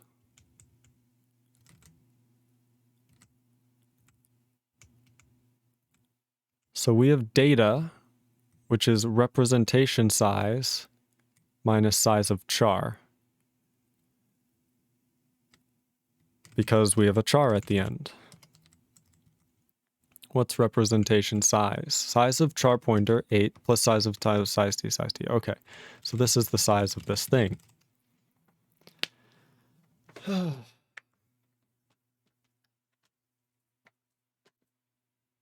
Which means, if this is the size of the thing,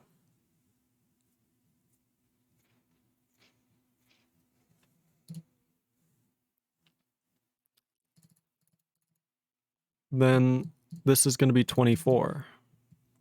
This is going to be 23 bytes. And then the 24th will be spilled. And I think that's what's going wrong. When we append. So when we append a string view, if not is large. So if is large, if we need to get bigger, memcopy into large data plus size. So if we don't need to get bigger, otherwise char would overflow the string reallocate. So I wonder if it has to do with not is large, char would move it to the heap.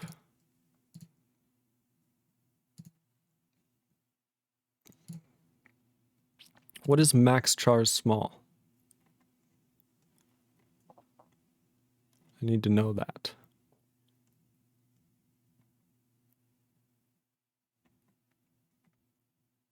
What is max chars? Small. It's size of small. Size of char. So size of char is going to be 1. So whatever size of small is, that's going to be 24. Pray this is correct. Does Emacs have an equal to Vim's star or GD? I don't know what those are. What do those do? So size of char is 1. Small is 24. So this is 23. So let's say it's 23.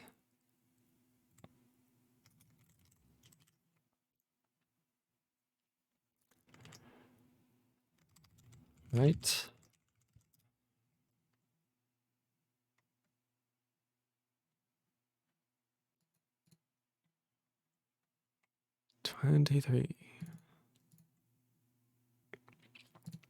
So new capacity is equal to the new compute the number of bytes required. The string should be resized to be able to store at least size plus n. This function will always round up to the next power of 2. So we get the new size from n. We create a new pointer from this new size. We memcopy into this new place from small.data max char's small times size of char.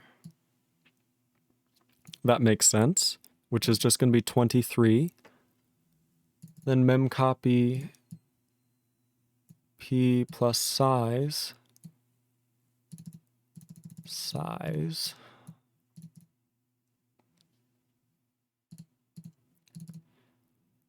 chars underscore n size of char.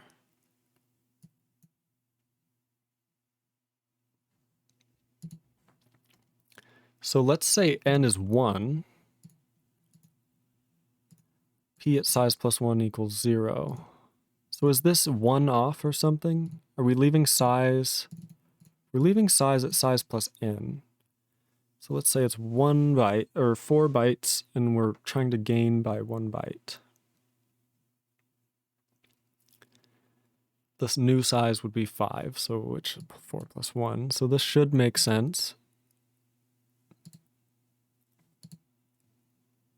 Does this make sense? Size equals size plus n at size plus n.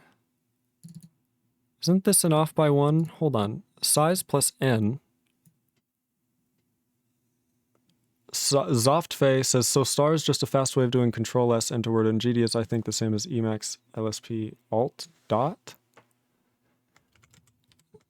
Go ahead. There you go. There's alt dot. Not sure what it does. So it says, so how's it going? Small string optimization is broken, Sarade. It's going well, though. We're actually able to run programs and parse some things. So you can see we have zish of, where do we get it? It worked at some point. I don't know if I did it in this particular one. Ah, it's still running. So we can do zish, for example, and do /fs0/bin/echo wow.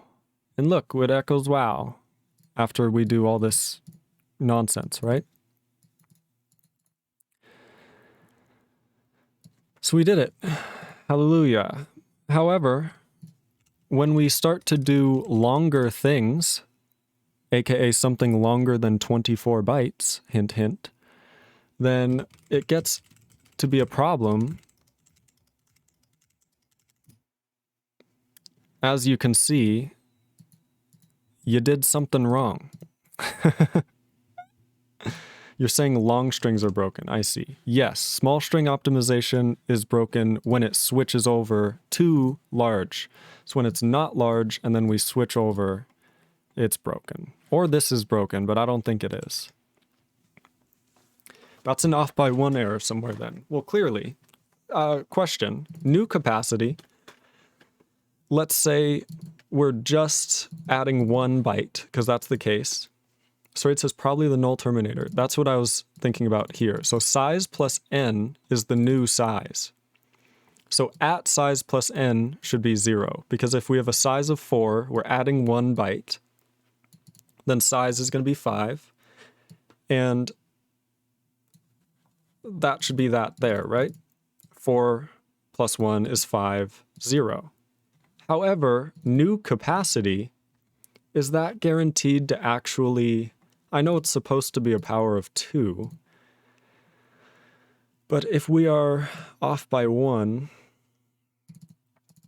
wouldn't that be a big deal? So if this is 1, we're copying from chars 1 char into p plus size. This should be fine, but then the null terminator isn't making any sense because p at size plus n being 0. I mean, that makes sense. So it says, okay, one sec. I need to look at this a bit longer. This is complicated code. I'm going to take a look at it on my PC. Legendary, Saraid. Thank you. But yeah, there's an off by 1 error somewhere in here that's causing some problems. Ooh, less than or equal to. What is this?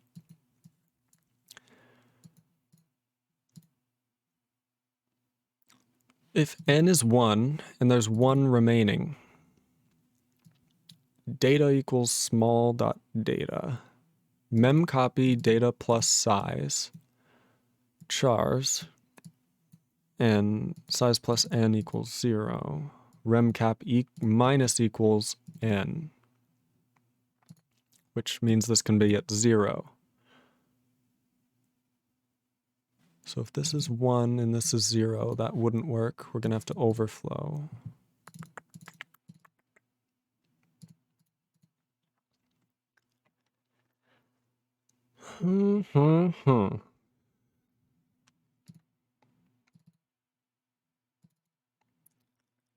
Well, we don't know that we have this many characters here. We have size characters. Hold on.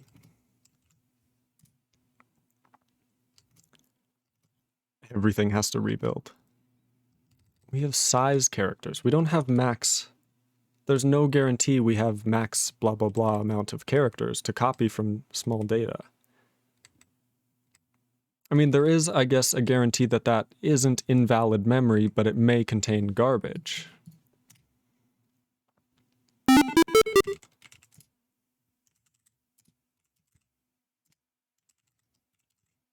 So Zish, echo, wow, wow, wow, wow. Still same thing. So yeah, because that's never going to be invalid memory, and then we're copying over it here and setting the null terminator. So it says, yeah, we're definitely copying garbage, but that should just get overwritten. Yeah, that's what I just discovered. Do we need to do p plus size minus 1?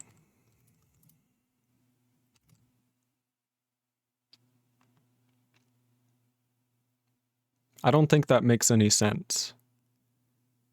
Because if size is 15 and we're trying to add 10, do we want to start at index 14? We may actually want... Okay, hold on.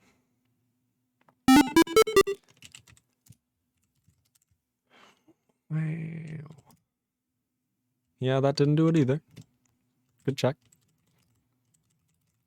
Isn't the problem going to be on the large side of the else? Possibly. I was making sure that when we move it from a small to a large, we didn't screw that up. If it's on this side, let's go with what Chipmonkey... First time chat from Chipmonkey, by the way. If size plus n is less than capacity, mem copy data plus size chars, n times size of char, large data size plus n equals 0, size plus n equals 0, size plus equals n. So if this is 4, this is 1, blah, blah, blah. Char would overflow the large string, reallocate. I don't think it's that case. Is this case wrong? We're only copying n from chars.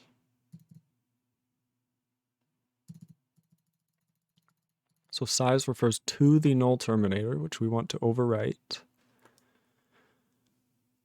And then, let's see, if it's here, if we're overflowing a large string, which I don't think is happening. Is this the same exact thing as up there? new cap, new size, P, new char, new cap, P, new char, new cap, P, large data, large size, size of. No, we're using large size instead of max char small. Well, that makes sense. This includes, no, this doesn't include a null terminator. Index size is the null terminator. The problem is clearly when we're going from small to large by the looks of it, so I doubt it's in the else branch. I agree. 1 char, P plus size. Is there a difference between large.size and size, Sarade? I'm just curious. Why do we do this? Why are we accessing this differently? Is there a reason? Sarade says yes. Well, that's not good.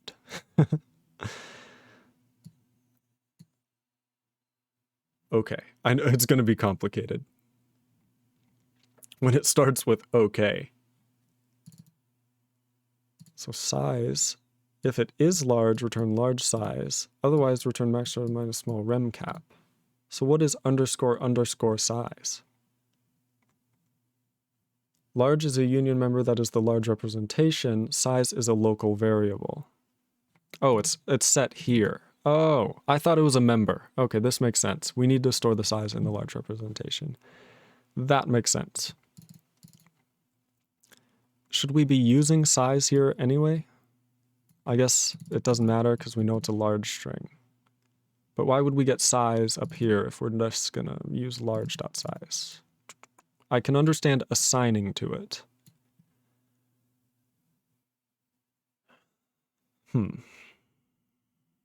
Because to use size here and large size here seems sus.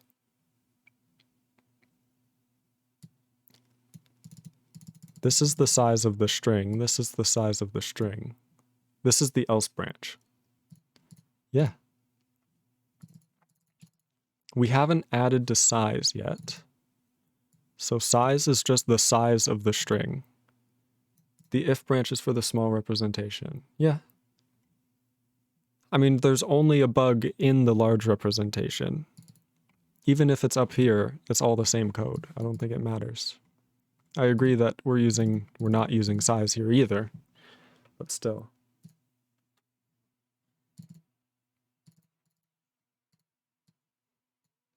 We should not do this in this order.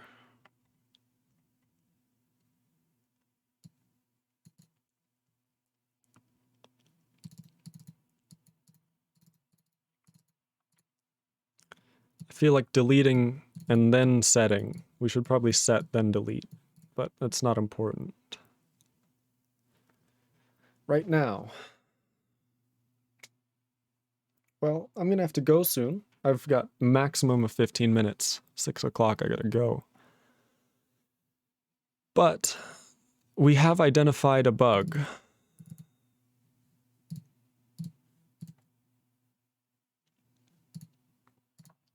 Well, maybe not identified, but we've at least found a bug where it might be. And we're appending a char. How does that actually work? So we append and C1. So are we assuming a null terminator on the string view?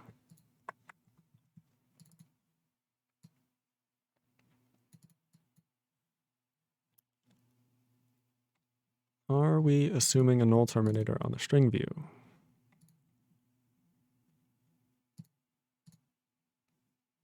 N. That's 1, so chars 1 times 1. We'd copy 1 byte from chars into p plus size, and p plus size plus 1 would be 0. Data equals p, size equals size plus n cap.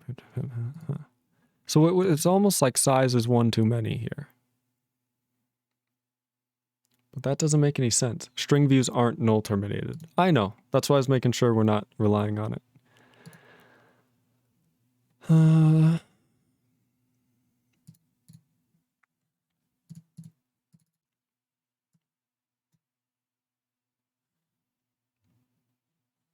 haven't. So if n, we're returning.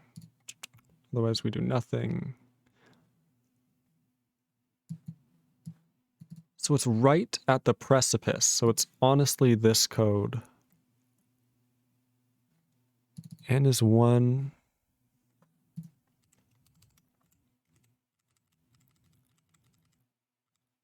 And N is 1. We're not doing -1.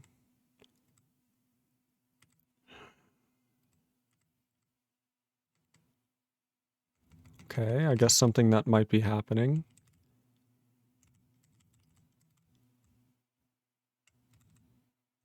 Okay, something that might be a little cursed. What if we're getting a 0 byte and we're trying to append that? What if that's fucking things up? That still wouldn't make any sense because we wouldn't get randomness.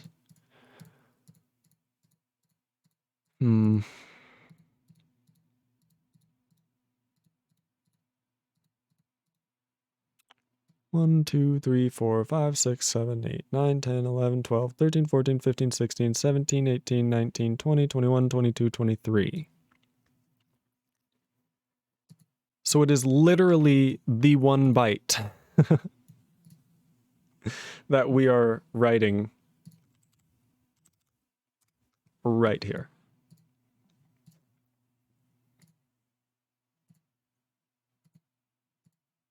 I don't see the bug. We're copying from the wrong place? Question? No, we're copying from small data. Max char small.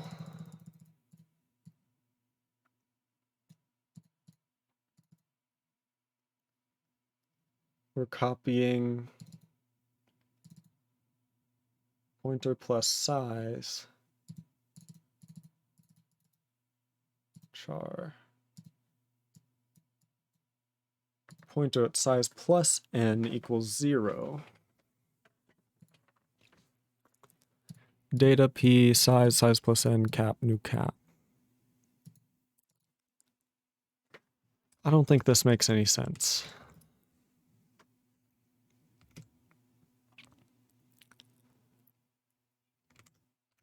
We're gonna try though. Chars string view.data n string view.size.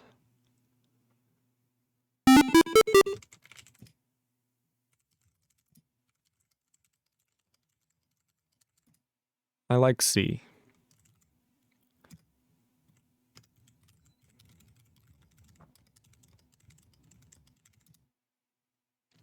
Yeah, still nonsense.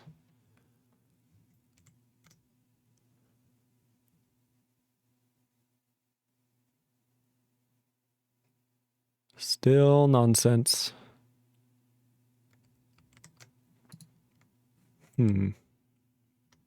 Well, I'm going to do this and start Maggot. Be sure to join the Discord if you are not already. Be sure to hop in here. There's announcements every time I go live. We talk about linguistics, post memes, and talk about programming mainly. So yeah, be sure to check it out. It didn't open the right way. Okay.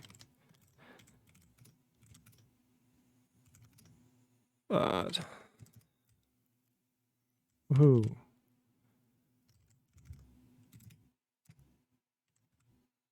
We can close that.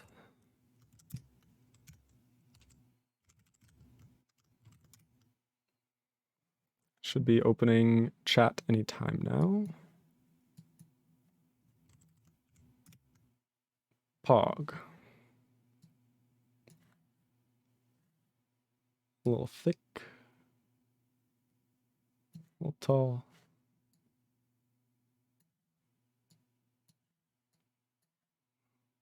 Blink.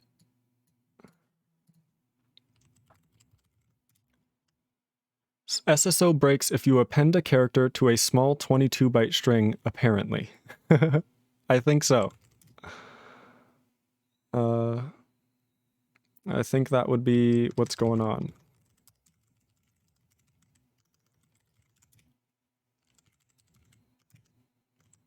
Okay. It's going to be Getting that ready.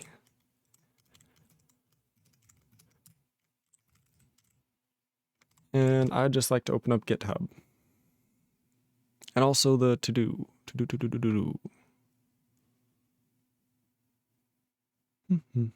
That gets really taken a long time.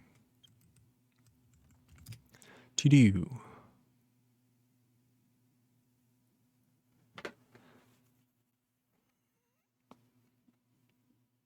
Anytime now. Org mode takes so long to load. Thank you.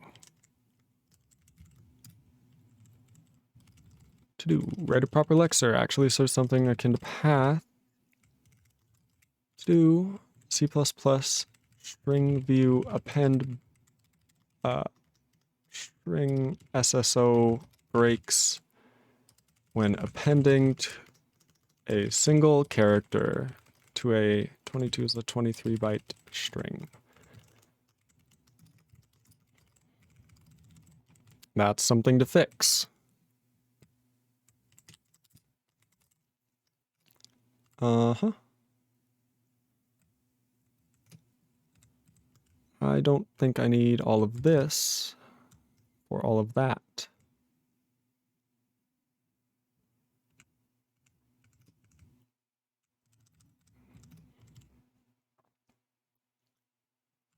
I was gonna say to do.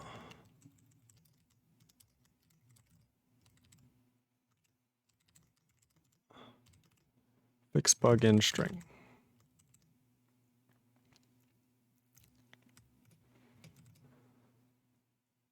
Okie doke. What could I do here? Size -1 doesn't fix anything.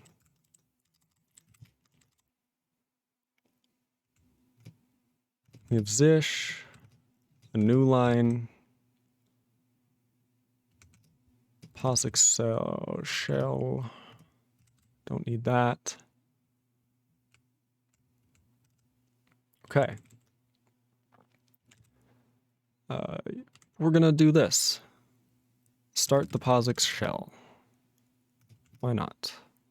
It's still a mess, but it's getting better. Add the CXX user space program. Luckily, that's all we need to do now. And then alter standard in. Doop. And then add to do. And then we can say the zish shell.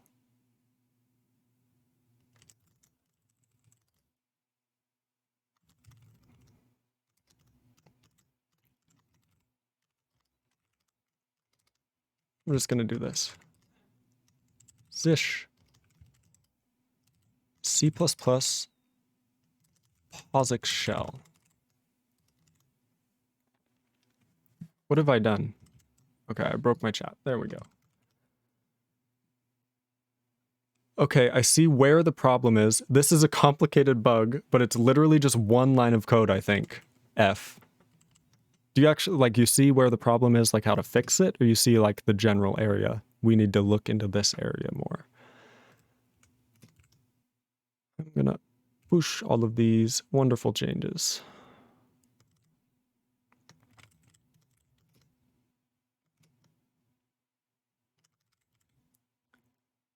No, I see where the problem is, and I think I've fixed it. Oh, what?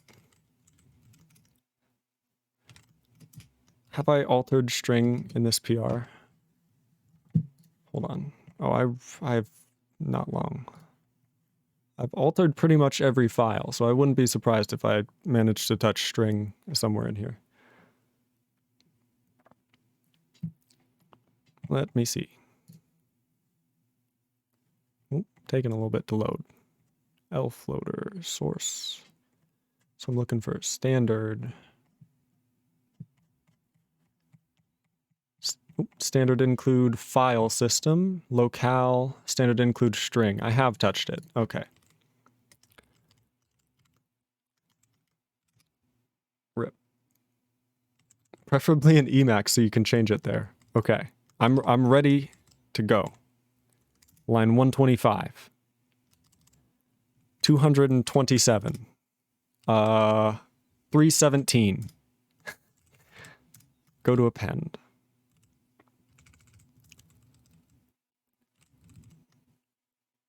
Middle Cloud says, morning, good morning. Middle Cloud, I'm so sorry. I'm stopping streaming again very soon. I feel so bad. Hopefully you're able to catch the VODs and enjoy something. Line 438.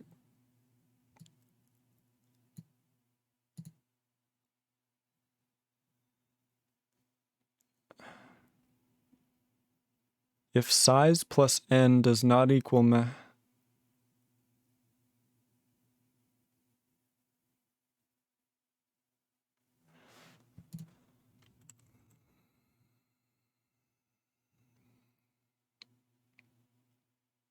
if we can't fit a null terminator, if we have 22 chars and we add one, then we try to place a null terminator at index 23, which breaks. I think you're saying if we have 23 chars and we add one.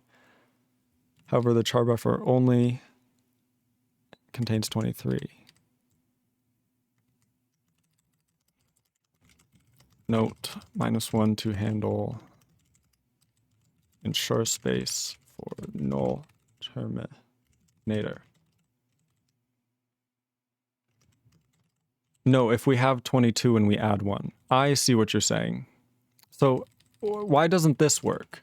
I know it's incorrect, Sarade. I knew you were going to yell at me. That's fine. Don't do that. I know. Why? Why doesn't this work? If we need... This is how much we have. I see. This could be negative then. Neither is better. Pick the one you like. So here's the thing. If we need a null terminator, we can call if you want, but SSO is complicated. I'm not explaining that in text. That's fair. I'm just saying that it doesn't make... Shouldn't we do n+1 then? Why can't we do this check? Because we need to make it bigger. We can't have no null terminator. We can't say, we just have no null terminator. I don't think that's allowed. We need a null terminator, do we not? In the small string? Which means that we can only write the full remcap -1 because we need room for the null terminator. The remaining capacity serves as the null terminator if the string contains 23 bytes. What? Does that work? I mean, I'll trust you, I'm sure it does, but does that really work?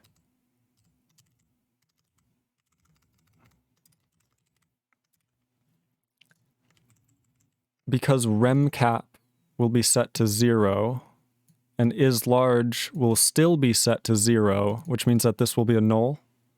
Sorry, it says it works. I trust you. I gotta wrap my brain around it.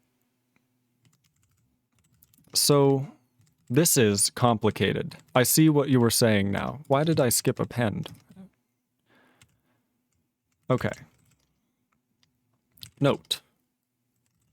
The byte that stores remaining capacity and the _char that stores remaining capacity and isLarge will be 0 when there is 0 remaining capacity.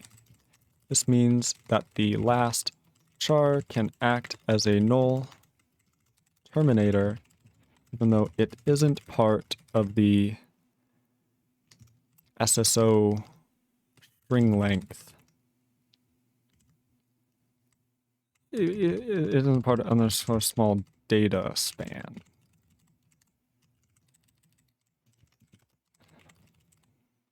Otherwise, I'm going to see this in the future and get very confused.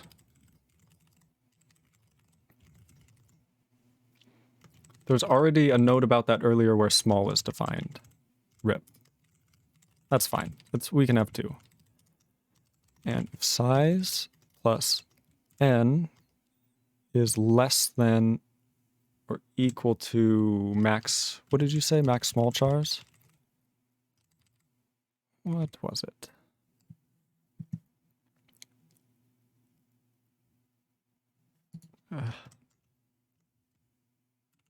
If size plus n does not equal max char is small.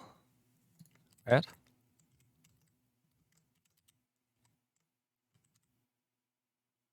Does not equal.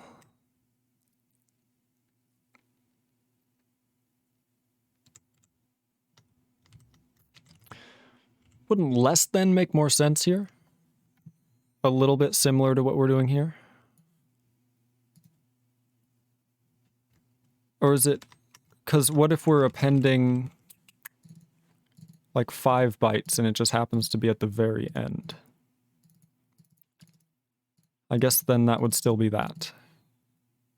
So remaining cap and its interaction with max char small, it being the inverse basically, means that n, when added to size, can actually never really be greater. So all we have to say is it not equal? Because if it's greater, it should never be able to be greater. I can't believe you found this, Saraid. How did you find this?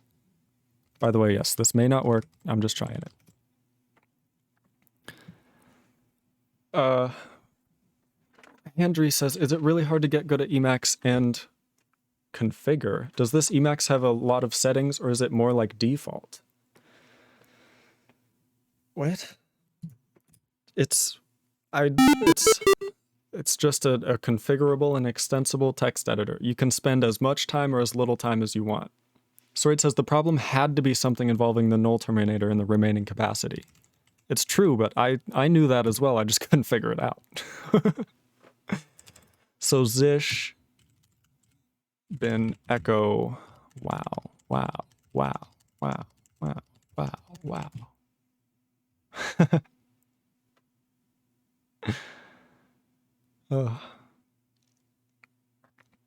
So I narrowed it down to the case of appending 1 char to a 22 char string and then manually stepped through append. RIP. Oyo8888, thank you so much for the follow. Sorry, it didn't fix it. Is that me? Should it be not equals? Did I mess that up? Does this have to be -1? Did I miss something? Did you recompile? Yes, I recompiled. Takes forever.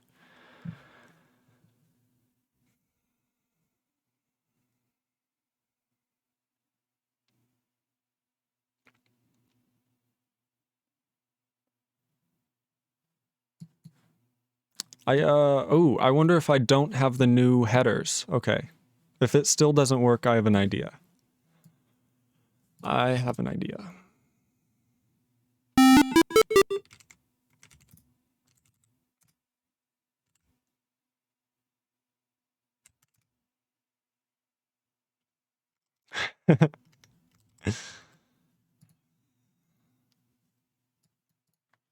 We had a double free.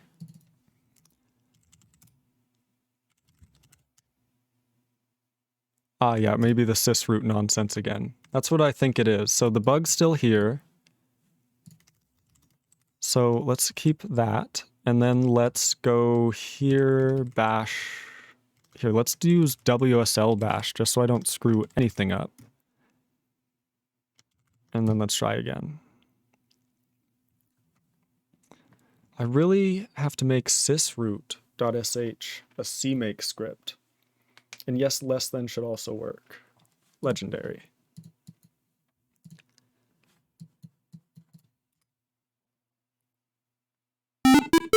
Okay, here we go. The moment of truth. Wow, wow, wow.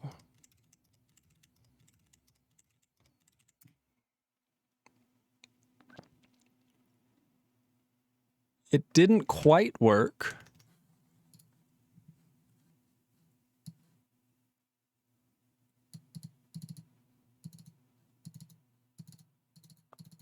Hmm.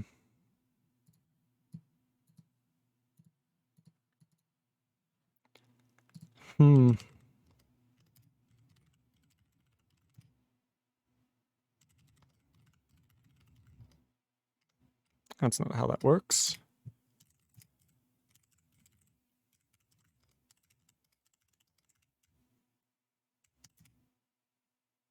It's still not working.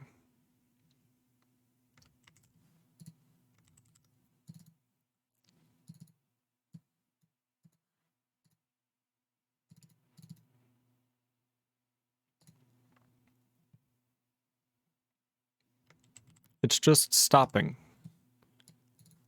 1, 2, 3, 4, 5, 6, 7, 8, 9, 10, 11, 12, 13, 14, 15, 16, 17, 18, 19, 24, 25. So we can get to 25 and then we just, I don't know, it's just crashing. And repfd happened to fail every time. Repfd failed.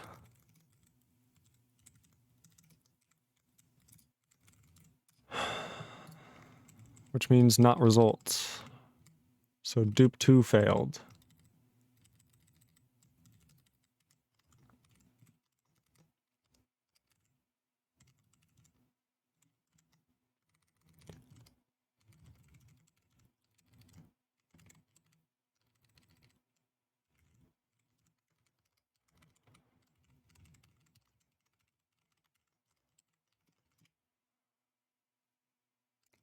Surreyed says, well, on Godpult, strings seem to be working now. The strings are probably now working, but something else now isn't working.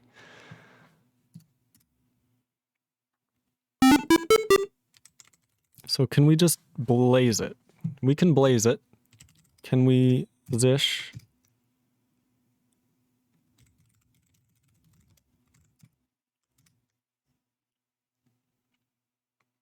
We can echo one thing. Zish slash fs0 bin echo. Wow, wow, wow, wow, wow, wow. See, we only get 3 wows, and we get slash slash 0 bin. That's probably just a typo, but still. It just exits with this. How does it exit? I feel like, Sarade, do we throw anywhere? Do we throw anywhere in the standard library? Because if we throw with f no exceptions, that'll become a terminate or something similar, in which case we will just exit. We're building with f no exceptions, so you can't throw. You can throw. It just is replaced with an abort, basically. And that's exactly what this looks like.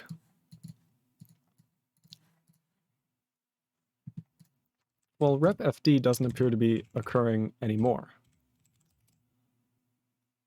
So that's fun.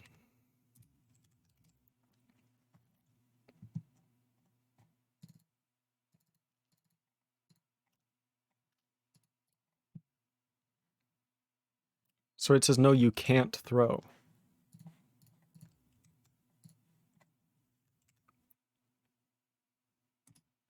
You cannot use a throw keyword with f no exceptions.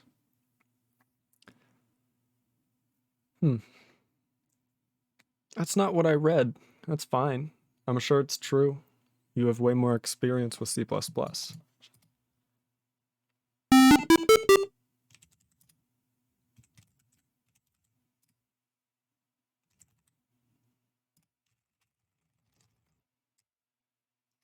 So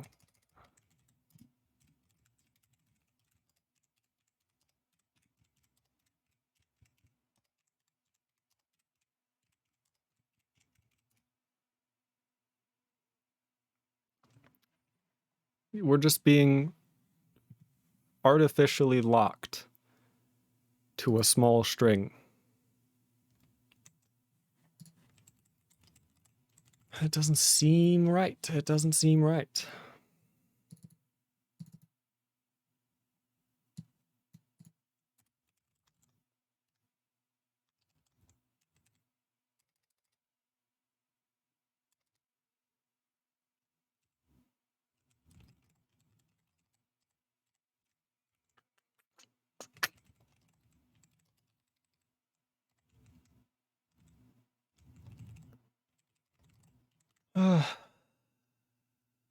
We have a Godbolt link. Why? It's probably just small strings, but still. We have throw 3.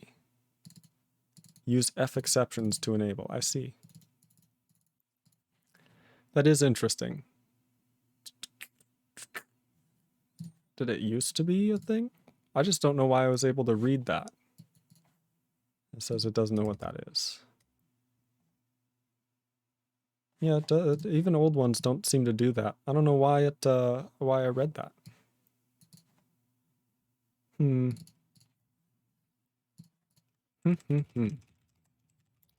Is there a possibility this is not correct?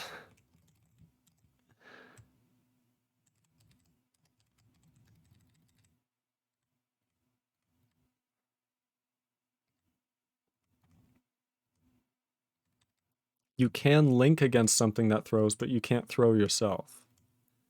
I see.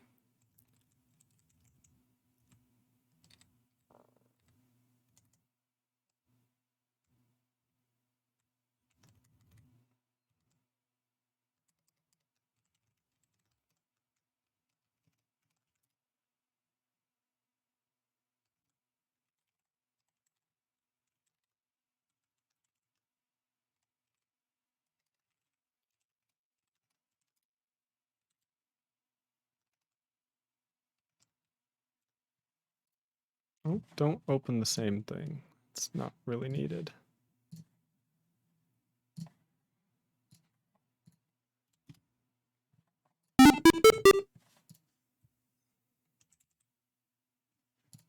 Okay.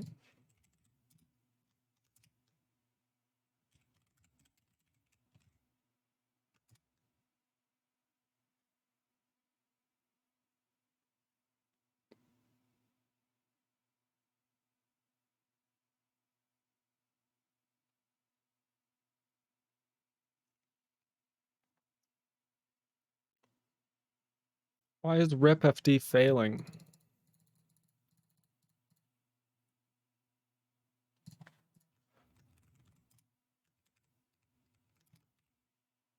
So we're running. The only repfd we do is in the child, which says replace standard out with FDs at 1. FDs at 1 is a pipe.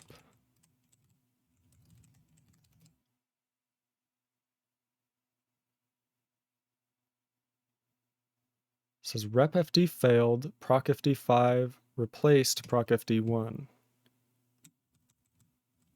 So it's saying we get to here and we can't replace 5 with, we can't replace 1 with 5. We're trying to replace standard out. We're trying to replace it with 5, some open file.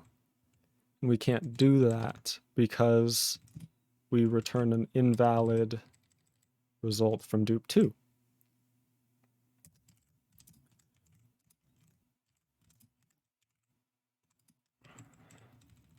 Which means that either FD is an invalid thing, replaced is an invalid thing, or proc is null. Assuming that proc is not null, then we can assume that one of these are invalid or our sysfd doesn't work.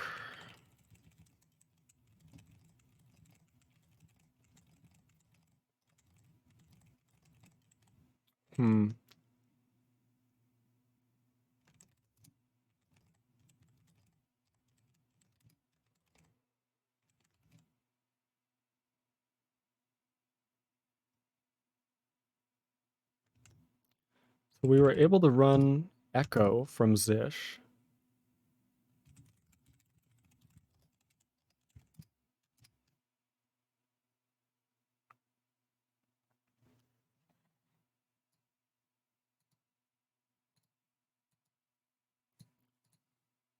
How did we get wow, wow, wow? What the fuck is that on about? What?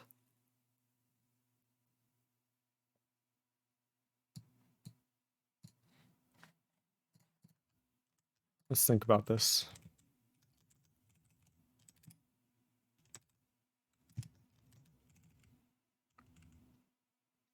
Yeah, this won't work. Hold on.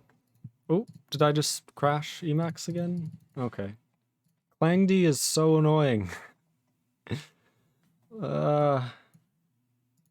Stop crashing Emacs, ClangD. Why? Do you have to open 18 million ClangDs? You should be one.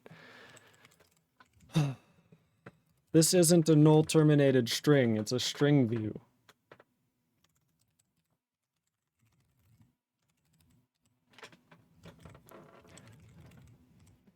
Why? Okay, yep, ClangD fucking fails again. God damn, I'm gonna kill this stupid LLVM nonsense.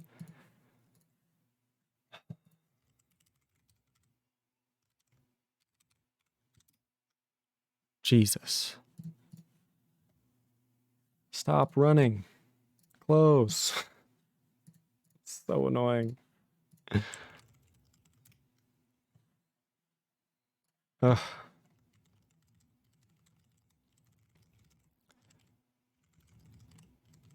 Well, Sarade, that'd be great, but that's not how exec works. Always do string view data, string view that size, etc.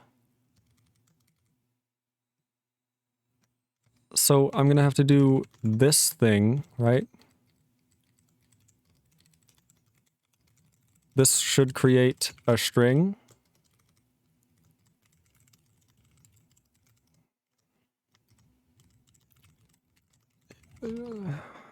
We're just gonna do this.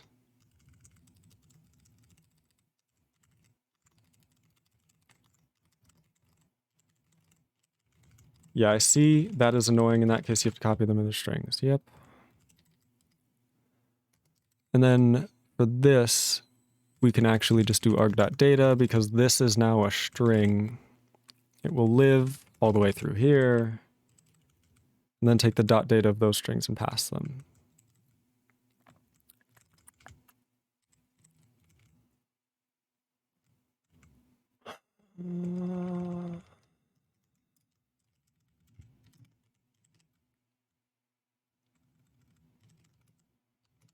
Null terminators. Null terminators never fail to cause problems. It's true, sentinel values of any kind. Learner Labs, thank you so much for the follow. Oh, I'm so late. I'm 20 minutes late. Fuck me. I'm just not even gonna think about it anymore. It's worth it. It's worth it. It works. Zish. Wow, wow, wow, wow, wow. Fuck. It still just crashes, sorry. Doesn't matter what I do. Still just crashes. That's so annoying. I'm typing wow like 8 times. And it shows up 3 times maximum. Why? Why does it only show up 3 fucking times?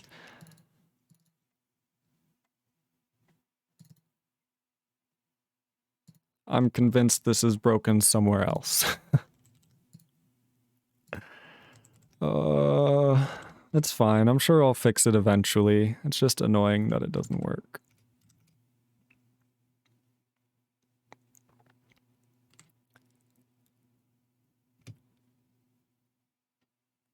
Okay, I should fix string first.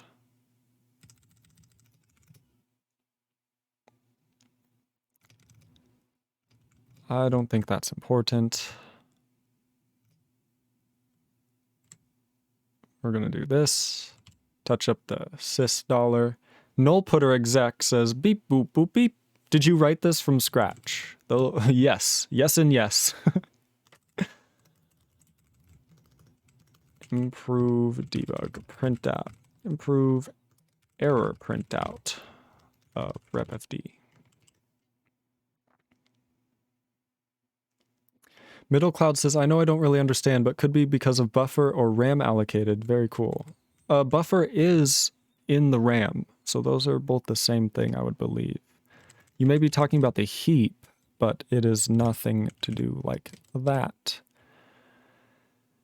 Because we are just dealing with a string view of a string, which shouldn't be changing because we're not touching it. I don't know.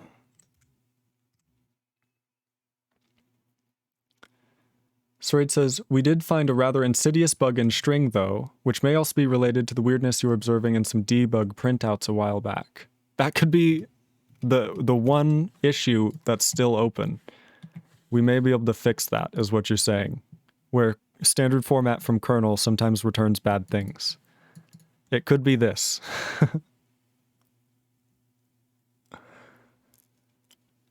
That'd be, hopefully we fixed it. Hopefully we fixed it.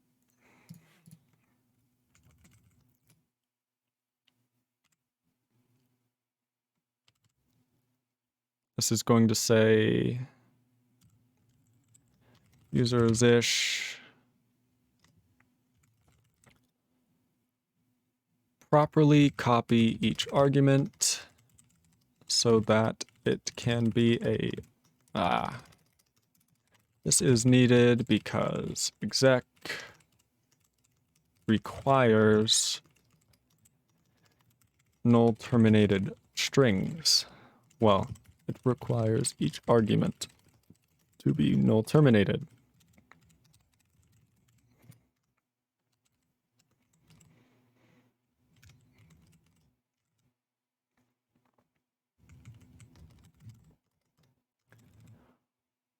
Cool. And then this is going to be that fix. I don't think I'm going to, this is fine, right? I'm pretty sure this is fine. Size instead of max chars small, p plus size chars n. Because p might not be max char small size. Keep in mind my C, Middle Cloud says, from my limited knowledge of C, I know that the size of the output could be limited because of the dynamic allocation of cache. I'm not sure. Yeah, I think you're talking about the heap, but it has nothing to do with that. In this case. At least we don't think. So I'm going to include the bug fix and say C++ standard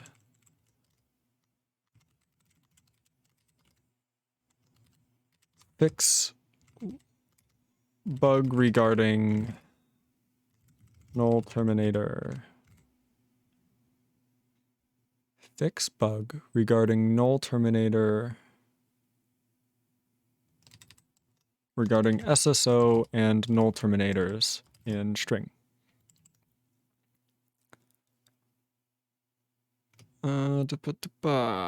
Sure.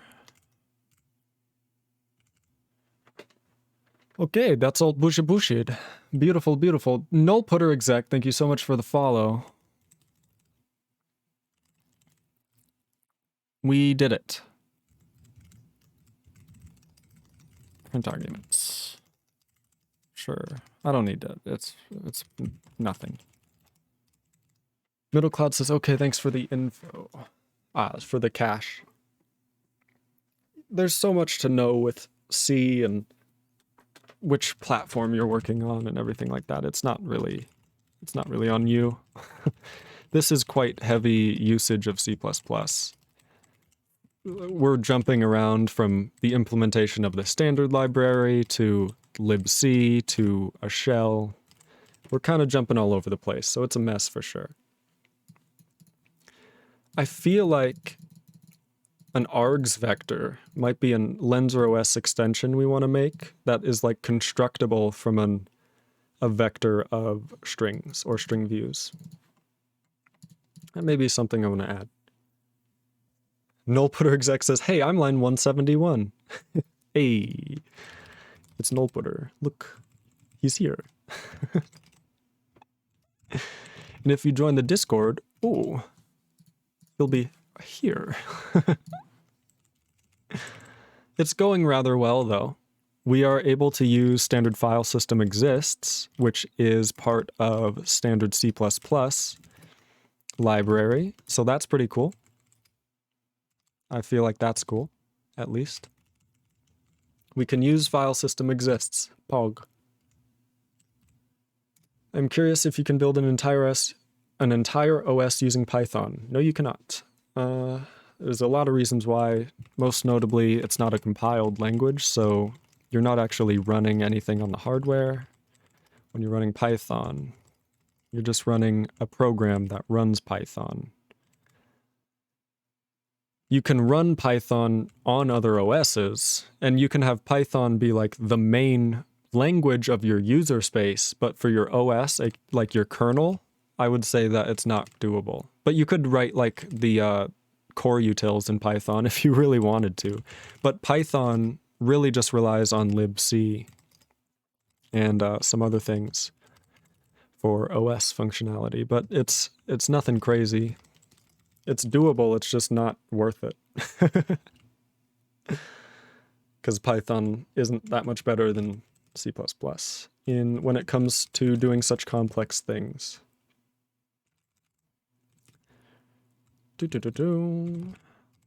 We just skip /r for now. This might be bad, but it's fine.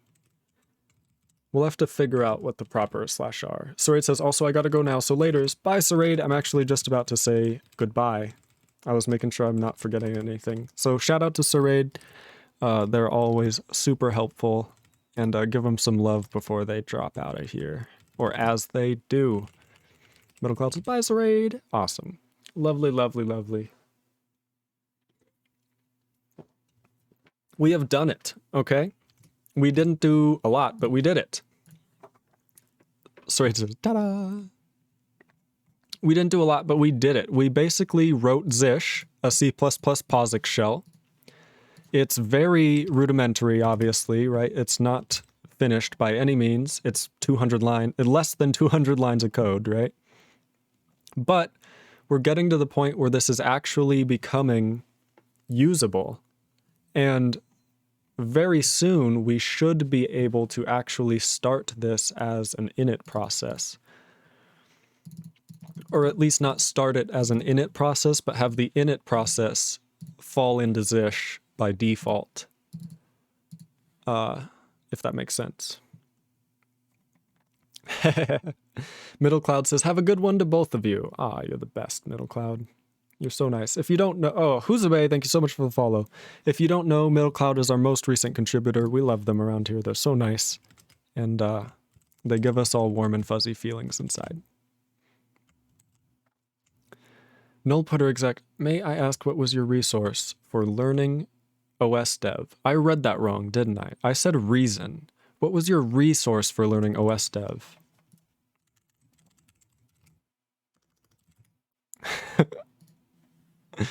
I don't even know if that's it. It's this. It's Wiki OS Dev main page. Go to that one. This. I think it's even supposed to be in dark mode, but it doesn't matter. Null Putter exec says, well, that's pretty easy to remember. Thank you. It's definitely very easy to remember. There's all sorts of nonsense here. You can create a 16-bit x86 OS that just runs in real mode on hardware that doesn't exist anymore. Or there are tutorials here for running UEFI, which is the modern extensible firmware interface that is used by all motherboards. And it tells you how to set up this and get a UEFI thing running. If you want to use POSIX UEFI, I recommend GNU EFI. This is PogChamp. I had an easier time with GNU EFI, at least. It depends on what you're up to. But yeah, it goes over everything. And the main thing that you're going to want to deal with first is the tool chain. That's kind of the first thing you have to get up and running. You should get your bootloader with GNU EFI, start writing your bootloader for UEFI, or decide that you're going to use multi-boot and start writing your kernel. In which case, you're going to need a tool chain sooner rather than later, which means that I'm sure it's somewhere in here. Tool chain, OS-specific tool chain.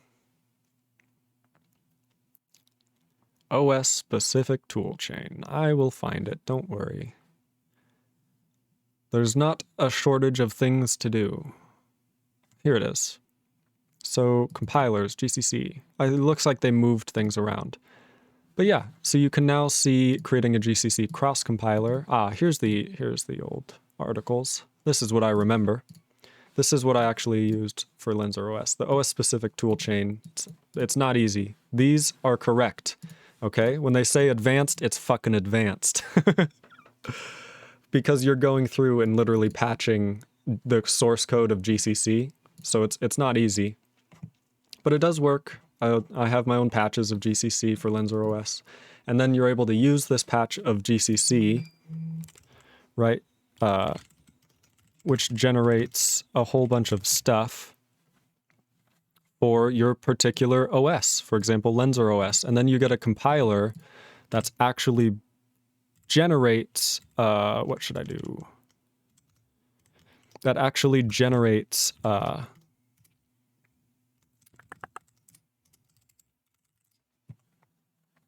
not it. It generates Lensor executables by default, which is very nice.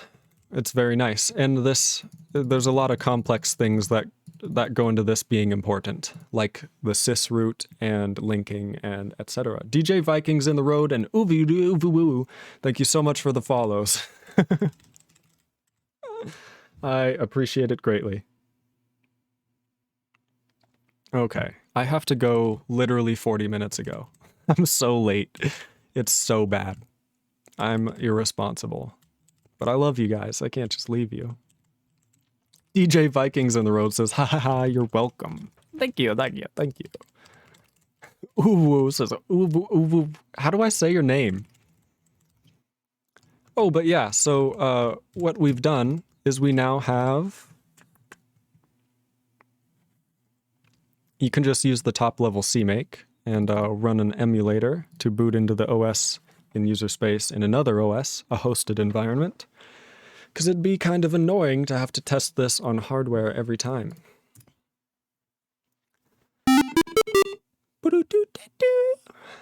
I'm loving it. We did it. And then you enter the LensorOS shell. And you can run Blaze It. It returns 420. It says Blaze It, Mavk. Huh? You know, something like that. Or you can run PWD. We have PWD. We have Echo. Hello. Hello. Hello. PogChamp. DJ Vikings in the road says, me last Saturday was stuck on learning compiler linkers until 4 a.m. Yep. Welcome to your life now. You're going to be looking at figuring out why why things aren't linking for the rest of your life. And then today we wrote Zish, which is kind of buggy at the moment in that you can't see what I'm typing as I'm typing it, but you can see it after I press enter. So I'm now in the Zish shell, Z shell. I don't know what I want to call it. Maybe Xi shell. So with Xish or Xish or however you want to say that, basically we are now in this secondary shell that is going to eventually replace this shell, because this shell is written in C and is just cobbled together like a mess. But this should actually work in that I can run /fs0 bin / let's just say echo wow. And then you can see we got the command, we got an argument, and then we run wow. And here's everything I was typing as I was typing it. repfd failed. In Zish. repfd failed. procfd5 replaced 1. So we're trying to replace standard out with a new file. And it says failed.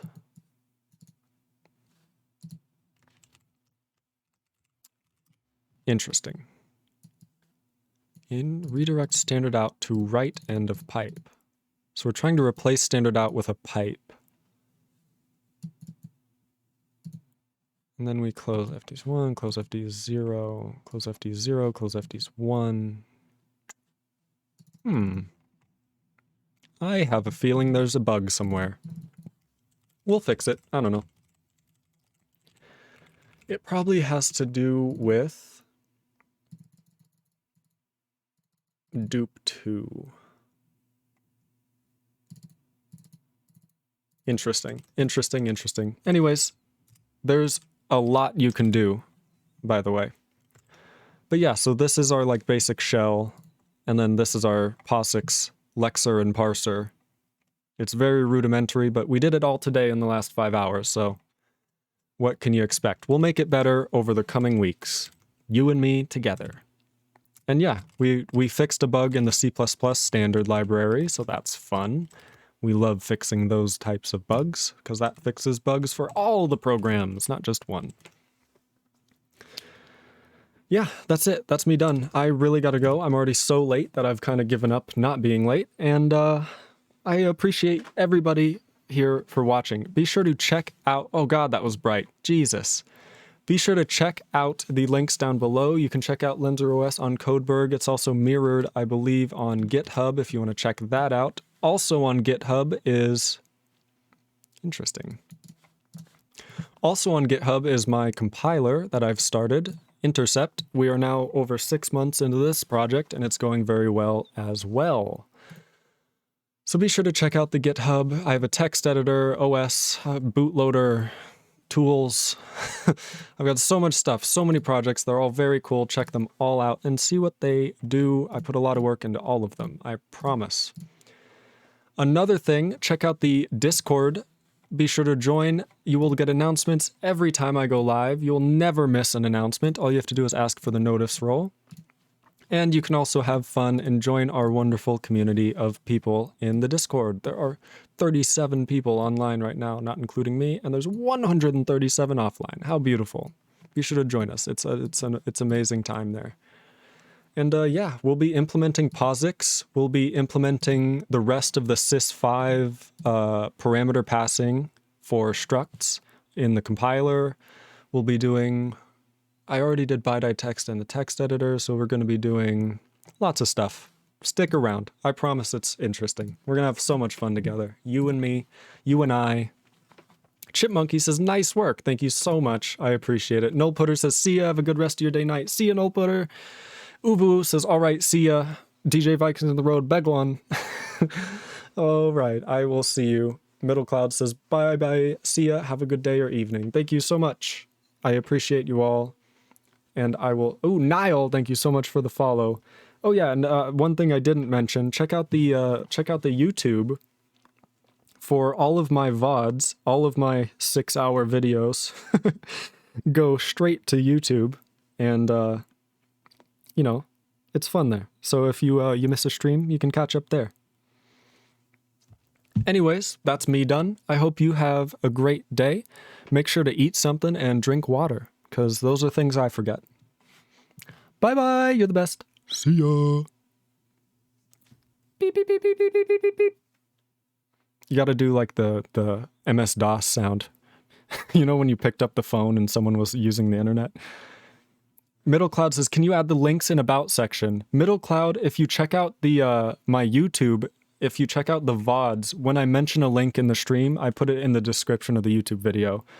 And I will also put it just for you in the description of the Twitch VOD, which goes up right away. So if you check like 5 minutes from now, I'll put all the links that I posted in the Twitch VOD description, as well as the YouTube video description. I love you, Middle Cloud. I'll do it just for you. Infinity Brownie, thank you so much for the follow. All right, I said bye about a million times now. Goodbye!